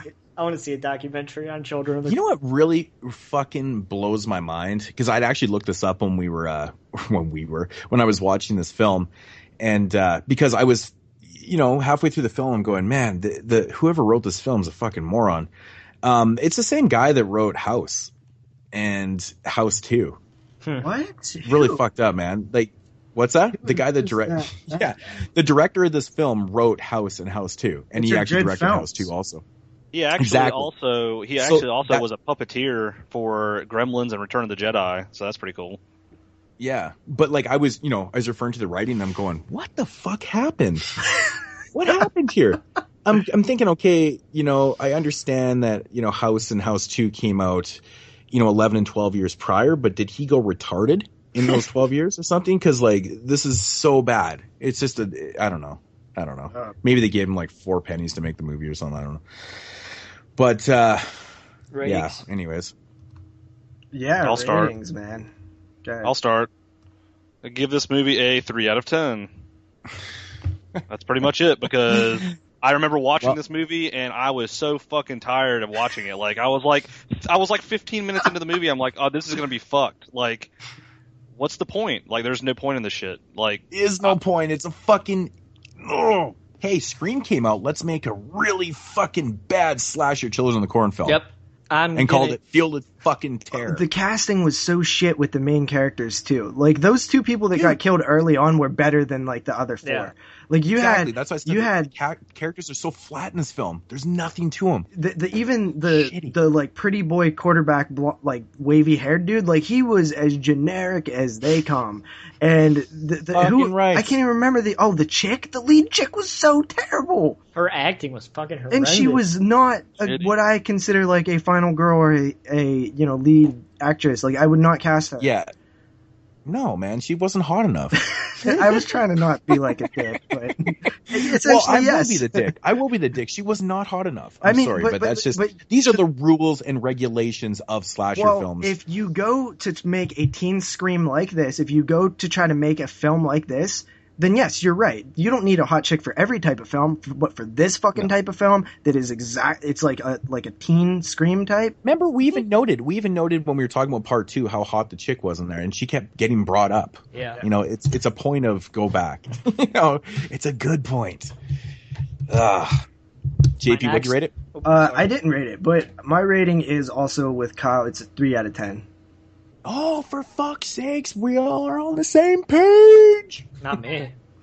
Dude, I got a 3 out of 10 too, and I've already stated my reasons. I think the script is one of the worst fucking pieces of shits ever. This movie is all around. I didn't even get to go. Yeah, Jeremy didn't rate. I didn't say that we were done. Oh god, this movie's fucking horrendously bad. Oh, I'm gonna give it a 2 out of 10. Which brings our total to 8. All the pain. So what was the cutoff? 9.5 or under? What was it? 9.5. 9.5 or under. So another fucking franchise sequel in the Hall of Pain. Is it under 9.5 or 9.5 and under? It's 9.5 or under. Okay. It really doesn't matter. It's in there anyway. So our next inductee to the Hall of Pain is Children of the Corn 5, Fields of Terror from 1998 with a combined rating of 8. This movie deserves to be in the Hall of Fame. This movie deserves to be never shown ever again. They should take every copy of this movie and make it out of print and burn them in like a cornfield. In a cornfield. That would be so fitting. Yeah. And it gets worse. I'd love to make a video of that, man. Burning a copy of Children of the Corn 5 in a cornfield. That would be such a great video. Yeah. Do they have cornfields in Canada? Yes, we have cornfields in Canada. Fuck. We actually even have houses. We don't live in igloos. Jeremy, is there cornfields in Chicago?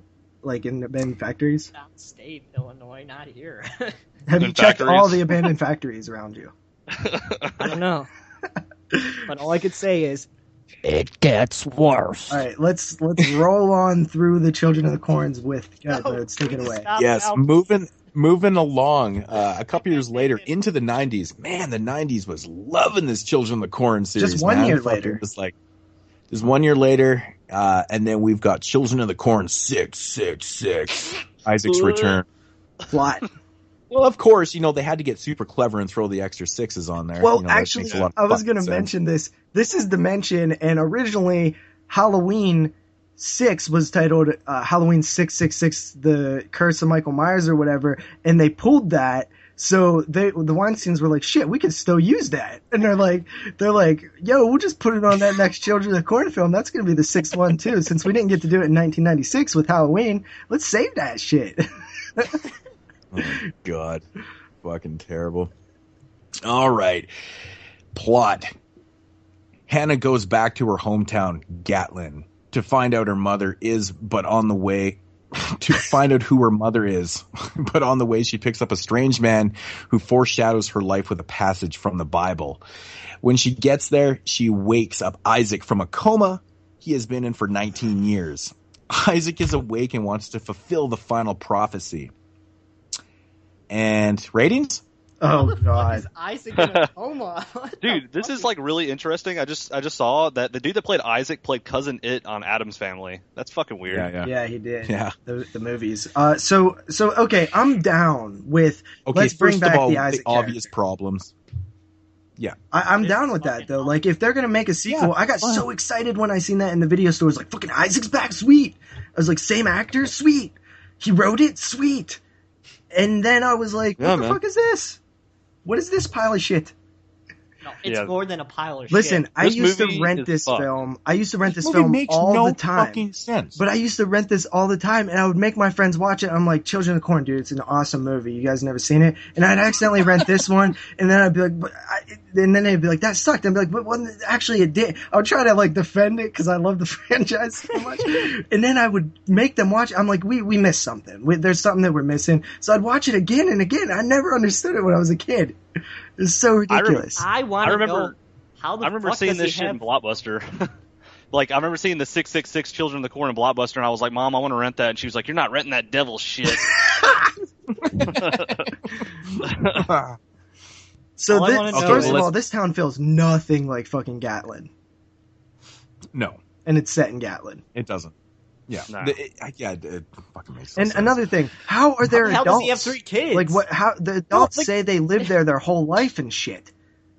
Mhm. Like some of the older ones, right? Like the old guys, like I Yeah. lived here my whole life. It's like, no, the fuck you didn't. We seen the original. You were No, not man. anywhere. This whole movie is one giant hole. Nothing makes sense. It doesn't make any sense. First of all, Isaac dies in the first Children of the Corn. He returns. Okay. How the fuck But is he I'm in a down with coma? that. How the fuck On is he paper. in a coma for like 19 years or whatever the fuck it was? Okay, I can understand this. Okay, they're just going to say, okay, maybe, you know, whatever happened in those cornfields, blah, blah, blah. So he survives. He's in a coma. That's fine. How the fuck did he manage to have 3 damn kids in this period? We had to have him before.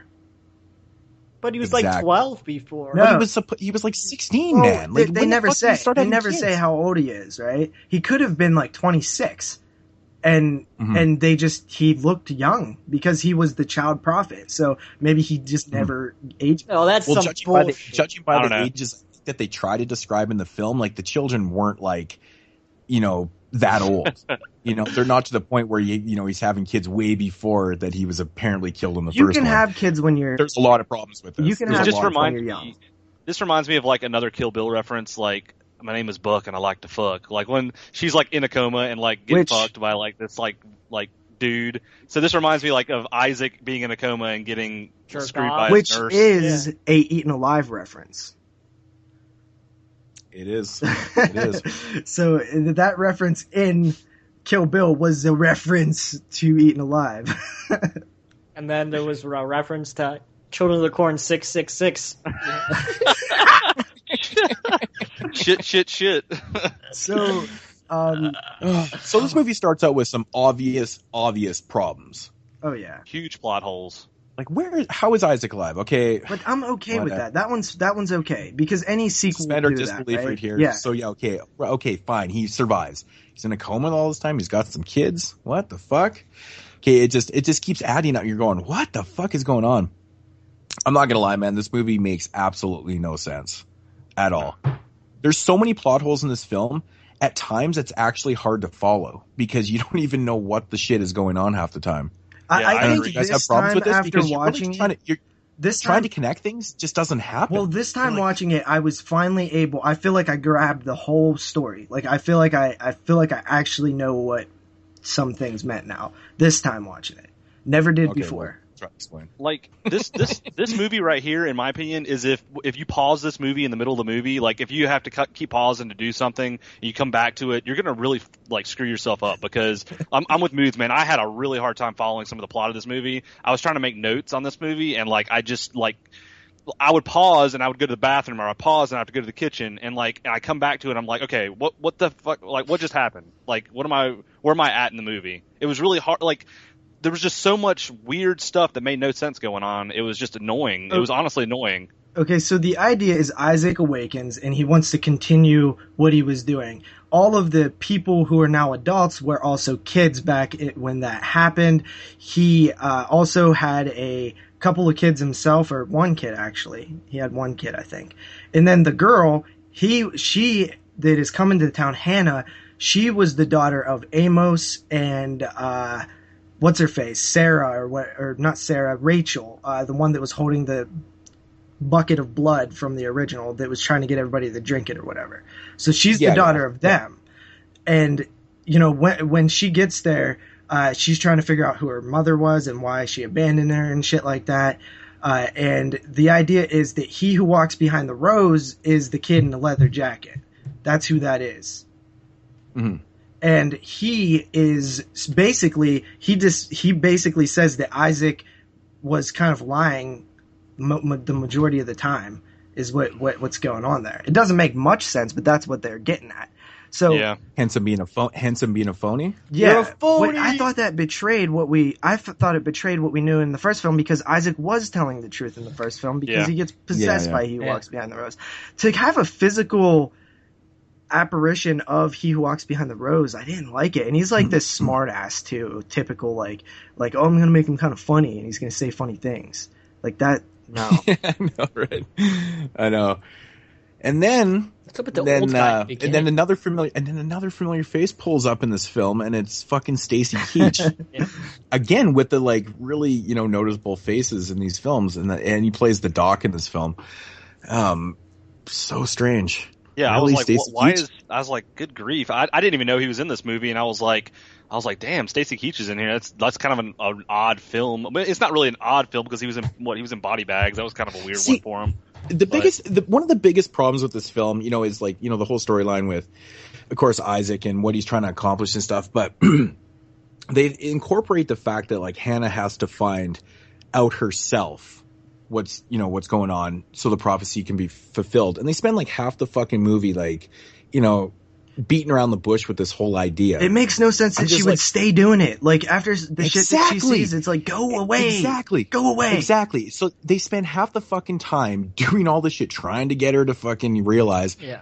Why wouldn't you just go? And another bullshit. thing, no one would stick around. One of these things that pissed me off it's a terrible so bad. Fucking script. This movie fucking pissed me off. I was like, this doesn't make any fucking sense. And with all of that, right, with all of these plot holes and this nonsense that's happening, there's a scene where she has to go dig up her fake baby coffin or whatever the fuck it was, and dude gives her a flat shovel. Right. What the fuck? You couldn't even get the shovel right.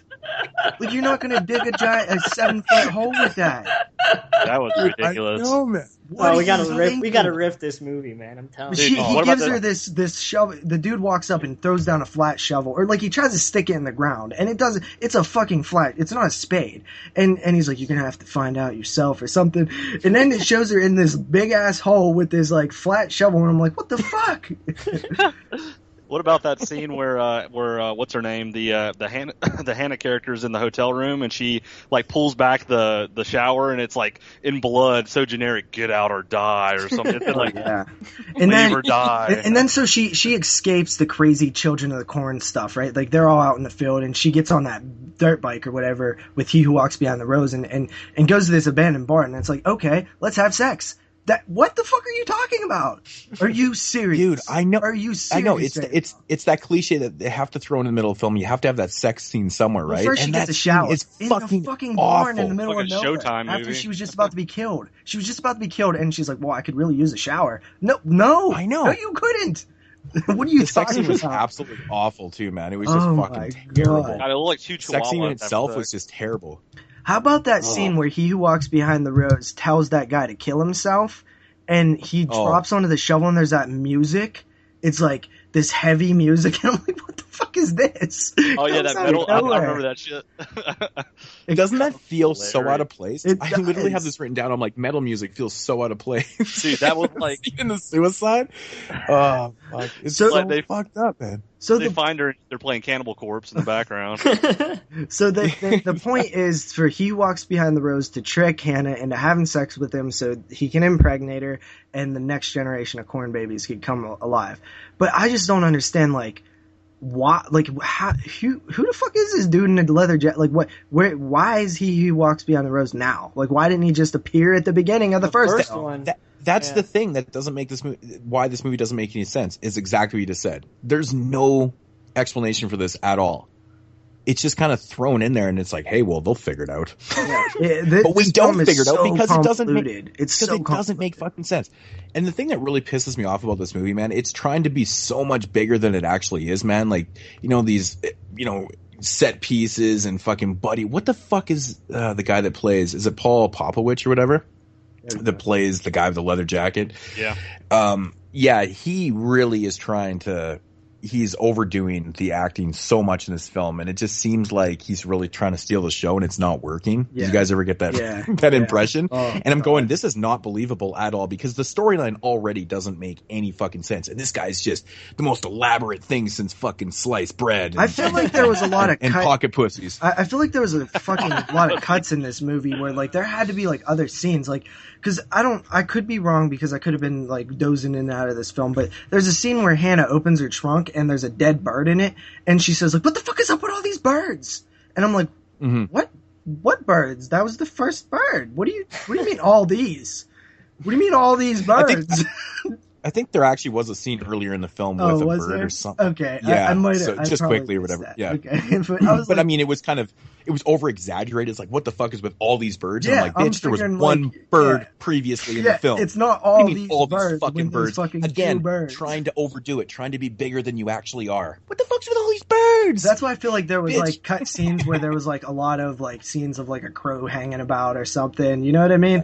But I do think I remember hearing an interview with John Franklin who said like this film was like the production was a huge fucking mess, and like he was really trying to do the original franchise justice by connecting all the dots, but it just turned into a mess. Could be wrong. He could be trying to save his own skin because he wrote a shitty movie, but I mean, I thought it was of note.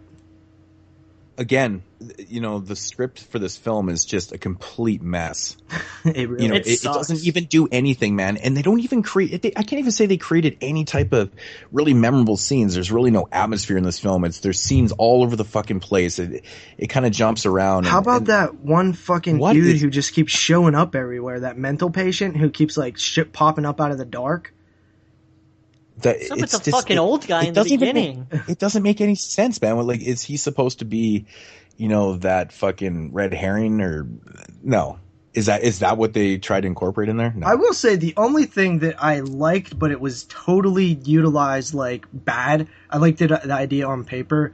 Well, two things. I like bringing back Isaac. And the scenes with Isaac I actually thought were good. Like when he was preaching and like I actually thought that he still had it. The second thing is I like the idea of really like delving into the He Who Walks Behind the Rose character more, but at the same time it was just done so stupidly. What if this movie was actually the 666 Children of the Corn movie? It might as well be, dude. It might as well be. If it was, it's I don't bad think we enough could have got to be. them all watched in 1 week. Well, maybe yeah, you this could isn't have. witchcraft. Come on, man. I'm thinking about after watching all these films. If we do witchcraft, we have to watch fucking 6 more. It would be a it wouldn't two-parter happen in show. 1 week. It would be a two-parter show. But I mean, and the one part, I think when it's Isaac that says to Hannah, he's like, he fucking turns around and he screams at her. He's like, "You can't escape the prophecy." Dude, that was so hilarious. I fucking laughed so hard at that. I was okay. That's it. I'm done. Dude, I was dying. I was crying. I was laughing so hard when he did that shit. I forgot about that. Yeah. This one is so hard to... It's one of those films where you have to keep reminding yourself to watch it because your mind just drifts because it's so fucking bad where you're just like, oh yeah, I'm supposed to be watching this and paying attention. But this is the type of movie that not only like kind of confuses you a little bit and you have so many questions and stuff, it actually makes you stupid. Like your IQ level actually drops when you watch movies like this because you're fumbling around with your thoughts and stuff, and then you just get all jumbled and you actually fall off your sofa. That's it. And you're just like, I can't do this anymore. I don't even know. You're fucked. This movie's terrible. It's just awful. I don't even know so the final product gets subjected to or brought into the the head of the studio or whatever, and they're like, yeah, that's the movie. That's what we're going to release. How does that happen? It's the fucking Weinsteins, dude. That's why is all these Hellraisers so shit? Because they were selling at the video store, man. It's like, we just need to make them fast as we can. Fuck it. Let's get Isaac back. Based on the only reason why this movie ever came is because they wanted to use that 666 in there. It was just too perfect for them. So what was the budget of this movie? Did it even have a budget? It's probably not known because this was that weird time. It says $14.91.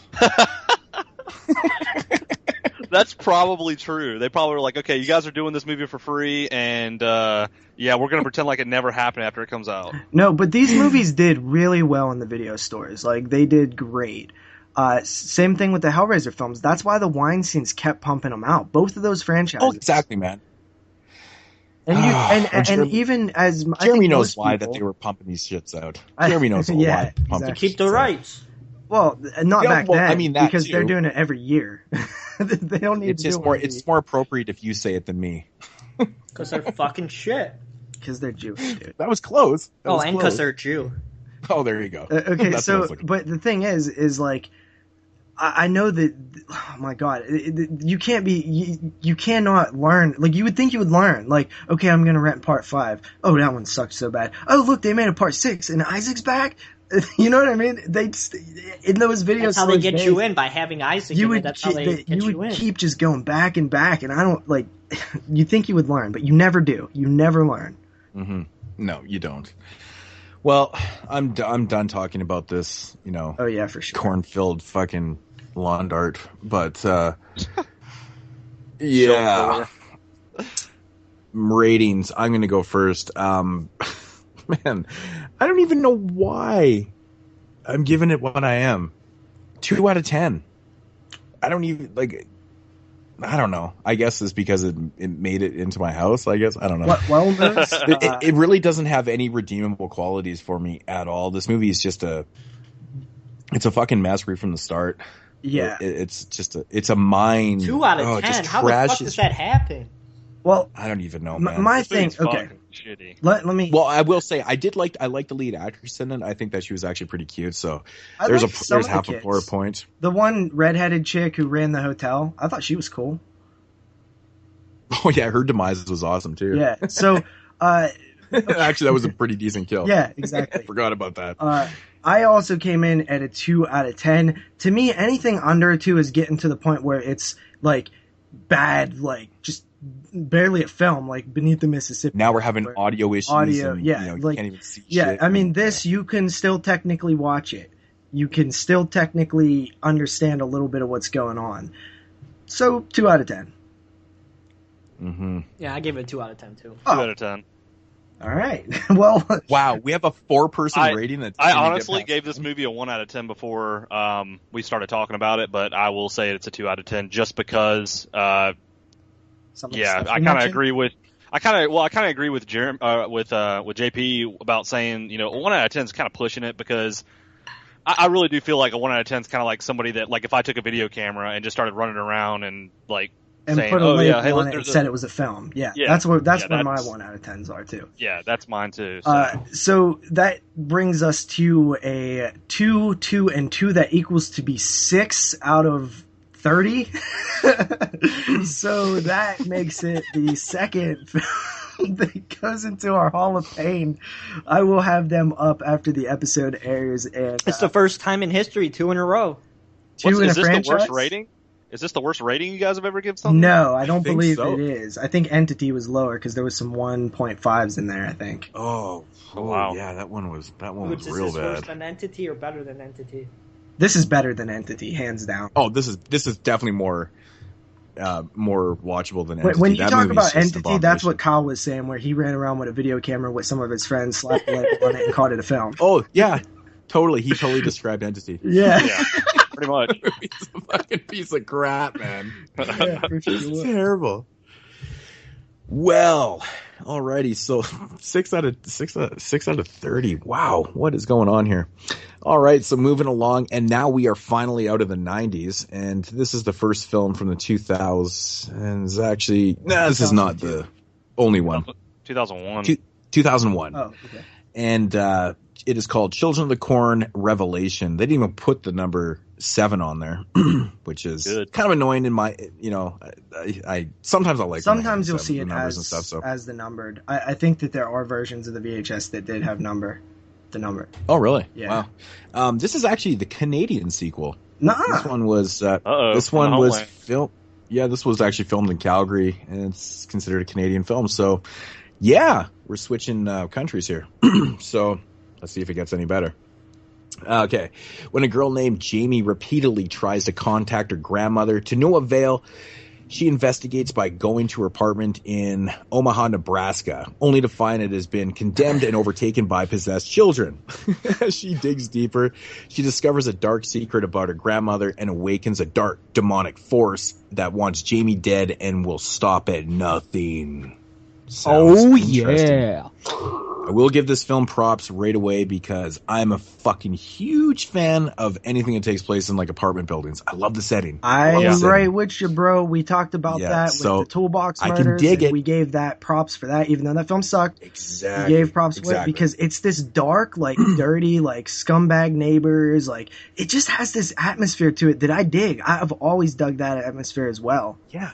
They caught the atmosphere really well because they said it's like, it's a building that's condemned. Being condemned, and it actually captured it, man. It's fucking filthy. It's dirty. All the doors. There's rubble, eviction notes like all over from the place. And it was actually a nice. There was a nice touch with the eviction notices on people's doors and stuff. At least they took the time to do that shit. Yeah, I think it was the coolest setting of the entire series. I like the house. The outside with the two little cornrows and stuff. Like I'm down. This was the one that surprised me the most because in my head, as a kid, 2001 when it came out, I watched it right when it came out, and I hated it. I just didn't understand it, I guess. But I actually was surprised with this one. It has a very moody atmosphere. Yeah, but I still have to say it's a pretty shitty movie. I like the fact that like it was like creepy and eerie about like being in the hallway. Like the hallway was like a big part of the movie, out in front of her apartment, her grandmother's apartment, and there was cobwebs like you were saying. There was the eviction notices with the nails through them. It was a really, the setting of it was really well done. I mean it had a $2.5 million budget, so it kind of should deserve to have a decent setting for that. But you know what? That's also Canadian though too. Yeah, so that's true. That's about $17 American. It translates into 2.5 million Canadian. Yeah. The guy who's directing this goes to the wine scenes and like, we're gonna give you a 2.5 million for this one. He's like, sweet, and he's like, that's gonna be in Canadian though. Shit. Well, 5 years ago, that would have been more than $2.5 million. And then right away, I can just see him calling out, "Hey guys, we're gonna need some CGI corn." Oh. I want to know in this movie what is up with all the fucking close-ups, like abrupt close-ups. Oh my god! There's a lot of close-ups if you pay attention with like dramatic bad music and sound effects. I don't know. Well, I will say the fucking kids in this one, those two little, I guess they're brother and sister, the blonde-haired ones, they're creepy as shit in this film, man. They're pretty creepy. I have to say, man. Those are probably like some of my favorite casted kids in the franchise. It just worked, man. It was something about that little boy's look. He had this kind of like dead stare to him, and it just always seemed to be working in every scene. He looked a little dick, and so did his sister, man. They were like in that convenience store, and they were playing that video game, and like showed it. What Jeremy said, they showed a close up of the kid's face, and he's like sitting there like. No, I want to know how much they got fucking. Sega paid the Weinsteins to fucking advertise fucking House of the Dead in their damn movie. Oh, I know. They were like blatantly advertising it, and it was just funny. Yeah, that is funny. Well, I mean that happens, right? It's no different than product placements in films and stuff. It's just what it is. This is a really odd film too. When you kind of really break it down, I kind of looked at this film and I was thinking about it, and I was like, this movie's kind of like Final Destination, but with like corn kids in a way. Mm-hmm. It has good lighting in some parts, I have to say. Yeah, the lighting. Well, that goes back to the alley setting. Scenes are really good when they're like in the alley. Actually, the first scene with Michael Ironside. Yeah. That actually is shot really well. I thought that was really really well done. Actually, it's too bad he's not in the film more, but yeah, for what, like a whole 7 seconds. Yeah, it's well, he's in there a little bit more, but that scene was really well shot and stuff, but. Yeah, I don't know. This one it felt like kind of like a Final Destination film, What's up with the fucking that one character who like asks the main character to go on the roof, and then he bites into an ear of corn and there's blood. Yeah. He looks over and there's two kids. The two kids are sitting on the edge of the building. Like, that's sketchy as hell. Like, why the hell would you? He was like, "Oh, let me go over there and see what they're laughing at." Oh! I'm like, that is the cheesiest thing I've ever seen in my life. Really? So horrible. Well, I think that one thing that I liked about this one was the lead character was developed pretty well. She comes off very nice by the way that she gives the kids change, and she, is caring for her grandmother and stuff. So I actually did dig the lead character in this one, as well as the hot chick that was the stripper. Yeah, she had a nice rack. Yeah, she was hot. Yeah, she was. Yeah. Something that part 5 was lacking. This one actually marks the first time boobs were shown in a in a sequel in the whole franchise. So it took to set part 7 to see some naked boobs, and that was the scene. That was the scene in the bathtub with the Well, you get some decent side boob as well. Like not even that really. Yeah, she takes off her fucking thong, and you could see that she's still wearing another thong underneath it because they didn't want to show her full frontal. Yeah. Just pay attention. I didn't notice that. She's like behind the curtain, and she takes. Well, Jeremy probably rewound that and paused. No, I saw it on my first time. Yeah. He was jerking it. But Oscar Wiener. Even that character was she was a decent character, But yeah, hot. He was jerking off his first time boobs, and I was jerking off my Oscar Wiener. God, that really surprised me that this is the first movie out of this entire franchise that shows boobs. Like I would expect these movies to show boobs, and we almost got it in part 2. Almost. Well, I was really surprised actually in part 5, considering the nature of it. Playing out like a slasher film kind of deal. That there was no boobs in that one. It was kind of blow up doll boobs. Yeah, that's some boob. Hey, it's like scrambled porn essentially when you grew up in the 90s. Any boob is a boob back then. Even balls could be boobs if you use your imagination. What? What? You never had scrambled porn in the 90s? Come on. Dude, I had scrambled porn, but I still could see if it was a ball. Yeah, that's what you think. What the hell would there be like balls on the Playboy channel for? Come on. I don't know, dude. Oh, that makes sense. I'm just fucking around. But this is a very watching that gay porn. Yeah. I might have by accident. Who knows?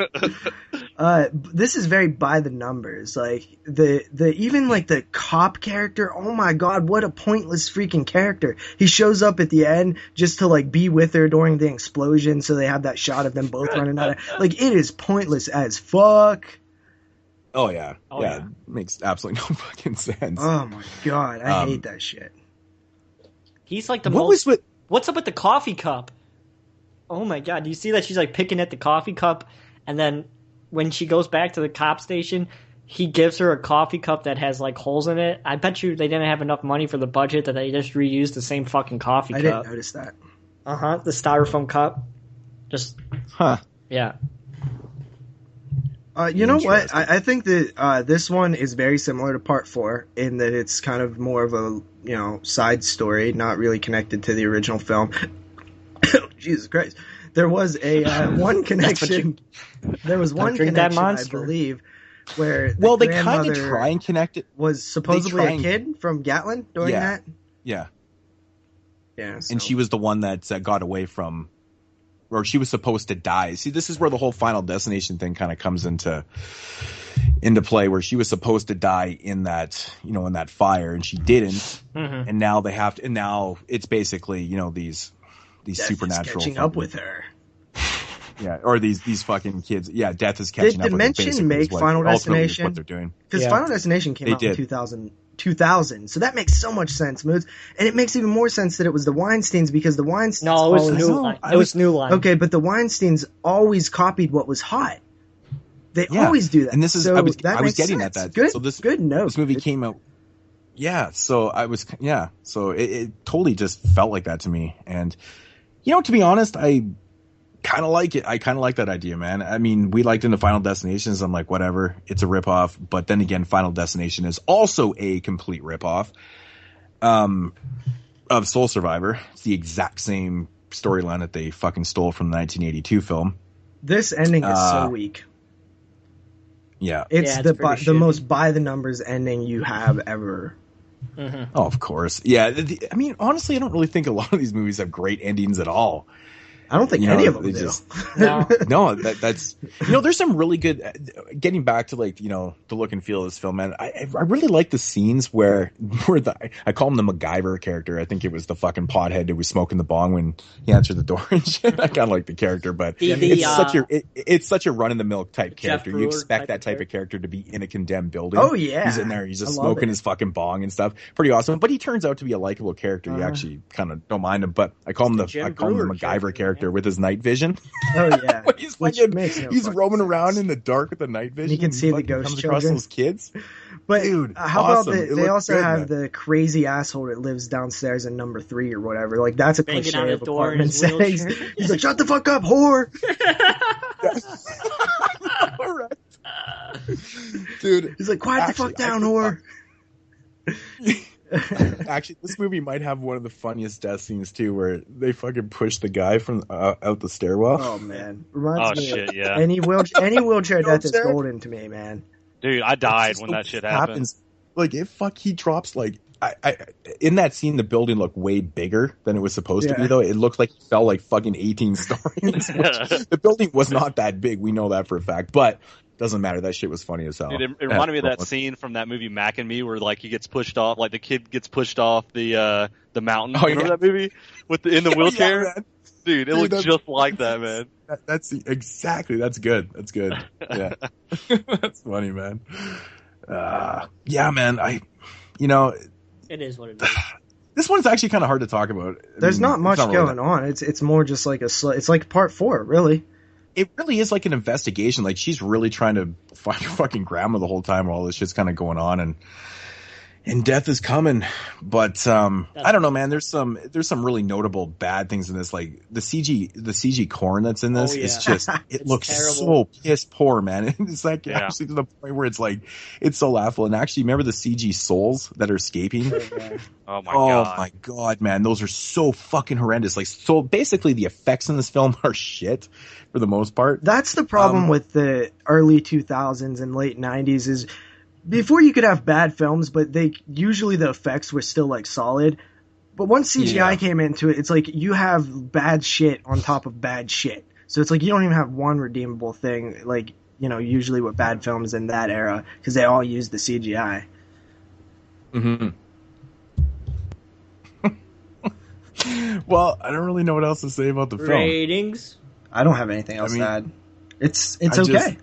It's okay. It's actually kind of enjoyable to watch. And this is the movie that I remember being, I like this one a lot more than I originally did. So did I. I think I saw it relatively close to the time it came out and I was like, whatever. Yeah.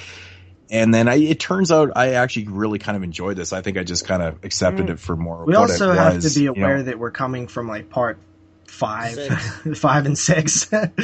So anything. I mean that could have something to do with it, but I actually watched this one on a separate. Like I watched those ones, and then this was a separate day, so it was like a brand new kind of start. But I think I thought there was a lot of interesting scenes, and so I did like. I mean, it's completely ridiculous, but the corn tentacles in the bathtub scene.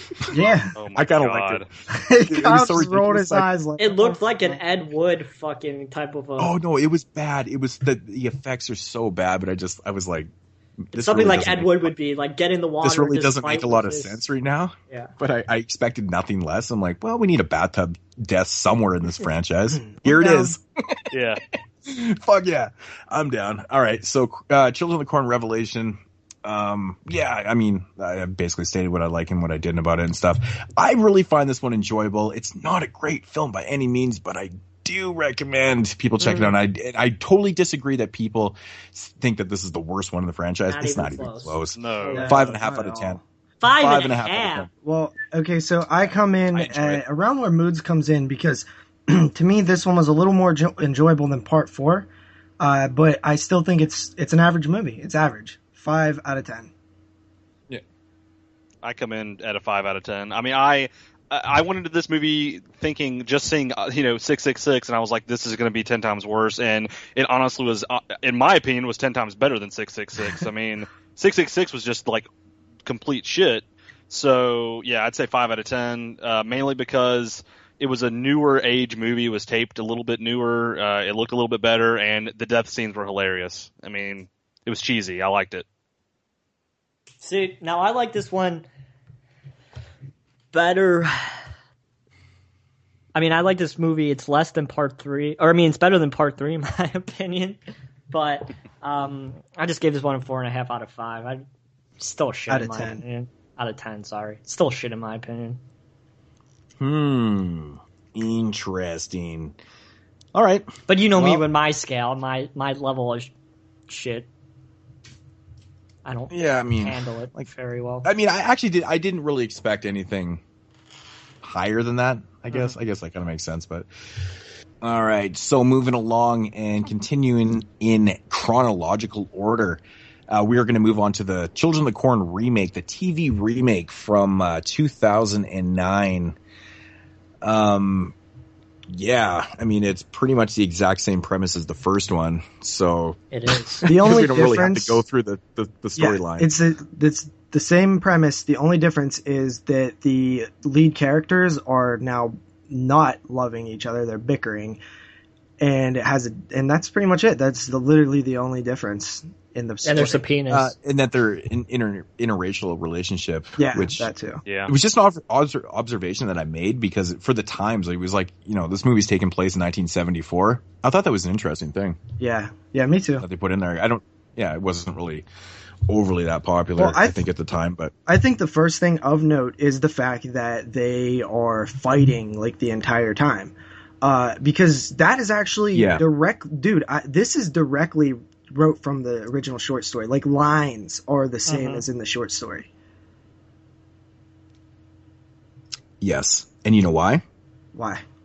Because Stephen King wrote the screenplay for this TV remake. Did he really? I didn't even know that. He did. Damn. He did. And this is why this TV remake is very close to the original short story, hence the end. Yeah. Yeah. So Stephen King did write the screenplay for this, so I thought it was quite interesting. That is interesting. Yeah, I had no idea that he was actually involved with this remake until I was reading the back pregame, because I'd seen this film before. I had no idea, and I was like, "Oh, what the fuck?" Yeah, that is interesting. Very interesting. I will say one of the things that they did well, in my opinion, is if we're doing a direct comparison to the original, the way that the young boy gets hit by the car in this one is much better. Like, he's actually running across the road holding his neck and gets smashed. So I thought that way was just way better. You know, there's this dynamic with the Vietnam talk where this guy came back from Vietnam and the chick's constantly on his ass about it. He's just like, she's just like, yeah, I guess it's not like your buddy's back in Nam. So you can rape some women, kill some children. And I'm like, geez, woman. Yeah, she was a bitch, man. Dude. I hate her more than any character in the entire franchise. Ooh, fucking hated her. I was getting so mad because she was just being a fucking over-the-top bitch. She was just pointing out things that were completely irrelevant to the situation. And I understand that she was supposed to be a bitch, but, like, it was annoying the fuck out of me. I swear, though, dude, she reminded me of this chick my boy used to date. Same way.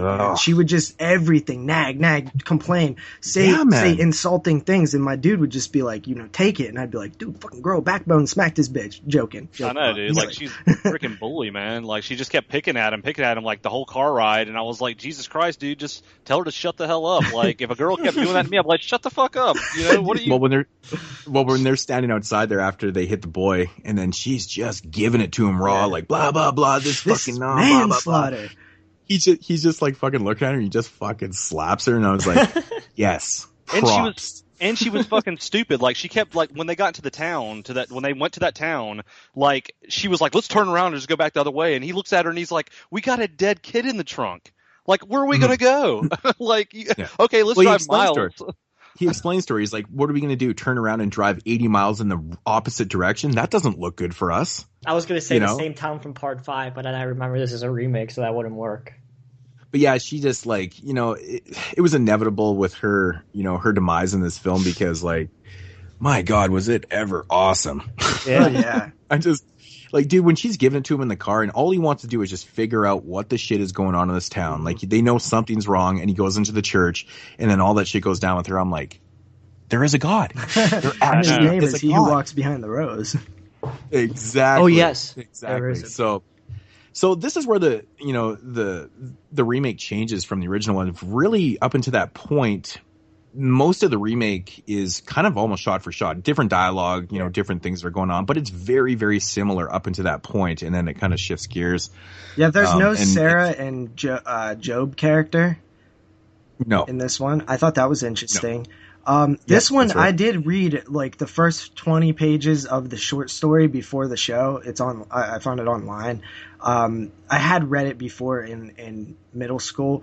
And dude, I'm telling you, like literally the first like couple scenes are exact dialogue of that story, like literally word for word. So that to me was just really interesting because it made me look at the remake in a different way. But it makes sense if King wrote it. Yeah, it does. It does. Yeah, that makes more sense. Yeah.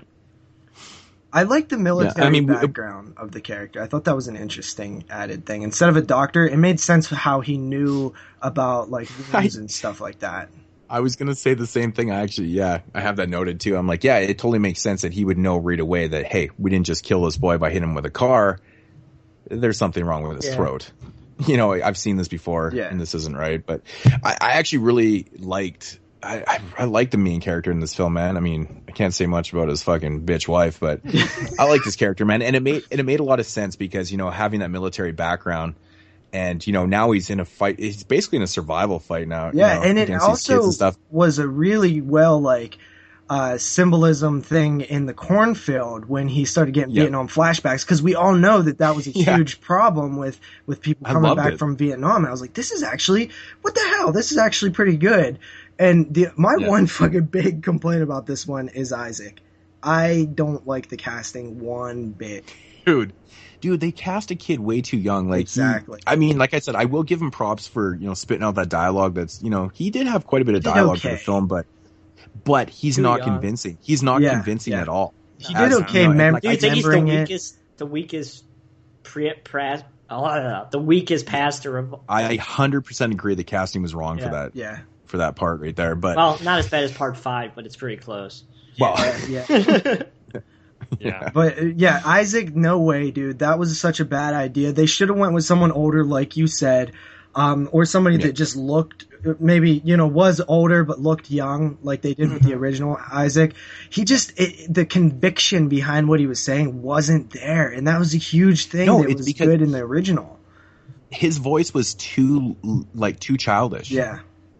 There's nothing there to buy into it. I'd be like, dude, shut the fuck up. Smack. And I understand what they tried to do with Malachi. They brought in, obviously that was a wig on that guy and stuff, but they tried to make him, relatively the same as, the original one too. Dude, I liked Malachi in this one. I was so surprised. I was like, wait a minute, this dude's actually, the relationship between him and Isaac was much different, and I almost kind of liked it. Totally. It was totally different in this one. He was very... he was willing to obey Isaac a lot more in this one. But was he like that in the short story? Like I said, I haven't read it in a long time. I didn't get that far. I can't see either way, but maybe they were different names. They had different names in the short story. It wasn't Isaac and Malachi. It was like Henry or something, just plain. Something rather, yeah. Like it's been years and years, but yeah, he is way more willing to obey, and he's kind of more loyal in this one. He's not really trying to butt heads with, Isaac and stuff. But he also does have a little bit. It's very noticeable. Well, it's so noticeable after the scene where, our lead character basically, fuck, I love that scene, man. When he starts in the alley, when he just starts taking out guys. It's awesome, man. Which is all led from, oh my god, probably one of the worst moments I've ever seen in a film, though. That's when so Isaac weird. throws the. I hate that scene, dude. The knife. I hate it. And then it starts off the chain reaction of him taking out those kids and stuff. But that scene where he pulls a knife, I'm like, what the fuck? Like, what? Like, there's no way that you had ever got him with that. Yeah. But I like the scene. He pulls it out and he snaps the knife, and then the guys, and he's like, "Hey, kill him!" And then he fucks everyone up. Yeah, I love that. But it also is a great parallel because he probably killed kids in Vietnam, so it makes sense that he would just be easily able to do that. That's what I'm saying. He feels no remorse for it because that's what he did. And he even says, you don't want to fuck with me. I've been against weight, and I was like, I was so fucking surprised that I was liking some stuff in this one because I'd seen this before and I did not like it. Mm-hmm. But this is interesting that the director of this one was the original producer of the original, which is weird. That's cool. That's weird though that he went from Yeah. producing to directing, and he wrote it with Stephen King also. So I don't know. I found that weird. Interesting. But yeah, I don't know. This one definitely obviously has it's not as atmospheric as the original film. It has its moments, but it doesn't have that type of overall feel to it at all. Mm-hmm. You know, it feels a little thin. You know, to be honest, it doesn't feel like a cheap TV film though. It doesn't. If you know what I'm saying. Enough. It doesn't. It like it's weird because it's totally a TV film, but this one feels. Do you think it was like shot as not a normal TV film and then was made into a TV film? I don't know. I think man. it was. I remember following the production of this film. It was made for the Sci-Fi Network, oddly enough. Yeah. And it was directly like that was the plan going into it. I remember the whole following the production. I wonder how they showed tits on Sci-Fi. They didn't. Those They were. didn't. If you read the DVD, it says uncut. And I mentioned to Moodz, I was like, wow, it actually was uncut. There's a penis. Yep. Oh yeah. So yeah, going back to what Jeremy said, I think we were talking about part 2, and I was like, oh, they didn't show her tits or whatever. And he's like, well, that'd be inappropriate. Well, in the remake, they're under 18. Yeah. Theoretically, right? And there's boobs and penis. Yeah. Right. So They're all I just wanted to around, say but that right now. So talk about awkward. So I think I know. the story is slightly different in this one, where it's almost They start out with 19. 19. What? You notice that?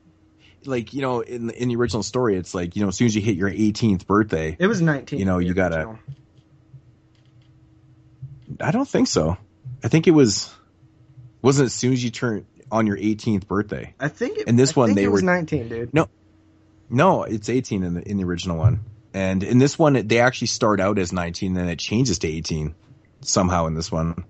No, what that was when you turn 18, you have to go into the corn, and then to get prepared for your 19th birthday, when you will actually sacrifice yourself to he who walks behind the rose. But when you turn 18, you just have to go into the corn, but then you come back. And that's why Amos was still there. They said Amos was out there for almost his whole 18th year. Oh, fuck. I thought he was coming back on his 18th. Okay. Jesus. Yeah. Whatever. So when you turn 18, you have to go in the corn, and you have to go out there, and essentially something happens. We don't know where it's off screen, but and then no matter how long it takes, you have to stay out there until it happens, whatever it is, and then you get to come back and you live your 19th year out, and then once you turn 19, you sacrifice yourself. Yeah. Okay. So there was also a lot to do with sex in this one. It's important, and it kind of made sense to me because it's we must repopulate as we do with the corn. And I was like, okay, so since it makes sense, right? Because since you die so young, you have to fuck a lot, so you have a lot of kids to keep the generations moving because it's kids run the shit, so you have to continue, and you only have 18, 19 years to keep populating every year, so it kind of made sense. But all watching it was kind of but I love how it was a spectacle. Yeah. And the children really do it's kind of a weird it's a weird thing though when you look at it, because the way the children have set up the town, it seems like the boys are out kind of doing the hunting in a way, and the women are at home doing the cooking and cleaning and shit like that. They have it set up like they're adults. Mm-hmm. It's fucking strange. It's like their own little world. It's kind of like this weird kind of parallel. But yeah, dude, it's but the fertilization, they call it the fertilization in the film, right? Mm-hmm. And it's a spectacle. Yeah. People are watching this shit, and I'm just like, holy fuck, is this ever weird? But I guess it's part of the religion. I guess this is what they do. It needs to be witnessed or something. It needs to be witnessed. But I love how they call it, okay, it's time for fertilization. Yeah. And I was like, yeah, that's interesting because, on the weird parallel to that, it's like, in a way, like if you're, when you turn 19 and you basically sacrifice yourself to, the God, it could even be called fertilization too, because you're sacrificing yourself to the cornfield, and that's fertilization to give the God more power. That's the way I saw the parallel. So how did you like the ending in this one? It's fucking strange. I absolutely loved it. It's much better than the original ending. It's much stronger and it's much more believable because he's outnumbered, man. You know, it is what it is. Like, these kids they fucking mean business, man. They're willing to do anything. The idea that it just kept going, right? Like, it's just like that's another Blue Man. Those two are the next Blue Man. And, exactly. You know, then also it continues with the kid. There's a scene, and it almost seemed pointless at first until you see the ending. There's a scene where the little blonde kid is like, I saw him, Malachi, I saw him. He who walks behind the woes. And he's like, you cannot blaspheme. And he's like, I swear, Malachi. And I was like, so he's like, he's going to be the next Isaac once Isaac's done. And, you know, it seemed pointless at the time, but then you know that as the ending, that it just continues on. It makes perfect sense. Mm-hmm. Yeah. Definitely the ending to this film is so much fucking better executed than the original film, which is strange because, you know, a lot of people associate this film with you know, utter shit. And I'm going to go on a limb and say that it's not as bad as people make it out to be. And I swear to God, people are calling this film complete garbage, and they've never seen it before. I was calling it complete garbage, but I was just honestly, I'd watched this when it kind of first came out. Around the time I think it debuted on Sci-Fi. And I didn't even really quite remember. I was watching the movie, and I had completely forgotten about certain scenes. Like, I didn't even remember. Well, obviously the sex scene was not in the version that I watched. There was no way. I didn't. That was new. I don't even remember the knife scene though. It was in the original movie too. Yeah, it was in the original. Okay, because I don't remember it, and I was like, "What the fuck?" It just like kind of caught me off guard. But there was definitely minor changes in this version, and it was more enjoyable. It was like I said, like I loved how they showed the fertilization scene. I think that's brilliant. Yeah, and they showed the penis. This is a society. This is exactly. They showed a penis. This is their society, and they're showing you. This is what they're doing. It's effective. Too bad they didn't show any boobs. Yeah. They showed boobs. No, they showed a penis. No, they showed her boobs. They showed boobs too. I only seen that's why I was asking before. Like I couldn't. When he jumps on top of her, man, her boobs are hanging out, and I was like, "Yeah, dude." That girl maybe I was too fixated on the penis. Maybe like 17. Yeah, maybe. No, I'm just kidding. I know. But Kyle, you didn't really say much. Neither did you, Jeremy. What, like, are you guys in agreement? Did you like this one? My thought of this was I went into this hearing a lot of horrible things about it. Like, this was the worst one. This movie sucks. It's shit. And I watched it and I was like, this movie really is not that bad. Like, it really. I mean, it wasn't. I mean, it had its moments, but I mean, it was pretty legit. I mean, for a made-for-TV movie, I didn't think it was pretty decently made. I mean, it had. I mean, I liked, like Moodz said, I liked the main actor. I thought he was a really good. I mean, he seemed like a really good actor, and I liked the backstory of him being in the military. I hated his girlfriend. I thought she was a bitch. Mm-hmm. I did not like the Isaac character at all. I didn't like. That was like one of the first things I noticed when I saw Isaac, and like when he started talking, I was like, damn, he really should have not been. It just didn't have the same atmosphere. Yeah, you're absolutely right on that. You hated it. Yeah. I really like the end, like the ending part where it showed the main character up on the cross. I thought that was a really cool visual. Like toward the end, like it kind of like lets you know you're like hey he's like Moodz said he was outnumbered. They hung him up, and I thought it was not that bad of a remake at all. I mean, I think we've all seen much worse remakes. I've seen much worse Children of the Corn movies. Yeah, you're right about that. So yeah, one thing I forgot to mention too is like the actual, the town of Gatling. I like what they did with it too, man. It looks like it's super dungy and there's fucking corn everywhere. Yeah. And I like the little touches, where they're going into the stores and they're seeing like, the 60s date and stuff. But then they noticed on the church, it was like Last Dates Week and stuff. There was nice touches in this. And when he goes into the church, when he goes into the church, and it's a perfect thing too, because it's a great transition, because as he's walking up the street, it's a fucking filthy mess because they're kids. They're not cleaning up. But you go into the church and it's like, they have corn everywhere, but everything is perfectly placed and it's all perfect. And it was like a great transition. It went from like, this is their heaven, right? I really enjoyed that. I thought it was just the little thing. It was the little things visually that worked for me. Yeah, I thought it was like, it reminded me of like a Western movie almost, like how like the corn husks were everywhere and like the old town. It was like an old church. I thought it was really cool, really nice. Yeah, there's like just a few things that I think could have made this movie fantastic, like the best in the series. One, the original massacre scene. If it had a scene that was better than that or as good, that was missing. Isaac sucked, so if they had a better Isaac, if they didn't have the knife throwing scene, and the atmosphere was there, and it would have been the perfect Children of the Corn movie. But, unfortunately there are negatives, and we pointed them out. But there's negatives with every movie, pretty much. Yeah. But I think what we talked about, though, it's like prime examples of the negatives. Damn right. What did you guys watch the post-credits scene?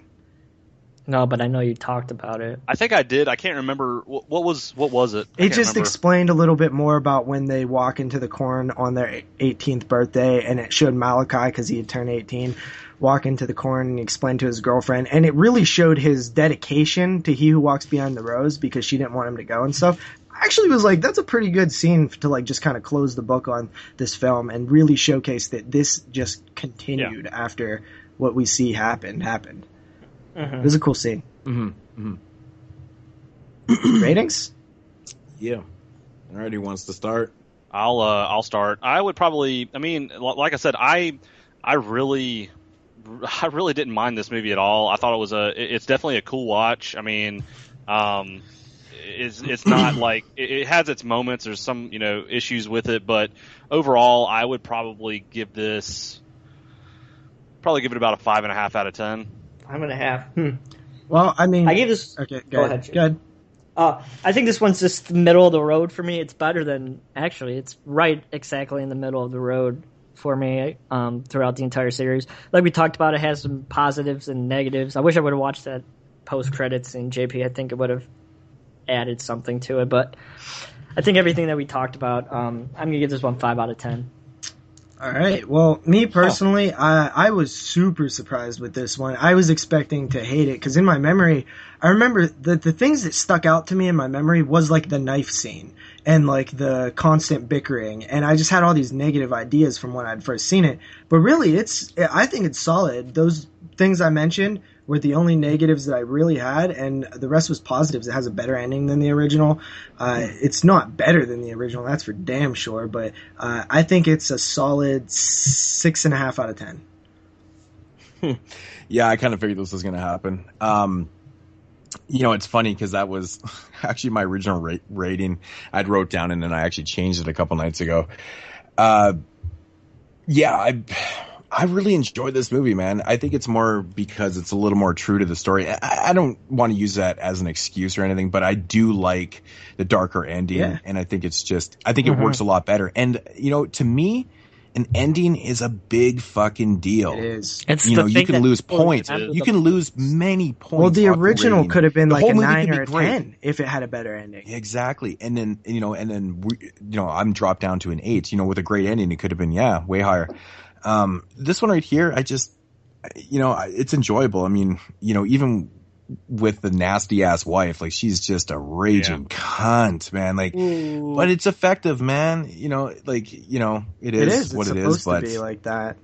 Exactly. And it got me calling her a cunt. Yeah. So I don't know why I keep using that word. I'm just being filthy, man. Like it's ridiculous. But anyways, that word exactly is perfect for her though.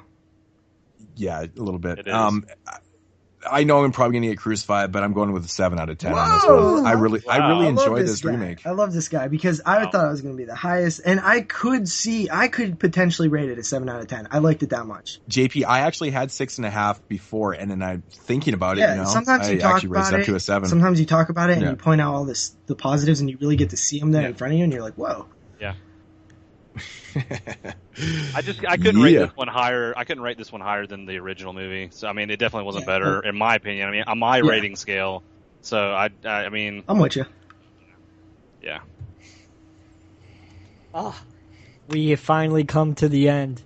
For now. Hallelujah. They're hoping. When's the fucking new one? Well, the rights. Okay, so before we get into Genesis, let's give a little backstory on the film. In 2010, the Weinsteins were losing their rights to the Children of the Corn franchise and the Hellraiser franchise because after a certain amount of time, if you don't make a film using those titles, then you lose the rights. Some loophole thing that I don't know about. It's all lawyerish and stuff. But so they really had remakes planned for both of these. And they were scrambling last minute because they just never produced. They never got into production. So they made both of those films in just a few months with like $100,000 budget for each, or split between the two, or some crazy shit. 100,000. Yeah, it was like 500,000. I don't know. It was super low. It was really low. I think most of the budget, they made Genesis first, so I think more of the budget went to Genesis than Revelations.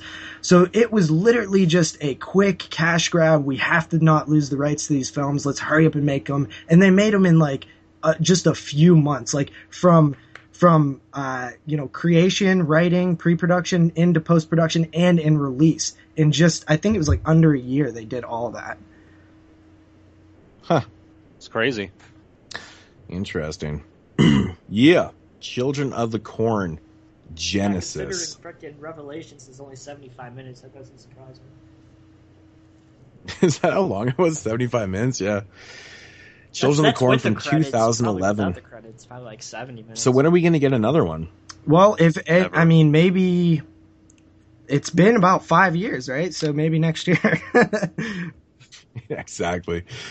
All right, getting into Children of the Corn Genesis 2011. This is an oddity. Okay, Tim and Allie seek. It's different. Yeah, Tim and Allie seek shelter in a remote desert compound after becoming lost and stranded. A strange Manson-like character, Preacher, played by Billy Drago, reluctantly allows them inside with strict orders to be gone in the morning and not to wander where you were not invited. At first, Preacher and his mail order wife, Oskana, defy the fate screams and cries that oh my god, I can't even fucking read the word. Everything's spelled wrong in here. From one of the crumbling outbuildings. When Allie sneaks out to investigate, she discovers that she and Tim have stumbled onto a bizarre cult worshipping an entity that may or may not dwell inside a haunted little boy. Oh. Dude, this movie is fucking bizarre. It is. This movie it's fucking is weirdo. bizarre. It's bizarre, but it's not bad though. It's not bad. The movie's not poorly made. I think that the storyline in this is just fucking weird. All over the place, man. It's so weird. I really like Billy Drago. I mean, I like his character in just about everything. He was in Imprint, and I thought that was a really cool. Like when I saw him, I was like, "That's pretty cool." Oh, he was in Imprint. Yeah, yeah, and I actually, one of my criticisms was about how fucking terrible his acting was in Imprint. Yeah. Yeah, I was okay when this movie started and they get into the house and I'm going, who in the shit is that chick? I'm like, who is Helen or Oskana? She's showing her titties and like, yeah, the fucking going that on? chick. I was like, I recognized her and I'm like, that's that one of the crazy bitches from the Hostel Now movies. we're going titty crazy. Like, shit. I'm like, that chick's from the Hostel films. I'm like, that's where I recognize her face. She just looked a little older. But yeah, she's, I don't know, kind of sexy. Yeah, I guess, I but liked her. That's where she was from, man. Yeah, and of course, Billy Drago was the Preacher. I actually didn't mind him in this film. I thought he was actually better. I think it's because he didn't really have a lot of dialogue to fuck up. So yeah, but his facial expression. Yeah, he's scary looking, man. He's just a scary looking motherfucker. That's why I like it. It was a perfect. I think the casting was good for him because he is kind of creepy looking and stuff, and had to play a creep. But so, what are your guys' thoughts on this one? I think it's the weirdest one in the franchise. It was definitely odd. There was a lot of weird things that went on in this movie, like and I said it before we started, was the one scene where the cop flew up in the air. I was just like. Like when I saw that, like I did not expect that shit at all. I was like I had to stop for a minute. I was like, did I just see? What the fuck? What? Well, I didn't know what to think. I was like, holy shit. I think they handled that scene so perfectly because one, it happens, right? And the characters are like, what the fuck was that? Did they slip us some kind of hallucinogenic? Are we dreaming? Are we dead? I loved how they started actually logically thinking about what they just seen because they had to explain. And I was like, dude, no movies ever do this. Like they never actually sit down and have the characters like talk about like, what the fuck? That was so weird. You know what I mean? And I was like, I like it. Yeah, and I liked at the end how he like fell back down. I was like, I didn't expect that either. I was like, okay, he's gone. And then it was, and then he came back down. I thought it was pretty cool. Yeah, that was awesome. I was like, great post-credit scene. There was a lot more pluses to this movie than 5 and 6. I think more than Revelations too. I'm down with that statement. Yeah, I am. Yeah. No, man, I actually really don't care for this. I really don't care for this movie much at all. I think it's a little incoherent, to be honest. What do you mean? But it's like part 4. It's different. No, completely. Like I said right off the bat, I think this is the oddity out of the But I think franchise. that's why I like it, because it's not just another fucking Children of the Corn movie. No, yeah, I respect that, but I don't really think it's that coherent though. Like with the story. What do you mean? You could. Like really, I don't really know a lot of what the fuck is going on with, you know. Well, what it is the preacher was originally from Gatlin, right? Yes. The evil, he says that the evil followed him, or essentially the evil will always find child. It's just part of it. It's a child evil. So it possessed the kid. Now the wife says that it's Billy, whatever you said his name was, it's preacher guy. So there's this weird dynamic where you're not sure, like, oh, is it him or is it the kid? Is it him or is it the kid? Something or someone is controlling the things that are happening around the house. And you're kind of with the characters who are just as confused as you. And then it kind of reveals itself in the end, but it kind of still leaves it a little bit open for interpretation. Now, also, it makes sense that Billy, the preacher guy, was from Gatlin because, you know, if he was one of the original Children of the Corn kids and he's the last one left, then it makes sense that it would be him. Mm-hmm. Yeah, and that's kind of what I was getting at too. I'm like, why the fuck is evil following this guy? And you know, I guess you're supposed to just think that he is the last one. Is that what it is? Like, okay, yeah, essentially, yeah, is essentially what it is. Okay, so yeah, I mean, that's there kind was of what I was thinking too. And I was like, and I'm like, really, because they don't tell you, they don't actually go into it and go, hey, you know, preacher, you know, is definitely the last one alive from Gatlin, blah blah blah. So you just have to kind of assume that. So, and that's where I was kind of like, really, like, well, okay, yeah, I guess that's what I'm gonna assume. And I understand, like, you know, he brings over his mail over bride, and you know, fucking, he didn't know that she was pregnant, and of course she has this kid. And the evil just automatically attaches himself, or the evil, into the child. Well, it depends, because then you can say that it is the child. See, that's how I kind of took it. But also you have to go by what she said, where she said that she was not pregnant when she got here. She got pregnant by him, which, okay, so he wasn't the last Gatlin child, right? He came back from the war right after the massacre happened. So I guess the evil came with him. Is what we're getting. Well, that's what I questioned though. I was like, okay, is he the last one, or like, and if he's not, then why did it attach him to him? Why right? did evil just attach to him? Yeah, evil breeds evil. Maybe because he killed a bunch of children in Vietnam. Maybe. I mean, they but we don't know, right? But they do say some lines like that, where they say like evil finds evil or something like that. See, that's the thing with the story, like that. That's why I said it was kind of incoherent, because there's things that you're questioning all the fucking time. It's like, and that was the thing with the child. I was so confused about it. I'm like, well, you know, he says that she was pregnant with this one, and she says that, you know, that she wasn't pregnant. Blah blah blah. But she says she's pregnant right in the beginning, though. No. That's he's talking about the protagonist. Oh, okay. Jeremy's talking about the protagonist. Moodz is talking about the Russian bride. Okay. All right. Yeah, like, right, because he'd ordered this bride, and you know, he was expecting to get one person, not two, hence her being pregnant with this child. So that's why this child, you know, it's obviously inherited this evil, and that's why it's locked out there. And he's really trying to protect, like, obviously Preacher comes across as this badass motherfucker, but in reality, he's essentially trying to protect whatever from this evil, because that's why it's out there. That's the way I took it. But then, you know, it's not fully explained, because, you know, well, it is and it isn't, because she said, at the end the woman gets killed, right? The Russian order bride, but the guy is leading a cult of other people that come in, and he is the lead evil guy. But I think the kid is also the new spawn or whatever, or he transferred some evil to him, because now he wants the woman, because that one dude drops the line like, oh, every time they're prettier and prettier. So you get the sense that they keep doing this in rotation, get a new woman in that's pregnant. So I think that's what it is. So he's the dude who walks behind the rose?